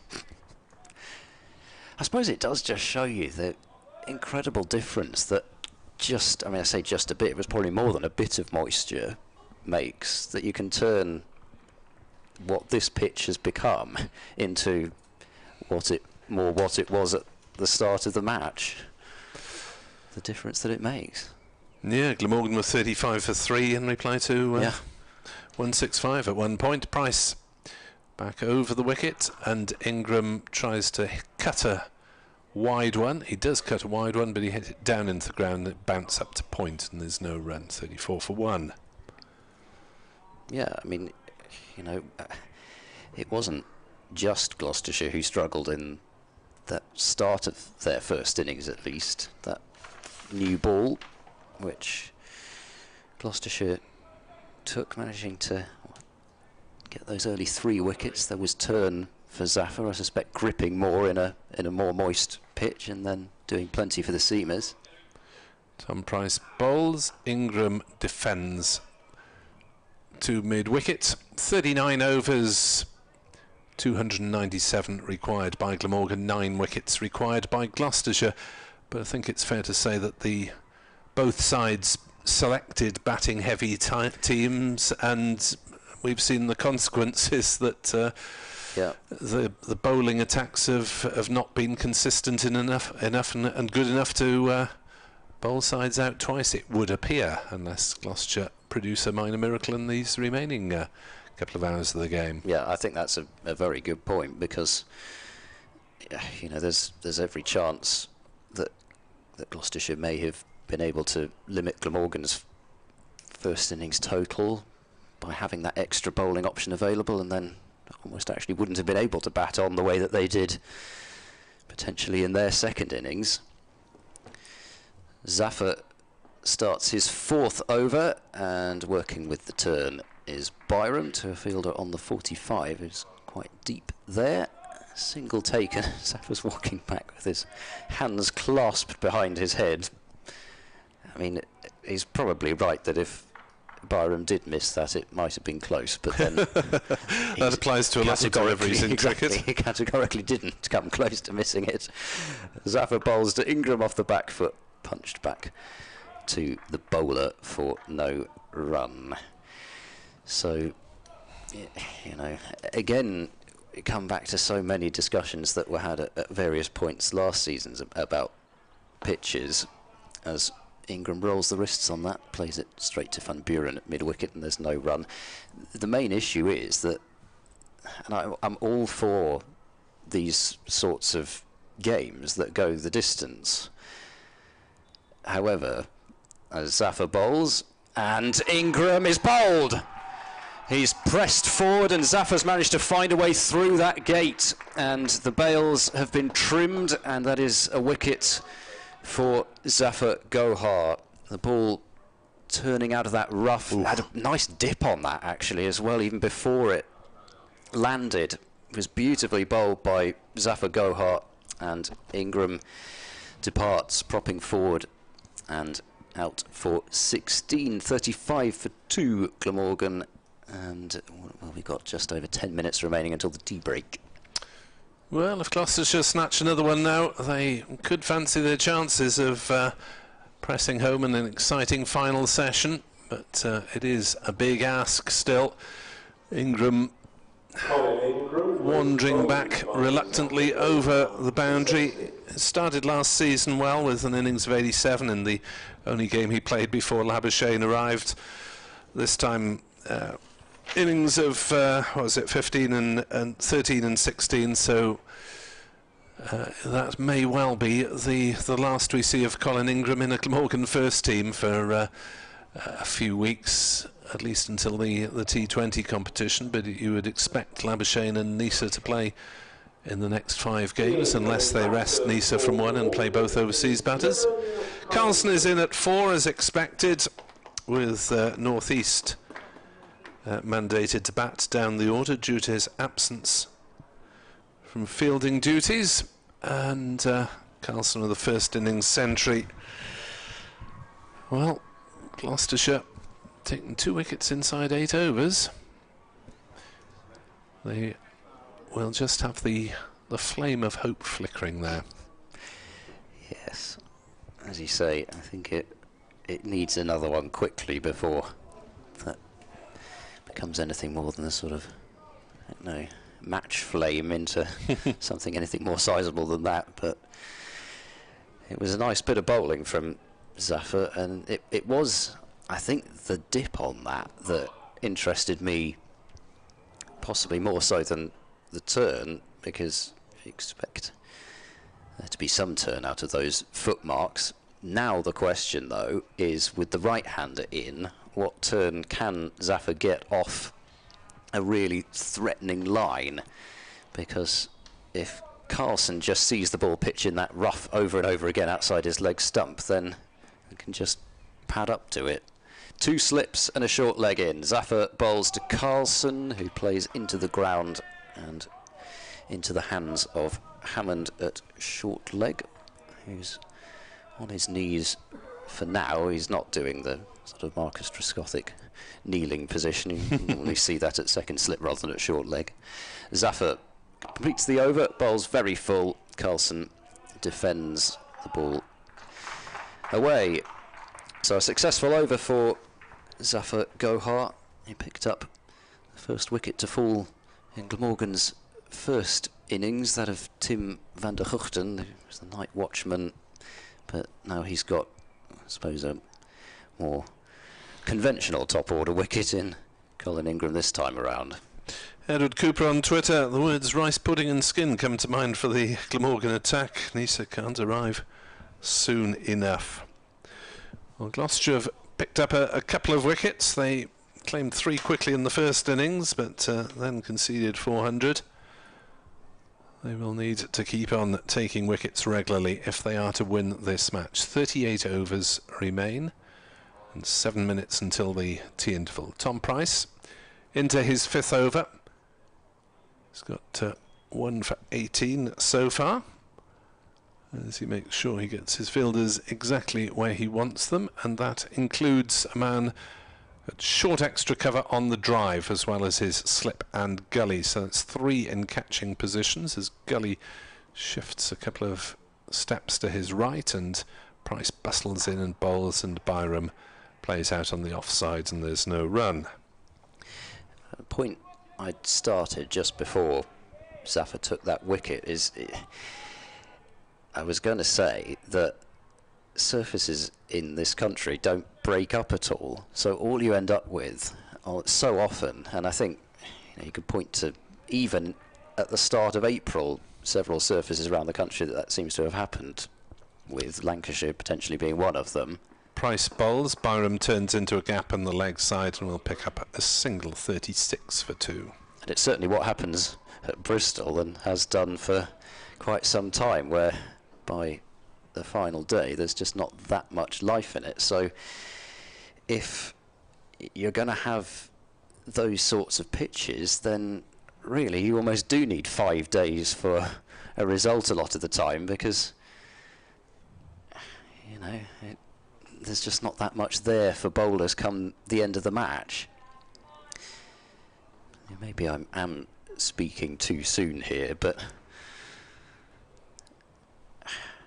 you just saw so many pitches like this last year, Northampton being one, Old Trafford, to a certain extent even the Ageas Bowl. As the next delivery from Price is a decent one, strikes Carlson. No real appeal.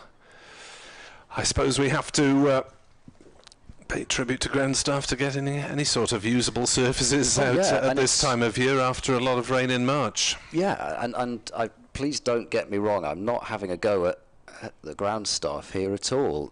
This is just what pitches do now. As Price bowls, Carlson pushes on the leg side, struck on the pad, possibly a bit of inside edge, ran down for a single. Inside edge it was. It was going down leg side even if it hadn't, I suspect. 37 for 2, Carlson off the mark. It's a strange defensive shot though from Kieran Carlson. It was not the most certain of movements forward, sort of caught on the crease there a little bit. Carlson looked in good nick in the first innings, so he'll be keen to keep that going. He and Billy Root hitting centuries. Price is eager to get on with it. Byram wasn't ready. 2 slips and a gully now. Gloucestershire changing their field round a little as Byram gets a shorter ball on the leg side that he just dabs down towards mid-wicket and ambles through for the single. 38 for 2. And the last ball of the 9th over. May get 2 more before tea if no, the clock ticks over to 3:37. So 1 ball of this and then a Zafar over. Plenty of chat among the Gloucestershire fielders to try and keep their spirits high and pursue this outside chance of victory. As Carlson edges and is caught at the second attempt at slip, and Gloucestershire have 3 before tea. Price has struck again, Carlson has gone for 1, and Glamorgan are in trouble. Jack Taylor with one of the more extraordinary slip catches that you'll see. I don't think I've ever seen the ball parried quite like that. It was quite close between Jack Taylor and Ollie Price, first and second slip, and I don't know whether Jack Taylor was just a bit hesitant for a moment to see whether Ollie Price would go for it, but parried up well in the air and well behind him, and Jack Taylor almost ended up taking that near the helmets, but he stayed with it. And Carlson with a shot to a ball well wide of off stump. It's almost a sort of toe of the bat that he's got on that, I think. It may be just a hint of away swing there from Tom Price. And from Carlson's point of view, given how close it was to tee and the fact that Glamorgan surely cannot think about going for this total, that's a slightly strange shot to have played.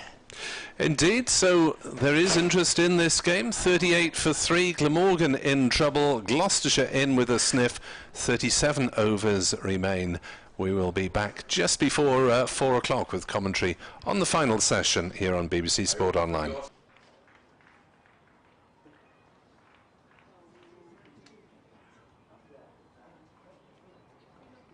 I'll bring you up to date with the latest scores from the other games in the LV Insurance taking place elsewhere.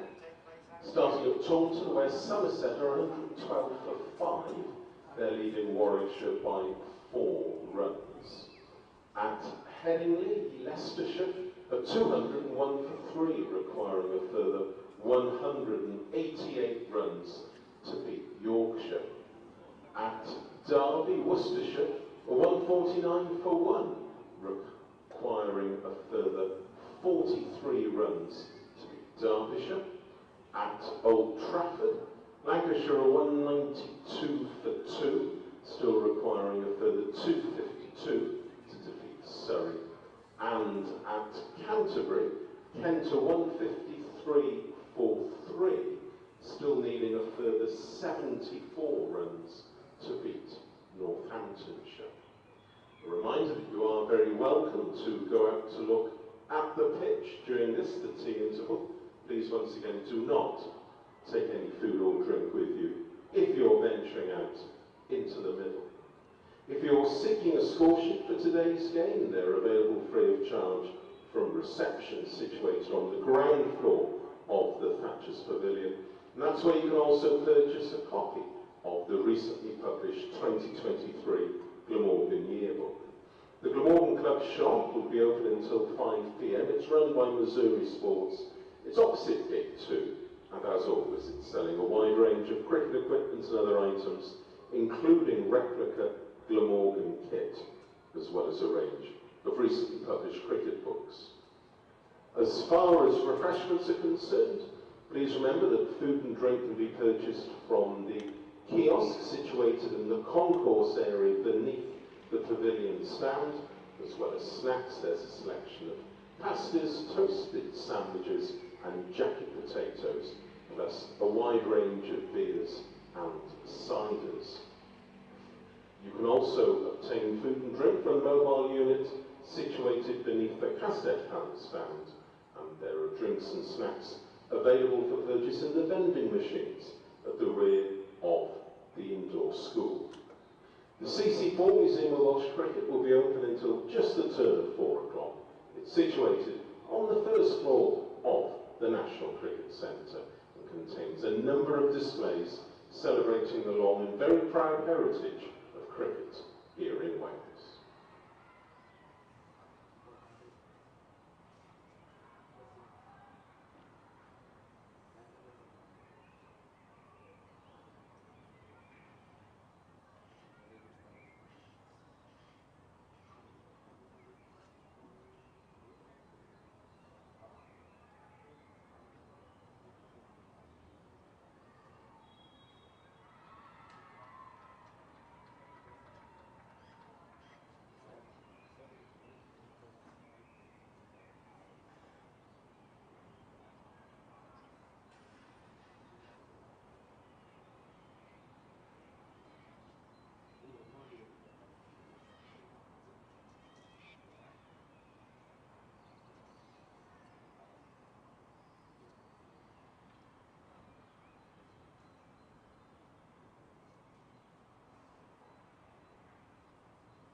Because all this James has gone longer than the Worcester match.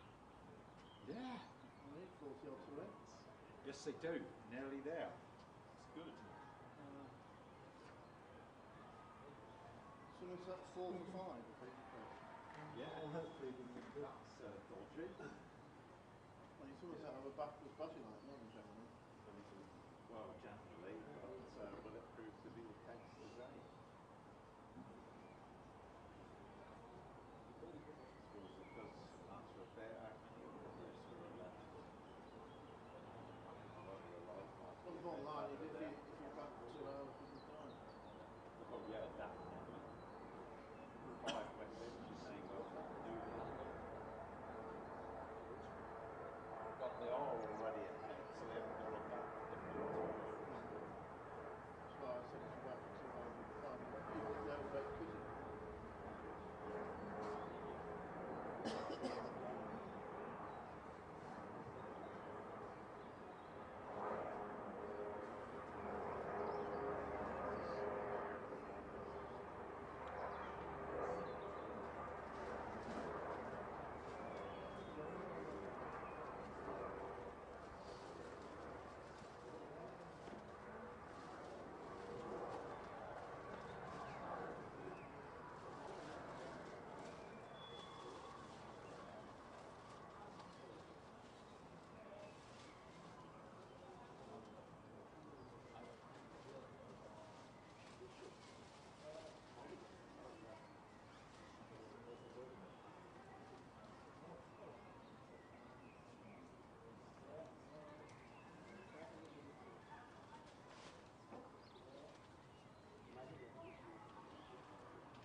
To resume Glamorgan's second innings, Eddie Byron, and with him the new batter, Billy Root. And to resume the bowling for Gloucestershire at the Cathedral Road end, Safa Gohar.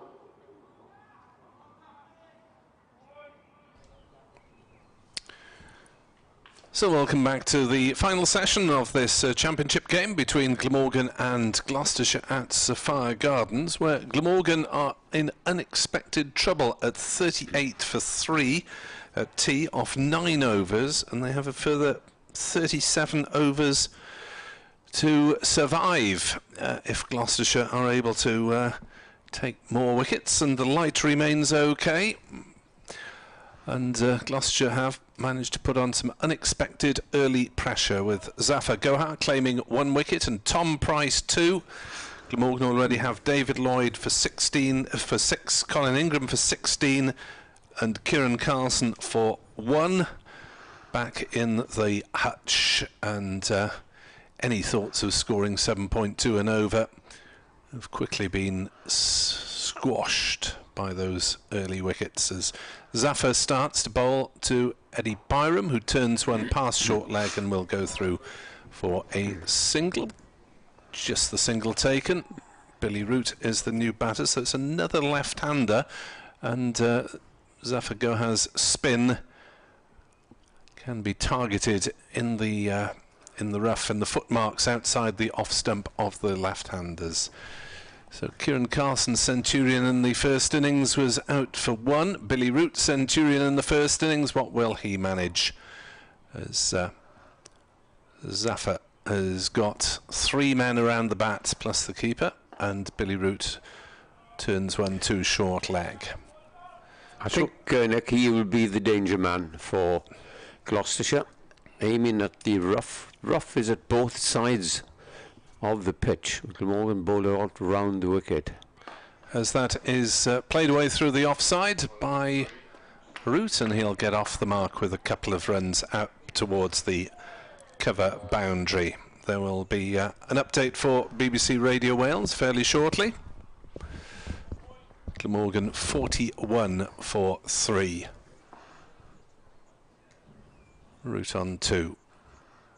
Zafar is in to bowl, and Root is forward, squirting that one past short leg, but I think on the ground. And they'll go through for a single, 42 for 3.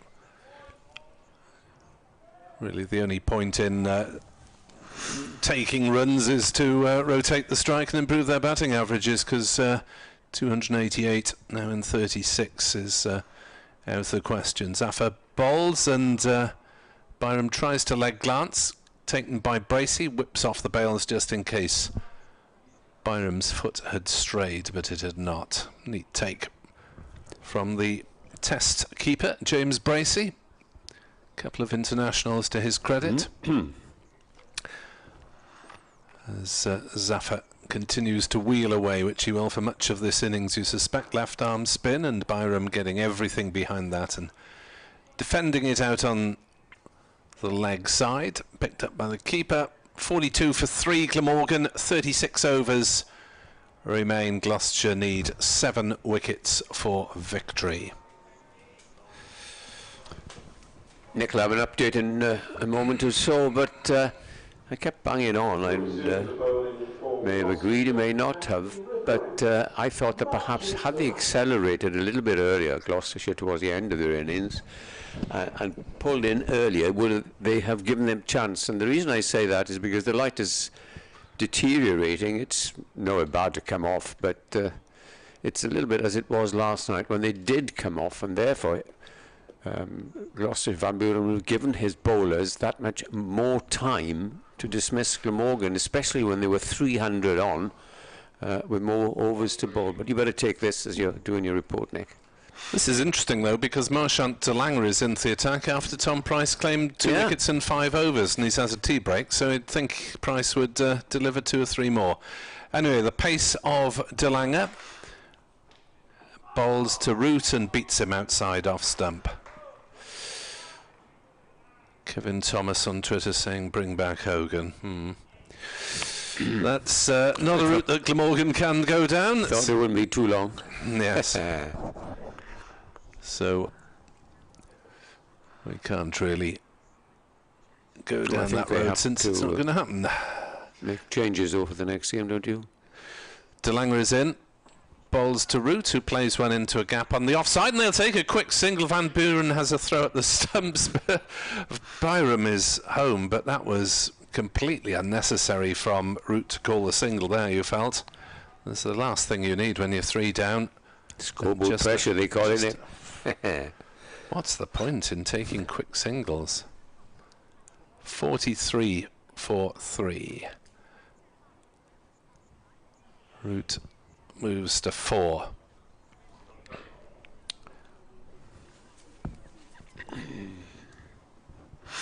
So Byram is on strike. Short leg and 2 slips, and Byram defends on the offside. Byram and DeLange would have been teammates at Somerset for possibly 1 season, I think. DeLange formerly with Glamorgan, and then Somerset before moving to Gloucestershire. Update for Radio Wales to come.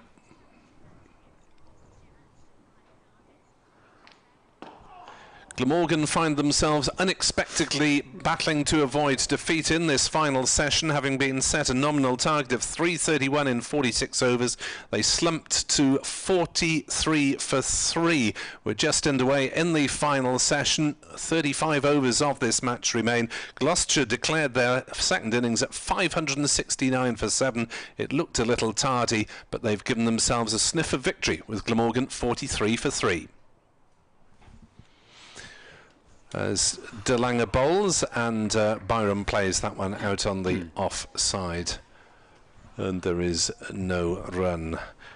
The question is, will I be doing a 5 o'clock report with the game still live, or will I just be providing a few words for the newsreader to read saying it'll end in a draw? I think we will still be here.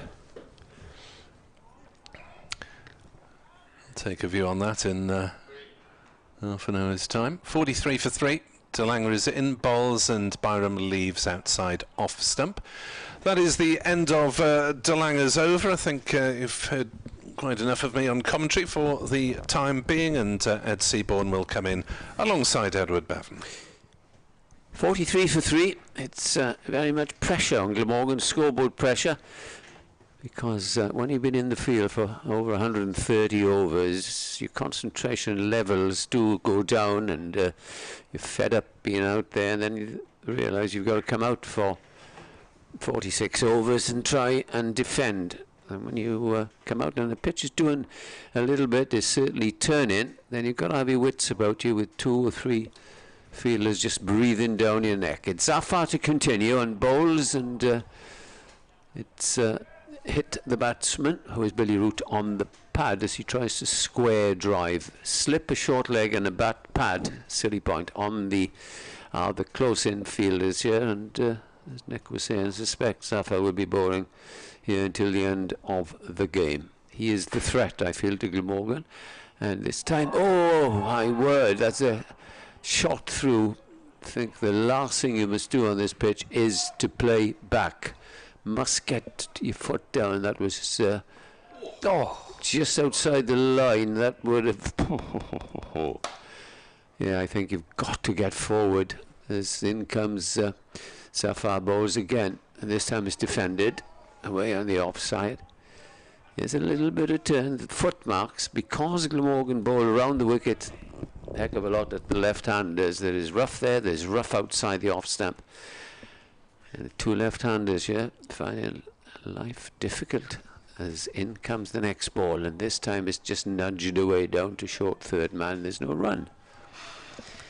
Yeah, well, I mean, that ball a couple of deliveries ago, straight out of the foot marks and barely bounced. We haven't seen one do that for, well, in fact, that's the first one we've seen do that all match, really. Here's the next ball, and that's played gently away, and Root sort of thinks of a run, decides against it. Last ball of the over coming up. Zafar 1 for 17 off what will be his 6th over. 34 overs left and just this one ball. We have already had 12 very interesting overs.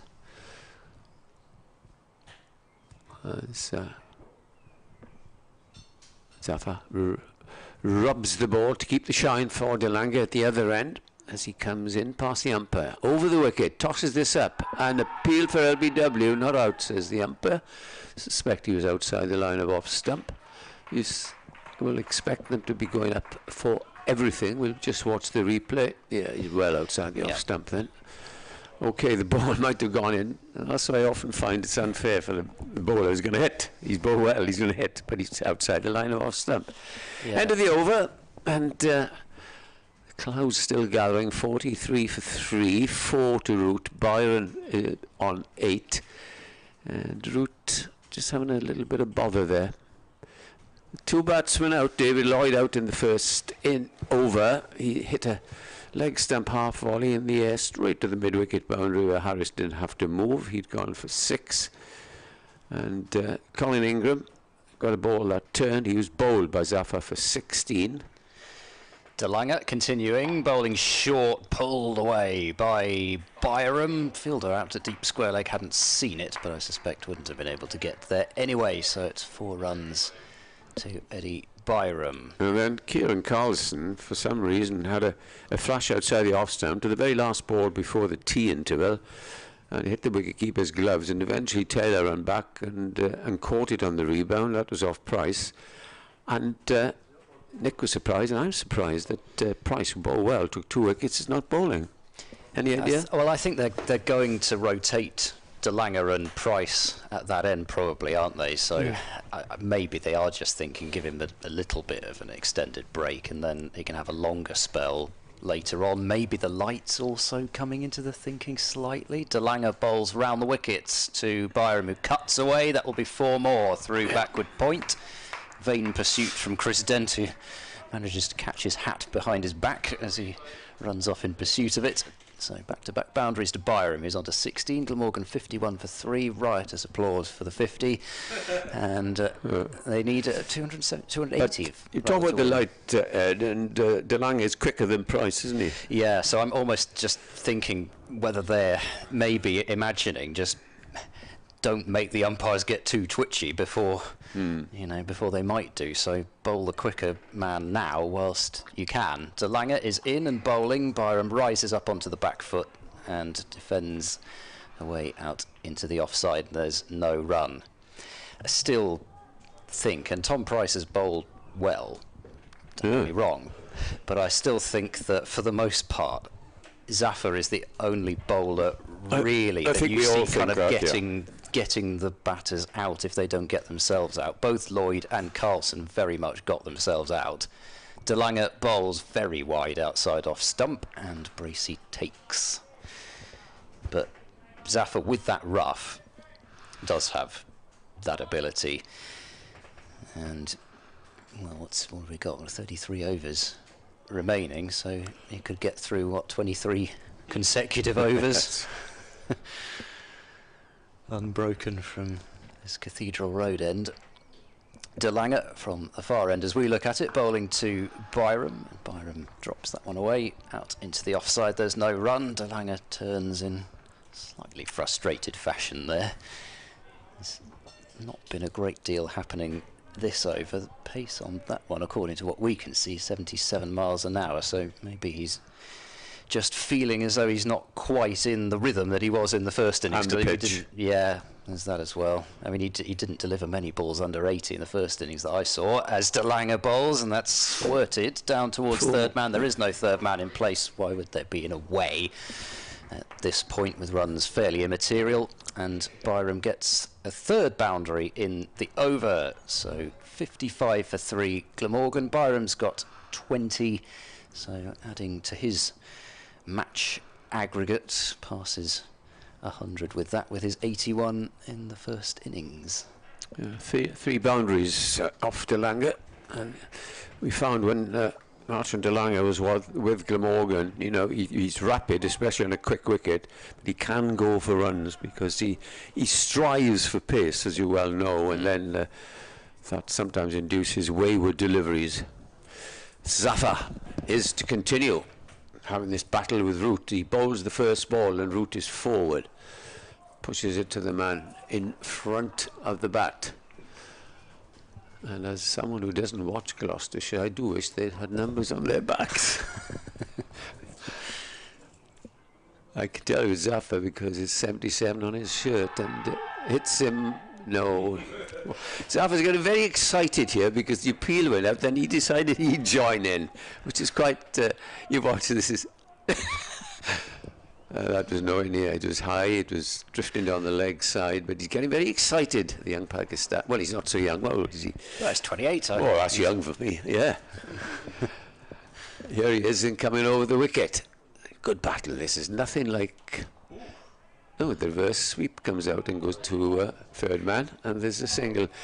Well, there's nothing like, I've seen good spin bowling a little bit of turn, and the batsman trying to defend, and there's not, you know, can't beat it, can you? No, I agree. I mean, spin bowling is the greatest art form in cricket, for me.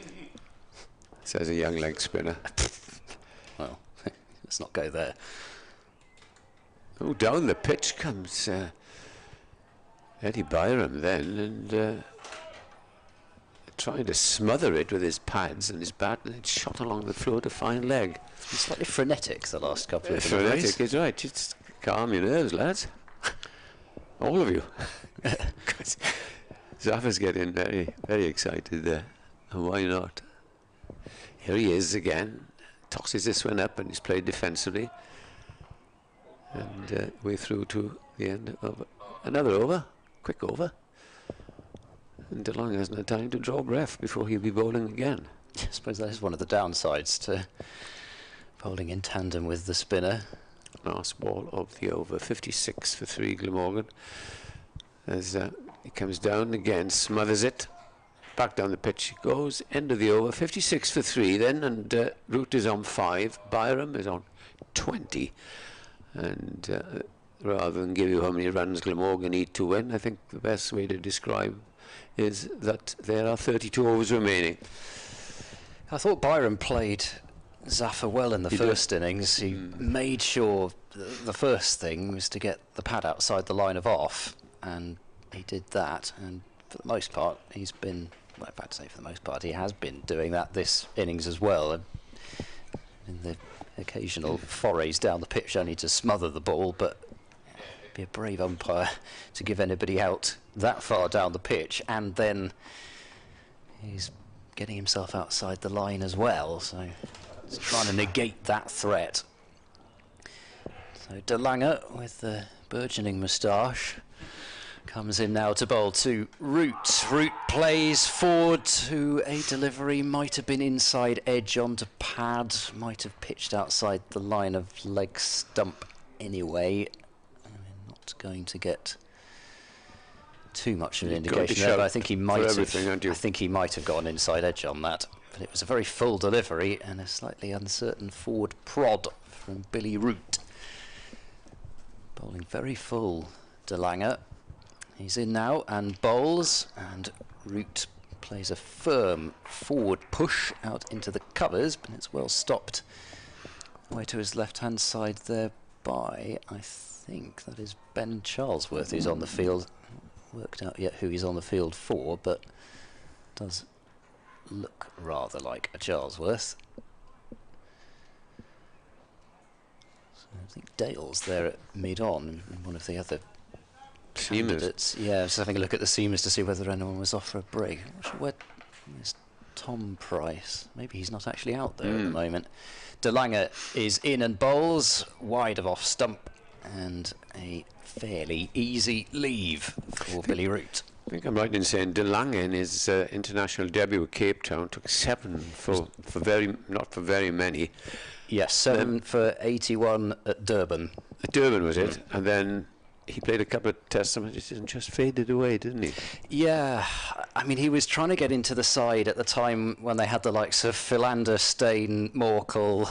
Yeah, pretty good bowler, that lot. De Lange is in and bowls very wide again, and really not interesting Billy Root at all. Yeah, I mean, I think it was 2011-12 was when he played his tests, and that's pretty much the height of South Africa when they were, when they were contending for or were Test #1 team, with that formidable bowling attack, seam attack especially, and a terrific batting lineup. De Lange bowls and Root presses forward and defends out towards extra cover. There's no run. Yeah, I mean, he also wasn't really the only one trying to get into that side as well. I guess it was Kyle Abbott early stages as well, probably. And he decided a bit later, and it's far more difficult for the boys because you've got to have 5 coloured players in there now, haven't you? I think it's 5. Here is De Lange, he's in and bowls, very full, driven pleasantly by Billy Root past the dive of backward point, and that will go for 4 runs. Nice shot, and it moves him to 9, 60 for 3. There are 31 overs remaining. De Lange's having, by the looks of things, to bowl quite full, because that's where he managed to get Root to almost pad up earlier in the over, but if you are bowling that full, you're going to get driven. And you mentioned it, I think I mentioned it a few overs ago, if you bowl short, you can just get back there and watch it. It's such a slow. Interesting here you say that Tom Price not on the field, that obviously will be the reason he's not bowling. Well, I might be my eyesight failing me. In fact, there he is. I'm not sure whether he's just come back on or not, but he's fielding it leg slip now. Right, so he's back on. But he won't bowl because if he has been off the field. But it's Zafar to continue. Mr. Goa. And now there are 4 men around the bat to wish the batsman well. Ask them if he had a good, nice cup of tea. I don't really see the Price brothers as great sledgers, I have to say. Here's the first ball of the over. Back goes the batsman. Ed Byram pushes it away, and there's no run. 60 for 3. The runs have come quite quickly. 4 and over, but they have lost 3 wickets as in comes Goa. Bowls. And that's spun. And it passed the man at leg slip. It's going down towards the boundary. They cross for 1. They come back for a second, and they can stop running now, because it's gone for 4. And I think he might have just... Did he get something on that? Gloved it, I think. The umpire, I think, has signalled... Well, I thought the umpire signalled runs. Maybe I did miss... Maybe I missed the first part of the signal. 4 byes, I think. Leg byes. Seems to have gone up on the stream. For 3, then. 16th over of the innings. Zafar runs away from us, comes in and bowls, and that's well smothered. A big forward push there by Ed Byram. It's difficult to know for Tom Price at leg slip where to stand, because you could get the really fine nick, or you could get a slightly thicker one. Which do you go for? Here's the next ball, and down the pitch he comes, and did he kick that away? I think he's actually got bat on that. He has got bizarrely. Bat. But as you mentioned, he is playing him well, because you get your heart in your mouth sometimes when you shuffle down the pitch and think, well, this pitcher's curtains is going to go past me. But and Root, I think, will play the sort of unconventional way of trying to sweep him, as he waits now and doesn't sweep him there. He just pushes it away, and the ball just trickled clear the stumps. 65 for 3. Yeah, it almost may have bounced over them, actually. It looked like it went down into the ground, and then Tom Price took it at leg slip. Something gives you the impression that something's going to happen, doesn't it? Zafar, 1 ball left of his 8th over. He's coming in over the wicket and to bowls, and is that aforementioned reverse sweep takes him into double figures. He moves on to 10, and Glamorgan move on to 66 for 3. This after Gloucestershire had declared, some of us think belatedly, others differ, 569 for 7, which left Glamorgan 331 to make it a minimum of 46 overs at 7.19 runs per over. Well, that was out of the question once they lost 3 wickets for 38 runs, and that is out of the question now, as De Lange will continue. Yeah, I think Tom Price must have just been going off to get that extra helmet and the shin pads on. So I think Charlesworth off the field now. De Lange to bowl, and Root defends up the surface for no run. So De Lange, who took 3 for 84 in his first Gloucestershire outing, certainly did more than enough to show why he's going to be an exciting player to watch for Gloucestershire supporters this season. Still got plenty of pace left in him. He's in now and bowls, and it's pushed away out towards backward point by Billy Root for no run. 3 for 84, representing a decent haul on a pitch that was doing a fair bit actually when he first got the ball in his hands, and then seemed throughout that bowling innings just to lose what life it had. It was more the movement off it than sort of any extra pace, as that is edged by Billy Root, and will go for 4 runs. It wouldn't have carried even if there had been a third slip in place. Ollie Price dived away at second, but I'm pretty sure that replay. No, he was trying to stop it more than anything. It was down in front of, even if there had been an extra catcher in. Although, I mean, I suppose you could say, well, I don't know, where do you take the fielder from, given that the runs are fairly immaterial. Root moves to 14, Glamorgan 70 for 3. You can sort of imagine there being catches in front of the wicket if De Lange does want to bang it in short. There's already been one catch at deep square, even for ball that wasn't banged in, as De Lange bowls. Well, full and straight, defended leg side, no run. I don't think about you, but does he really need a deep mid-wicket? I know, okay, if you pitch with short, he'll hit you for 4, but as you say, it's quite immaterial if he hits you for 6 fours in an over, if you're going to get a catch at third slip. Well, Graham van Buren is listening to us. Thinking along the lines of get an extra catcher in as well. I suspect the slip cordon will gradually become more and more populated as we move along. So there are 3 slips in, and then that bizarre position of the sort of short, straight, backward point, and a leave alone as De Lange offers up his next delivery wide of off, and through to Bracey it goes. So what have we got? Well, it's just the 3 fielders on the leg side, and mid-on is the only fielder saving the single on the leg side. But De Lange, for the most part, has been angling it across from over the wicket, so perhaps they're trying to get him to play across the line. As De Lange bowls, and once more can't tempt Root into anything indiscreet outside his off-stump. 70 for 3, Glamorgan. 29 overs remaining in the day. De Lange's had a 4-over burst. Wonder whether they might just... Well, he's 2 left-handers. I know why I'd bring on immediately is Ollie Price. Well, it might be worth a go. Especially if there's a bit of bowler. turnage there. Did get 1 wicket in the first innings. 2 left-handers, you see. Wicket being Kieran Carlson, who walked a long way across his stumps and was LBW for his 106. Carlson and Root, the Centurions for Glamorgan. Harris and Van Buren for Gloucestershire in their second innings. Here is Zafar to start his 9th over. 1 for 20, and first ball is just guided out to the man at short mid-on. Mid-off, mid-on, fairly deep, just in case Byron thinks of trying to get after him, as the next ball is defended.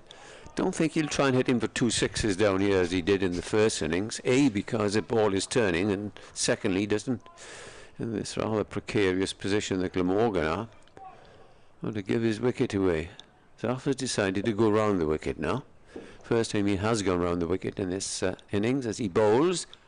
Down the pitch comes Byron. He's worked that out well, hasn't he? Yeah, well, the thing he did that time, which he didn't actually do before when he got bat on one, was to make sure that he hid his bat behind his pad that time. That was the only thing I was thinking when he did that before, is he's just got to make sure that he doesn't get that bat in the way.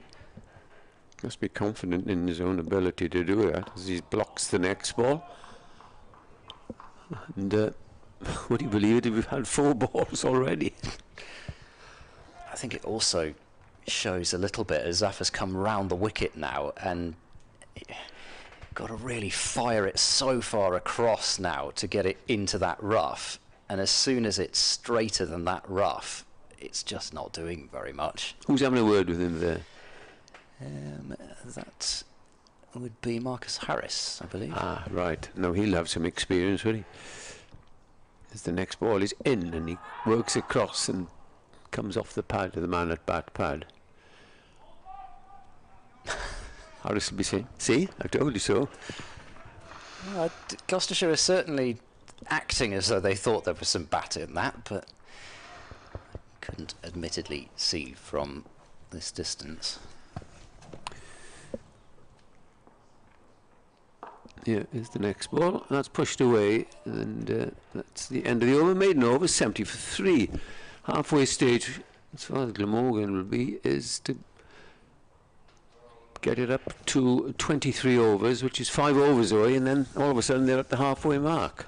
But if they bowl their overs quickly, they can get a few more. Yeah, potentially. Let's see where we are at 5 o'clock.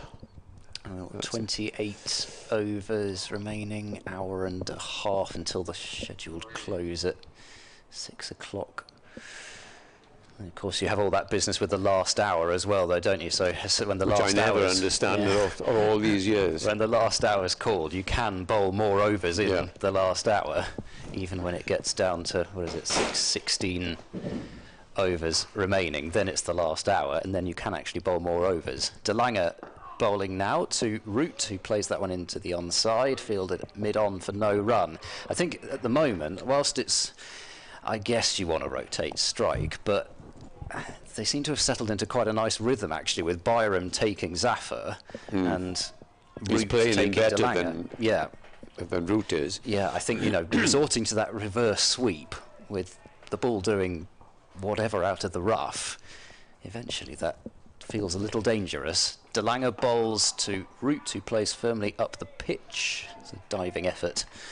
I think from the field has come all the way over from mid-on to prevent runs, and so it's another dot. When we get to 5 o'clock, I have no idea. I don't think that we're going to finish then, because with the ball turning like this, you could easily take 2 or 3 wickets in no time. Yeah, they're not going to come in at that time, I'm sure. Going to carry on for a bit.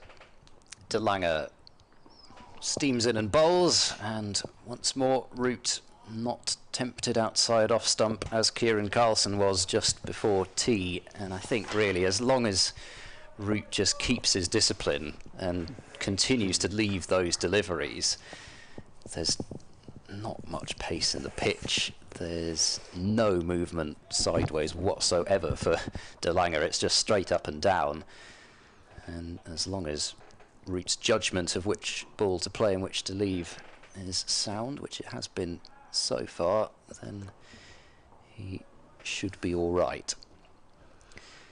In comes Marchand. De Lange bowls very wide, and it bounces on the way through to James Bracey as well. He shakes his head in frustration on his way back, does De Lange. He's striving, haven't he, Sinew, and he does really give everything whenever he bowls. But as you say, he must be frustrated at the slowness of the pitch. Rather vicious when he gets one that's doing very quick wicket. De Lange bowls and full and straight, and Root defends up to mid-off. That's the delivery, actually, because that's the one that he almost may have been a bit of inside edge, but that's the one delivery that he's caused problems with, actually, the really full delivery, because Root's not kind of in the frame of mind where he's looking to drive a half volley, so he can pitch it right up like that. 3 slips, the short backward point's got even closer as another ball angles across the left-handed route from De Lange over the wicket, and that is De Lange's first maiden over of this innings. 5 overs, 1 maiden, 0 for 21. I think, yes, he's getting some I think it might be thanks Arshin go and have a little rest. And it'll either be one of the prices, I would have thought, but I may be wrong. Bit of off-spin, or perhaps Tom will come back and bowl. I fancy the latter. So anyway, there's no question of who's going to bowl this end. 27 overs left. Zafar's not even halfway through his work. Potentially. 4 men keeping Ed Byron company. Zaffa will bowl from this, the Cathedral Road end. The score at 70 for 3. Round the wicket he comes, and again rather nonplussed as he goes down on his left knee to try and smother any sort of movement. Good battle this, isn't it? Yeah, and the light actually seems to have improved a bit. It has a bit. Zaffa Goa. In he comes, bowls, and this is blocked and trickles out to short bat pad position. I don't know if the coach is coming on there or to have a word with the man at deep mid wicket as if to pass on something. He's coming round the wicket now, Goha, and again it's defended. Just think of something, you know, you can pass it on. Try doing this, try doing that. Bring him on. It might be Tom Smith down there talking to, well, you know, Sean DeLanger.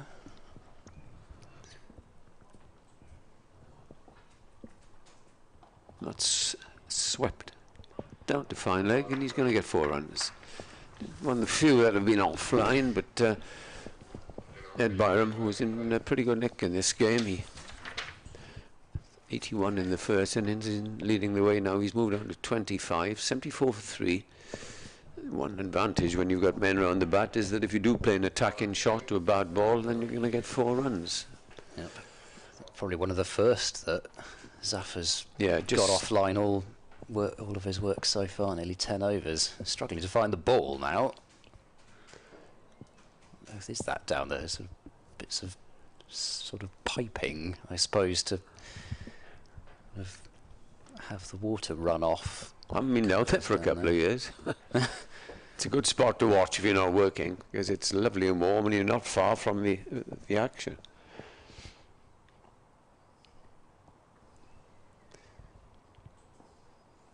So have a Goha to continue. 2 balls left, in he comes, bowls to Byron. Byron comes down and kicks it away again. And I don't know if he's a football player, but seems to judge it, his left foot, pretty well. His right foot, rather. Zaffa didn't look too impressed. Why would he be? Come on, yes. He'd be supposed impressed to if be a batter, not a walks past kicker. one. Here's the next ball. Down he comes and gets back rather quickly, because I've seen so many people run out when you do go there. No, quick flick back and good night. End of the over, 74 for 3. And this partnership now restoring Glamorgan's fortunes. They were at one stage 38 for 3, so this partnership has put on 36. And who are we going to have to bowl? Keeper's walking back, so I suspect it'll be... Is that Tom Price taking his cap off? I think it looks as though Oh, DeLanger might have another one. Yes, it is. You're right. Well, he was getting taps on his back. Yeah. He must have thought, well, you're trying to get me off or something. Yeah, I suppose it was just a case of trying to G well up tried. rather than anything. Yeah. There's Tom Smith down here now, coming on to pass some of his wisdom as a left-arm spinner. Yep. Gonna take a drink and a chat to Zaffa Gohart. In comes DeLanger to bowl, and that's driven pleasantly. There's no mid-off in place, so Billy Root's going to get plenty of runs here, probably at least 3. It won't go quite to the boundary, as Dale has a long way to go, and in fact they only take 2 runs, 76 for 3. I wonder if that probably isn't anything to do with the fact that they want to keep the same batter on strike, but could be.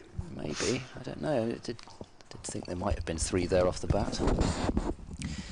DeLanger round the wicket now to Root, who drives into his pad and the ball bobbles out into the offside. So again, just the one thing that you can get yourself in trouble with, and that's exactly what we said really in the Gloucestershire innings once the ball got old, was the one thing that will potentially cause you issues is that inside edge there as you look to drive and mistime it. He'd shelved that shot until now. DeLanger bowls to Root, who's back to watchful letting alone. Bracey takes. Just a reminder of, or a recap, I suppose, and perhaps not so, of what's happening elsewhere. Worcestershire have wrapped up an 8-wicket victory against Derbyshire, 193 for 2. So the pair's off to a winning start. Jake Libby made a century in Worcestershire's chase. De Lange in and bowls. And he was a good, stumps, good signing, wasn't he, from Notts, Libby? Yes, yes. Yeah, Nottinghamshire, I mean, I suppose they signed Hasib Hamid, didn't they? But, you know, yeah, Jake Libby has been terrific. I mean, was a little bit of off spin as well. Yeah, it's handy to have. I can't remember, was he leading run scorer in the Bob Willis Trophy? Certainly up there anyway. He was. A couple of years back. A prolific season. What there was of it. De Lange back to over the wicket now to Root. Root defends up the pitch for no run. Sussex wrapped up a 2-wicket victory over Durham. 232 for 8. And well, it's a good bowling attack that Durham have got. Potts, Rain, Carson, Kuhneman, but they couldn't bowl Sussex out. And Matthew Potts, 19 overs, 0 for 87. Second innings there. No Rushworth was there this year. That's a loss. Yep. De Lange slings another one down, and Root watches it through to Bracey again. And at the end of another over, 25 remain. Leicestershire still just 3 down against Yorkshire. 147 more runs needed to win, so I'm not sure they're really going to have a pop there. I think they'd be quite happy to go to Headingley and come away with a draw and a decent chunk of points as well, having made 415 in their first innings. So Yorkshire will come to Bristol next week, you would think, frustrated at having got a draw, whereas Gloucestershire may be rather more pleased with theirs. Glamorgan go up in about 2 or 3 weeks too, and that will herald the return of one J. Bairstow. Aha! So that'll be an interesting watch. But on social media this morning, sorry, followers were saying, he gets 100, he's the best wicketkeeper in the world. What are you arguing about? Yes. He is a fine cricketer. Need I say that Zafar is going to continue. And now he's got 3 men. He's got a leg slip, a short leg, and another short leg, 2 yards. It's not a silly mid-on. It's 2 short legs and a leg slip. And then a slip. So he's got 4 men round the bat, surrounding the batsman. As over the wicket he comes and bowls, and this is defended by the batsman. There's no run. Score remains at 76 for 3. Yes, well, I mean, actually, Miles Hammond is in there as well. So whilst it, as I said before, born in Cheltenham, but it's sort of surrounded by Oxfordshire cricket products, is Eddie Byram. It was a little bit of too full, and Byron got right to it and pushed it back down the pitch. Prices, Jack Taylor, Miles Hammond, all in close. I wonder what the chatter is on there. I can't imagine it's any good. Mind you, it seldom is. There's the next ball, and it's just played gently away, sort of thing. Tom, isn't this turning? Never seen a pitch in Cardiff like this. You've only got to land it and it goes. Yeah, I didn't expect this at all. Got to be so careful here. Should get you out there. Here's the next ball, and that's nicked. Well, not nicked. It opened face down to third man, and they'll go through for a single. Just watch it. It's safe enough. Gets another single. 77 for 3. Root is on 16. He's to face. He hasn't faced so far for a couple of overs here, and Byron moves on to 26. Last ball of the over, and it's well played there. A little bit of a hesitation, but in the end they go through quite easily for a single. So Root comes back to the end where he's been. Glamorgan 78 for 3. They've steadied the ship. 26 now to Byron. Root is on 17, and another over, and we will be at the halfway stage of the 46 overs. Are you getting rid of me, Nick, or do you want Ed to have a rest, or I don't care? Thanks. Oh dear. Well, that might be the last words of Edward Bevan this match. I don't care. I doubt it'll be the last word, to be honest. With 24 overs to go, I think they'll go for 2/3 of those at the minimum. Well, yes, I suppose so. I have just commissioned myself for another report into the 5 o'clock bulletin anyway. Oh. And the assumption that the game will still be live at that stage. Must be grabbing listeners where we can. Absolutely. Radio Wales. Yeah, going to try and prove my worth as the skipper will bring himself on board with it, Mr. Van Buren. Indeed, so Tom Price yet to have a go after tea still. Van Buren bowls flatter, fuller than Zaffer has been landing it, and Root forward defends. He will get through his overs very quickly as he's in once more, bowling outside off stump, guided away by Root. He'll pick up a single as the fielder is still there on that reverse sweep, sort of the reverse sweep specialist fielder. It's Dale who does the fielding. Root 18, 79 for 3. Talk about the Division 1 scores. Essex 97 run victory over Middlesex. Shane Snater took 2 wickets in 2 balls, and then Jamie Porter took the final wicket of Tim Murter. Luke Holman finished 63 not out, providing a bit of resistance. As Van Buren is in and bowls, and Byram has contrived to play a ball way outside his off stump, down fairly close to short leg, but I'm not sure that it was particularly close. It would have been probably the most spectacular short leg catch you've ever seen if Hammond had grabbed that one. As Van Buren's in once more, just a little bit of turn also from those footmarks at the far end, although maybe it's just a trick of the light, but they look less pronounced than the ones that Zaffer's been bowling into. A defensive shot there. Van Buren switched to round the wicket and bowling to Byram, defends into the offside for no run. Kent looks set to wrap up a victory over Northamptonshire, just needing 27 more runs to win, 7 wickets in hand. Down the pitch this time is Byram. In fact, he doesn't really go down the pitch, he just takes a big stride forward. I thought he was going to shimmy down again, but didn't bother and left it alone. So we have reached the halfway mark of the 46 overs. Lancashire and Surrey will be shaking hands in a quarter of an hour's time. Josh Bohannon and Stephen Croft have killed any Surrey hopes of a victory. Bohannon with 108 not out, and Stephen Croft with 47 from 184 deliveries. Campaign for brighter cricket. Proper innings. It's a proper lanky keep 'em out innings, that. Here's Zaffer then from the Cathedral Road end, bowls, and that's caused Byram some difficulties with a ball that got a rare bit of bounce, I think, through the gloves of Bracey. So it is the square of fielders round the bat virtually, one in each quadrant. As Zaffer is in, bowls, reverse sweep, and it's played competently by Billy Root, and he will get a single for it, down to third man, which has become short fine leg, if you see what I mean, with the batter reversing.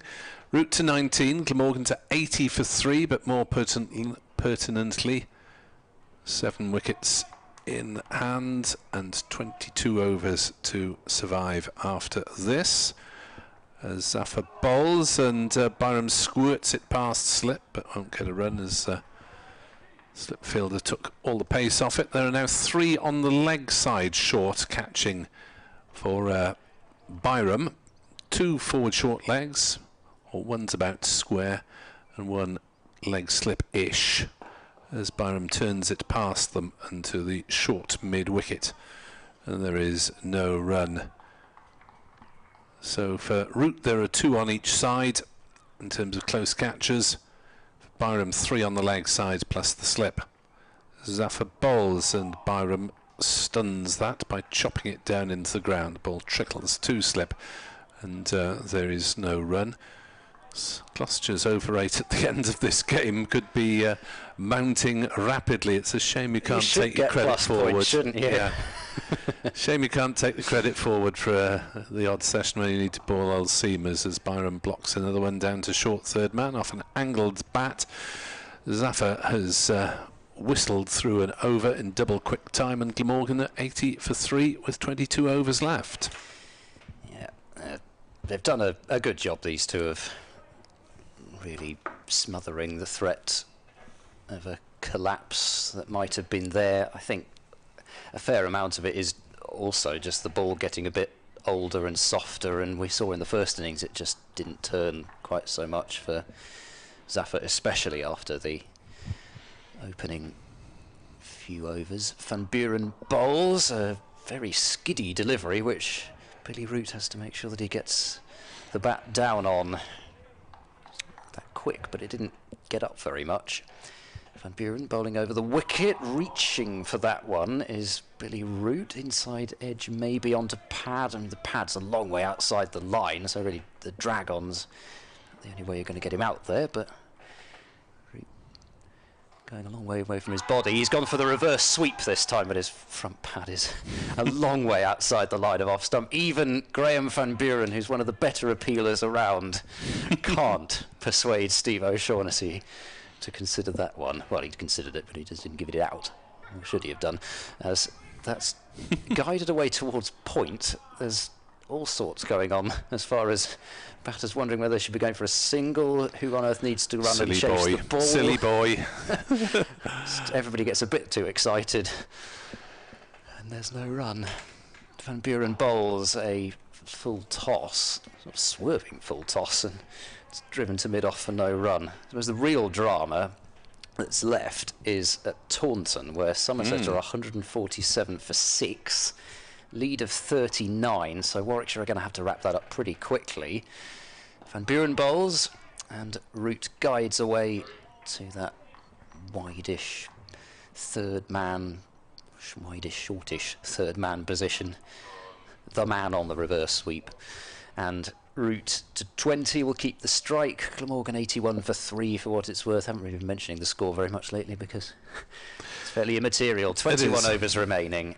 Yeah, Glamorgan are not going to score 249 further runs to, or 250 runs to win this match, so it's just a question of survival. But it is an achievement for Gloucestershire to get the game in this position, given how far behind they were at halfway in the game after 2 days. So Glamorgan won the first 2 days, Gloucestershire won the second 2.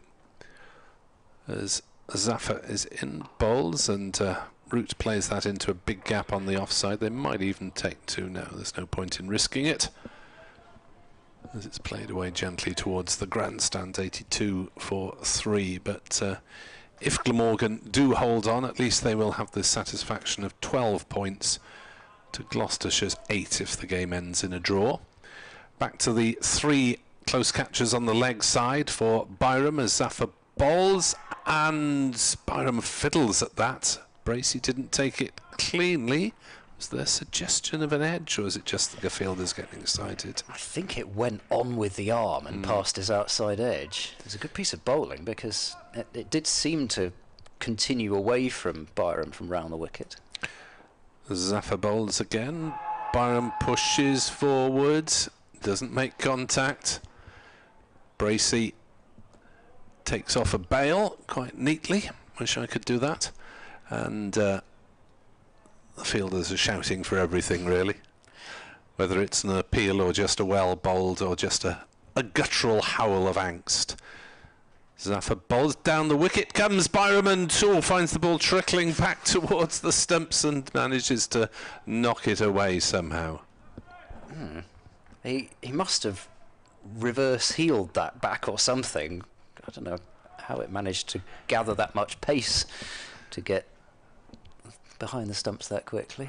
Zaffa bowls slightly shorter. Byram watches it and dead bats it down to a backward point. Zaffa 1 for 28. 2 wickets to Tom Price, who removed David Lloyd, caught on the boundary in the first over 6 off 5 balls, looking to hit a 6. And Colin Ingram was bowled by Zafar for 16. Kieran Carlson edged Tom Price to Jack Taylor, juggling at slip for 1. As that's turned miles, and Byram has managed to glance it away down towards the fine leg boundary. I don't think it's going to go all the way, and they'll comfortably jog back for 3 runs. Might as well take them while they're on offer. All helps your average. 85 for 3. Root has 21. Byram has 29. But 20 overs remaining, and the threat is just starting to recede as far as the Welsh point of view is concerned, and hope starting to recede as far as the visitors. Yes, well, get the conspiracy theories going. They don't want to take the wickets because then it would have proven that they should have declared sooner. Yeah, I guarantee you somebody will say that. Right, Van Buren then starting his third. Do you think it is maybe there is another reason for it that I don't know, but I think it's a little bit odd that Tom Price hasn't bowled yet since tea. Van Buren is in and bowls another very full delivery, and Byram sort of almost French crickets it away. Must have been very good at that. I mean, I wouldn't want to take him on in a game of that, the way he's playing the spinners here. Just removes a piece of debris from pitch, and Van Buren in once more, dropped softly away out into the offside for no run. Rishi Patel still going at Headingley, 123 not out. That's his first-class century. As Van Buren is in and bowls, and Byram's gone reaching for a ball well outside off stump, and it's gone past the outside edge.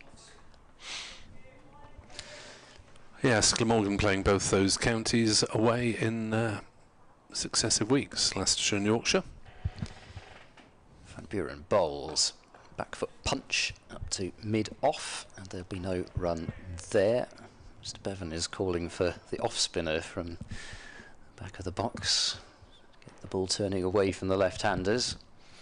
Van Buren, though, still trying to attack those footmarks, and has beaten Byram once more on the outside edge this over. And this one a little bit closer to Byram. I can see why he would have felt he had to play at that one, especially. But no edge again. Van Buren bowls, driven right into the shin pads of Jack Taylor at Scilly Point, and that is the end of the over. And everybody seems to be sort of coming together, but it's 4:54. I think there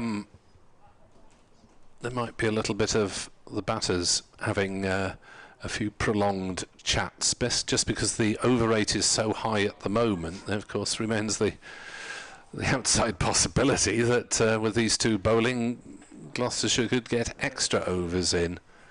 So the batters might have a few in-depth conversations about the price of tea or whatever, price of fish.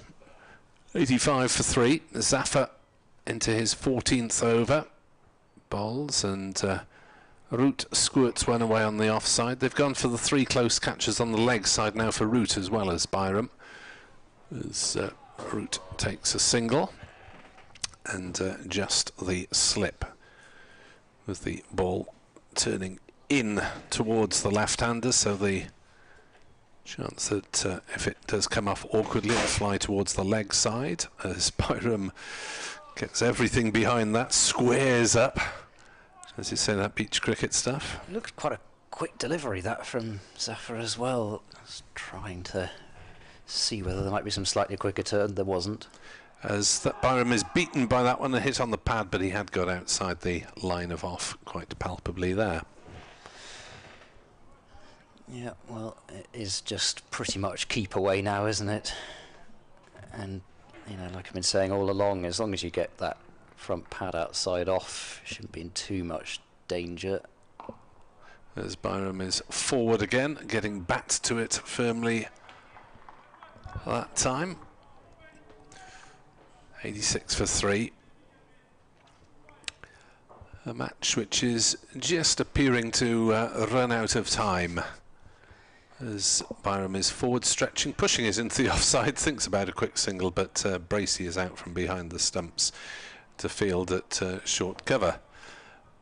And if we hadn't had those rain and technical delays on the first day, then we might have got the game proceeding to a natural and, who knows, possibly close conclusion. Yep, 8 overs lost last night as well. Zafar bowls. Byram gets everything pushing forward and deflects it away down towards backward point as they don't run. 86 for 3, 18 overs remaining. What will Gloucestershire take it to if they weren't to take any more wickets? Maybe take it down to 10 at least. Yeah, maybe something like that. I suppose. Well, actually, Mr. Bevan's going to get his wish, because if Ollie Price is going to have a bowl, so we'll see whether the off spin of Ollie Price can eke out a wicket. Also be interested to see what sort of plan of attack he's got, because the game situation being as it is, he can't simply bowl into the rough outside the off stump, or he's just going to get left every time. So he's kind of got to come a little bit straighter. He's a bit taller, Ollie Price, so from what I've seen so far, not a huge turner of the ball, but he'll provide something a little bit different. Now, how many close catchers are we going to get? 4. Van Buren is fielding at first slip, which will be quite a long time since he's done that. So Ollie Price then, around the wicket, bowling. Starts off with a low full toss, actually more like a knee-high full toss, which is calmly worked out to deep forward square for a single. So Billy Root 23, and Ollie Price looking to add to his first-class wicket haul, which he doubled in the first innings by removing Kieran Carlson. He's in now and bowls, and another full toss, which is whipped out towards deep square again, and Byram gets 1 to move on to 30. 88 for 3. Well, the excitement of another update coming soon from Nick Webb, with the game still going on. How are you going to introduce the jeopardy in here? As Ollie Price bowls full, and it's poked away by Root out to cover, and there is no run. Billy Root's average, he's not got an average yet this season. As forward goes Billy Root, defends up the pitch. 117 not out in the first innings and unbeaten so far in this one. Average infinity. And beyond. My infinity's bigger than yours. There's Ollie Price bowls, and it's played back up the pitch for a no run, fielded by Ollie Price.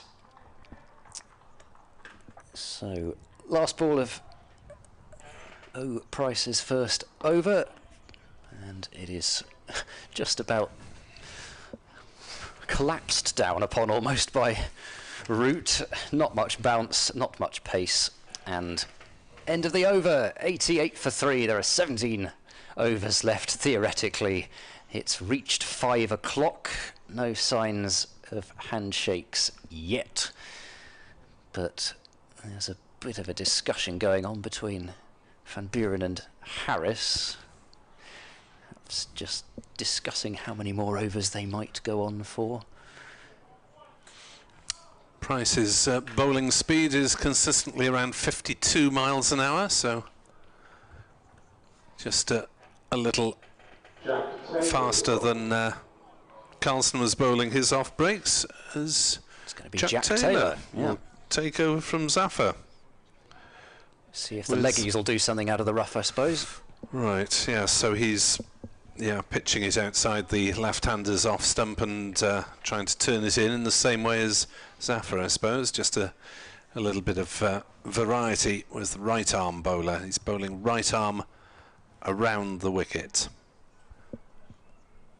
Byram surveys the field. 17 overs remain in this game, potentially, as a man is dispatched down to shortish fine leg for some sort of top-edged sweep, I guess, as Byram angles one into the offside and jogs through for the single, 89 for 3. So light is remaining about constant, so no reason for the umpires to intervene at the moment, as that's faster from Taylor and punched away, not quite timed through the offside, and Root will just settle for a single. Ball went about 2/3 of the way back to the boundary. 90 for 3. As that's flatter and faster from Taylor. Unusual leg breaks. Yes, I think so far he hasn't quite landed one where he wants to. In comes Taylor again, bowls, and Byram defends comfortably enough back to the bowler. Can he provide the same level of jeopardy as Zafar Gohar? Not as yet. Last ball of the over, tossed up, worked away for a single by Byram. 91 for 3 at the end of the over. Radio update follows very shortly here on BBC Sport Online.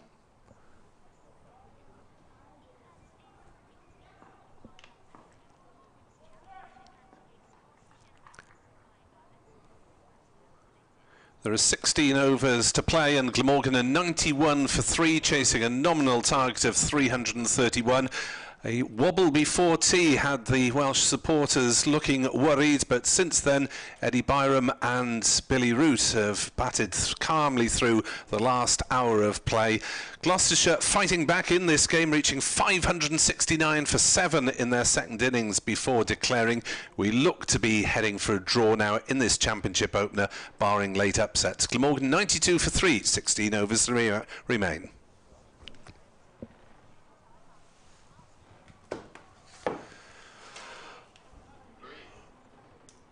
So, Ollie Price to continue, and Gloucestershire running through 4 spin options among the 6 bowlers used so far. Well, we haven't seen Miles Hammond yet. I wonder if he might just persuade Graham van Buren to let him have one over before the end. Might as well. A bit last year. How many overs did he get through in the end? It was 54 overs, and a member of that one wicket club I was talking about. As Ollie Price continues and bowls, it's pushed into the covers for no run. Chris Dent genuflecting at second slip. And there were actually 3 slips in place, which you don't see very often for a spinner. Normally there's somebody who sort of 2 slips and then a silly point. Now there's a silly mid-off. Ollie Price bowls to Billy Root. Plays that one into the leg side, and in diving fashion Miles Hammond feels it short leg and sort of getting to his feet as though he's got a dodgy knee, but those shin pads probably don't help getting up, to be fair to him. As in comes Ollie Price, driven away, pleasing shot from Billy Root, and it's going to travel across the square for 4 runs, sweetly timed by Root. 29 to his name now, 96 for 3. You know, you might say, well, and you know, I think he might have a point, declare sooner, and then Glamorgan have got to go after it. They lose wickets going after it, but I've seen from this period here, if you want to block, you pretty much can. Ollie Price in, bowls a bit flatter. It's been nurdled away wide of short leg.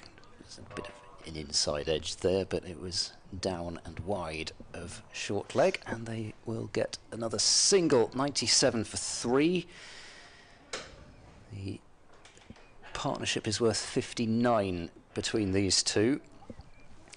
That's really the value of the number of balls they've faced, which is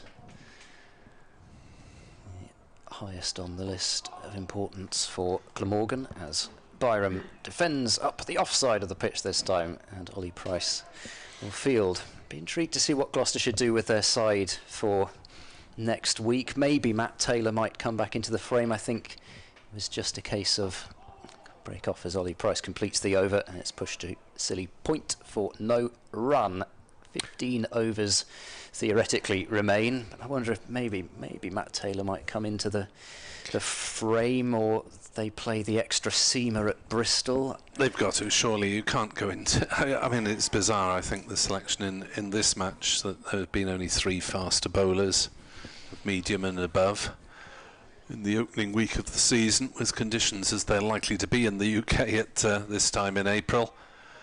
And Glamorgan will hopefully have Nisa on board, but might need to rethink the balance as well a little, as Root plays the first ball of the over from Taylor, which I think was a full toss away for a single.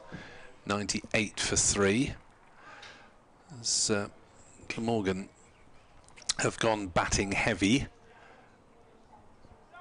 Whether you need a spinner, Andrew Salter, you definitely need Michael Nisa as soon as he's available. The Australian fast bowler, as Byram Noodles went away on the offside, and there is no run.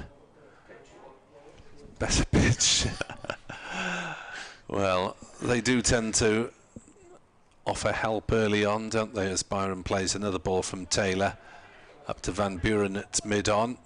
Here they tend to offer help over the first day and a half, 2 days, and often flatten out if there's any sunshine around, which there was, as an appeal of some sort, as Byram, I think, chopped that down into the ground and it bounced up.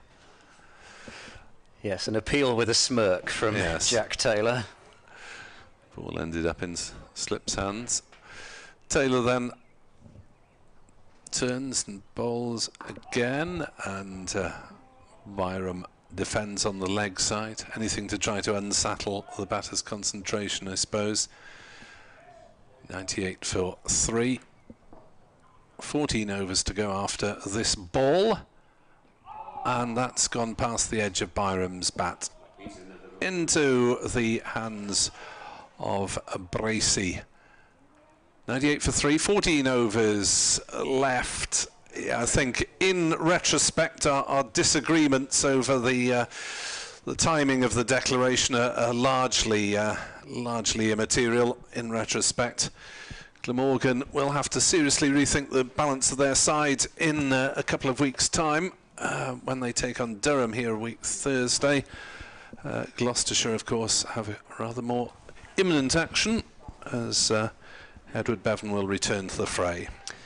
And Ollie Price will continue and bowl, and it's pressed firmly by Root into silly point, and there's no run. Gloucestershire has that match against Yorkshire, and then they travel to Worcester to take on the Pears, who won their opening match of the season, as Ollie Price bowls. Fires that one in towards the stumps, but Root's defence is in the way of it. And then it's the second home game of the season against Sussex before Gloucestershire have their round off. Ollie Price in, and Root presses forward again, fielded at silly point. I think my guess is 10 overs left, yeah? Yeah, that was Nick Symmetry. and I's feeling as well. Yes, exactly. We must have round numbers, whatever happens, whatever we're doing in cricket. As Ollie Price bowls a fairly high full toss again, it's whipped out towards deep forward square, and Zafar Gohar, ever enthusiastic, gets round to field. They only bother with a single.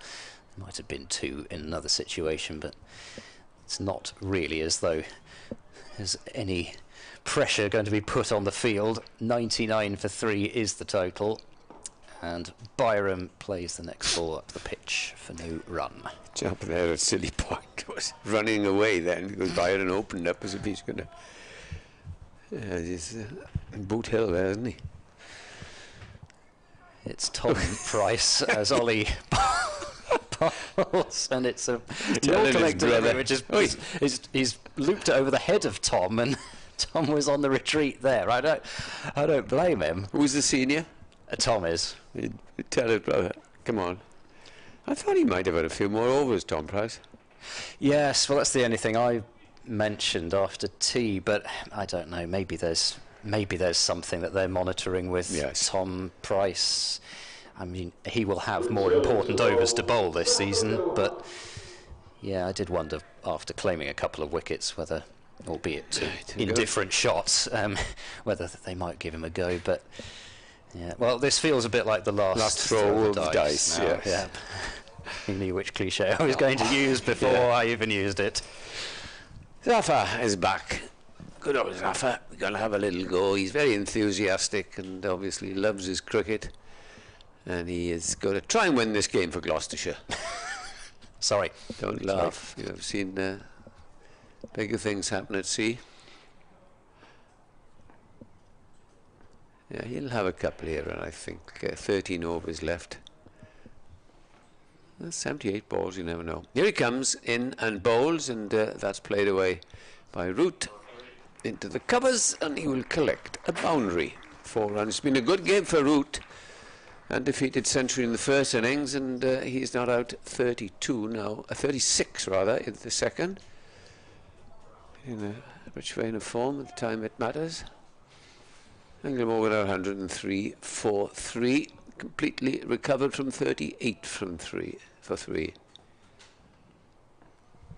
Zafar trundles up and bowls again, and Root goes back in his stumps. And any zip venom has gone out of this pitch as we thought it might. It did offer.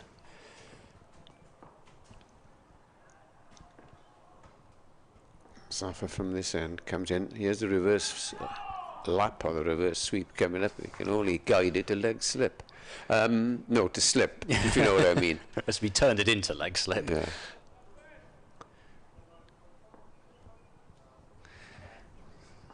I suppose he feels a reverse sweep's almost as safe as a defensive shot. This is the thinking of the modern batter. Yeah, 15th over, and the next ball is defended there. Full stretch.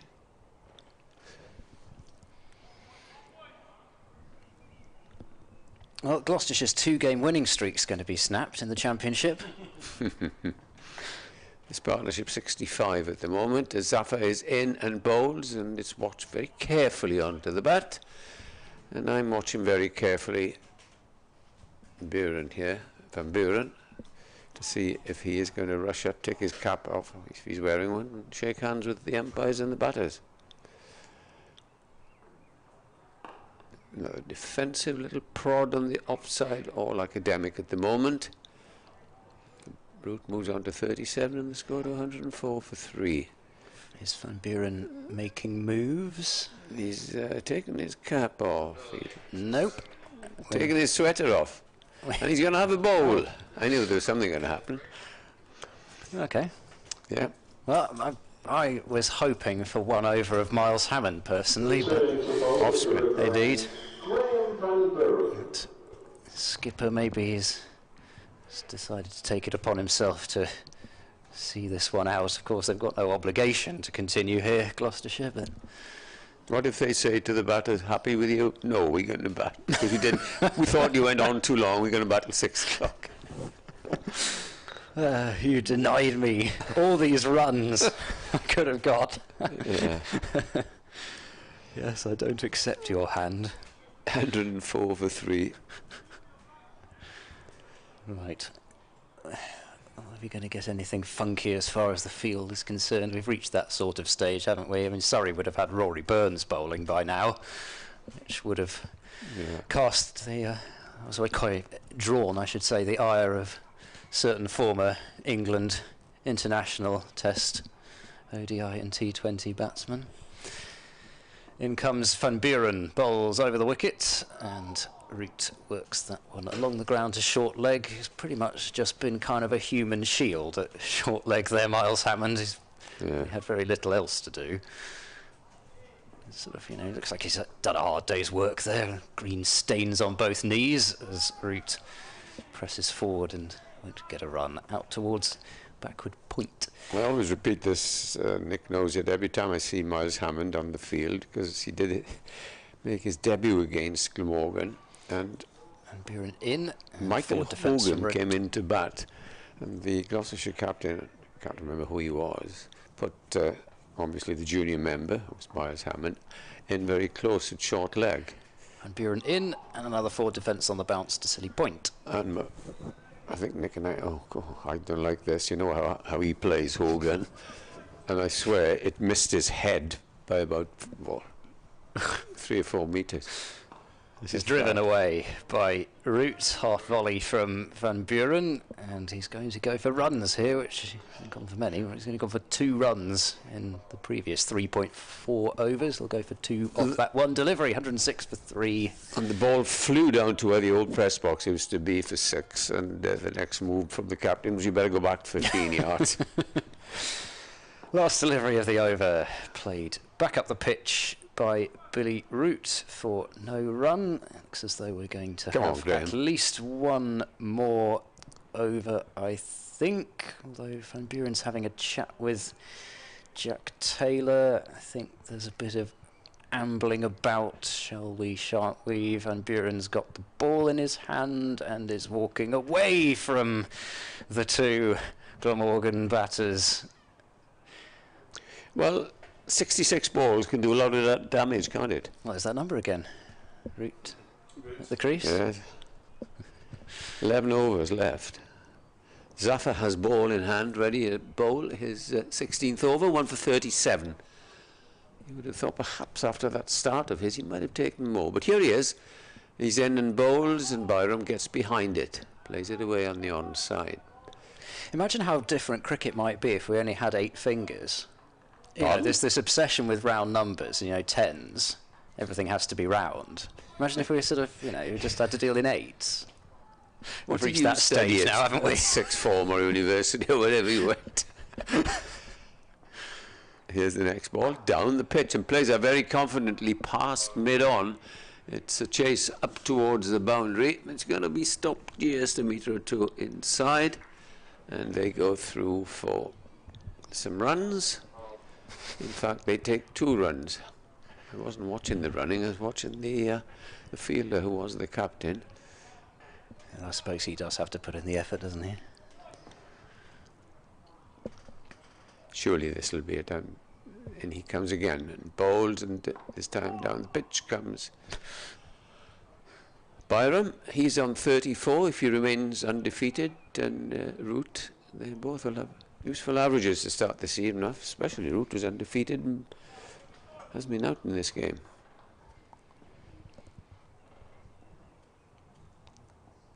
Here's the next delivery. Oh, that's edge pass slip. It's going down towards the 3rd man boundary.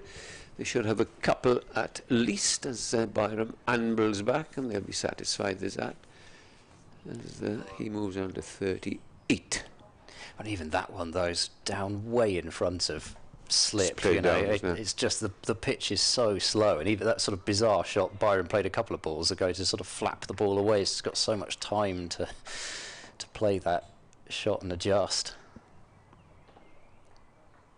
Next ball is played firmly to short mid-on, and that's the penultimate ball of the over. Somerset and Warwickshire have called it a draw. Warwickshire couldn't take any more wickets. Somerset 180 for 6. Very quickly, I'm saying game finishes as it's played forward onto the offside. I'm watching number 12 on his back. Is that Marcus Harris loosening up? Oh, please. I think he might be. That is Marcus Harris, isn't it? Yeah, I didn't know. Marcus Harris has taken as well. Yeah, I just can't believe my eyes. I've never seen him bowl before. This is really exciting. Do you know what he bowled? Aren't you entertained? Marcus Harris. Let's see. What does? You don't even know. I don't even know what he bowls. No, because like I said, I've never seen him bowl before. Off breaks from the back of the box. Well, in fairness, in fact, even this well-known online cricket website, well-used one, does not know what he bowls, so I exonerate myself. He's either going to take a wicket in his first bowl for, possibly this is his first bowl ever for Gloucestershire. Yeah, it is. It is. And this surely will be the last over if he doesn't take it. Please, Mr. Van Buren. Please. We're begging now. Oh dear. 2 slips. Last time he bowled. Right, here we go. Harris off about 2 paces, bowls a very full delivery, which is driven to backward point for no run. Yes, I don't see any bowling in his recent matches, which doesn't exactly surprise me. He's in and bowls, and was nearly within set of stumps of the off stump. Left He's alone. smiling all over his face. Well, why wouldn't isn't you be? Yeah, he's had a good game. He has. He bowls now, and route for defence out into the offside. I don't know that I'm going to have enough time to look up and see whether he bowled anything in the Sheffield Shield. I would highly doubt that he did. Ambles in once more and bowls. Round arm delivery from Harris, which is taken by Ollie Price at slip. He even did James Bracey with that one. Smiling away again towards mid-wicket. Word from Chris Dent. Marcus Harris in and bowls. It's driven off the outer half of the bat towards backward point. The There's no batsmen run. don't want to get out to this, do No, they? You've noticed how they're playing. Exactly. This could be a maiden. He's bowled 13 overs in his career and taken no wickets. He's bowled 13 overs in his career. Well, it's more than I thought he might have done as Harris bowls, and it's left alone very watchfully by Billy Root, and Marcus Harris has a maiden over. Might be that. And it is. I think they have about to shake hands all round, and that is the end of the game after Glamorgan had stuttered at their start of the innings to 35 for 3. They have recovered thanks to Eddie Byram and Billy Root, who have taken the score from 38 to 110. Root undefeated on 39. Byram is on 36. And a good effort from both sides, it must be said. Congratulations must be said to Gloucestershire for fighting back so admirably after being 239 runs behind. But a draw it is. Glamorgan have picked up 12 points. Gloucestershire have picked up 8. I suspect that Gloucestershire will be the happier of the two sides because Glamorgan must have sensed a win after that first innings. Ed, final word for you. Lovely to have had you for the 4 days. Yeah, well, it's been magnificent to be here, and for the company, for the cake, and for quite a lot of the cricket as well. Yeah, Gloucestershire, as you say, fought back manfully from a gigantic first innings deficit, and I just think that they were not willing to let that position that they got themselves into slip away. And lots of positives from this game as far as they're concerned. Marcus Harris in the runs, as you would have expected. Some time at the crease, really, for almost everybody in that second innings, which might be the most important thing of the lot. Almost everybody spending some time in the middle there. Century for the skipper. Van Buren runs down the order. Then, as far as the bowling's concerned, Tom Price, more wickets for him. He's picked up where he left off last season, 6 for 77, I think his match figures. Excellent work from him.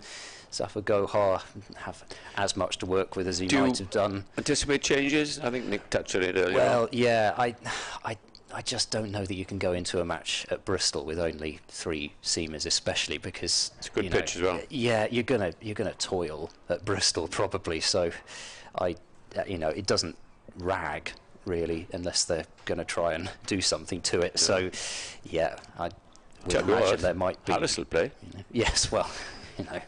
Yeah. Well, I'm not exactly sure who would drop out, to be honest, but I suspect they've got to think about playing the extra seamer. Well, no, exactly. I don't have to make the decision, thankfully. No, exactly. So there we go. But Gloucestershire have fought back. They'll be reasonably pleased with their 8 points. They did lose an important toss at the start of the game. That has to be said as well.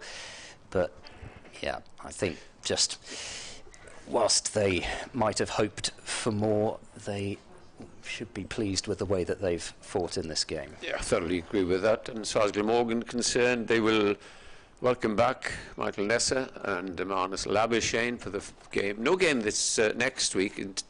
They'll be back in 10 days' time. They will have to fiddle around with their seam attack. Perhaps there'll be question marks against the 2 pace bowlers, Douthwaite.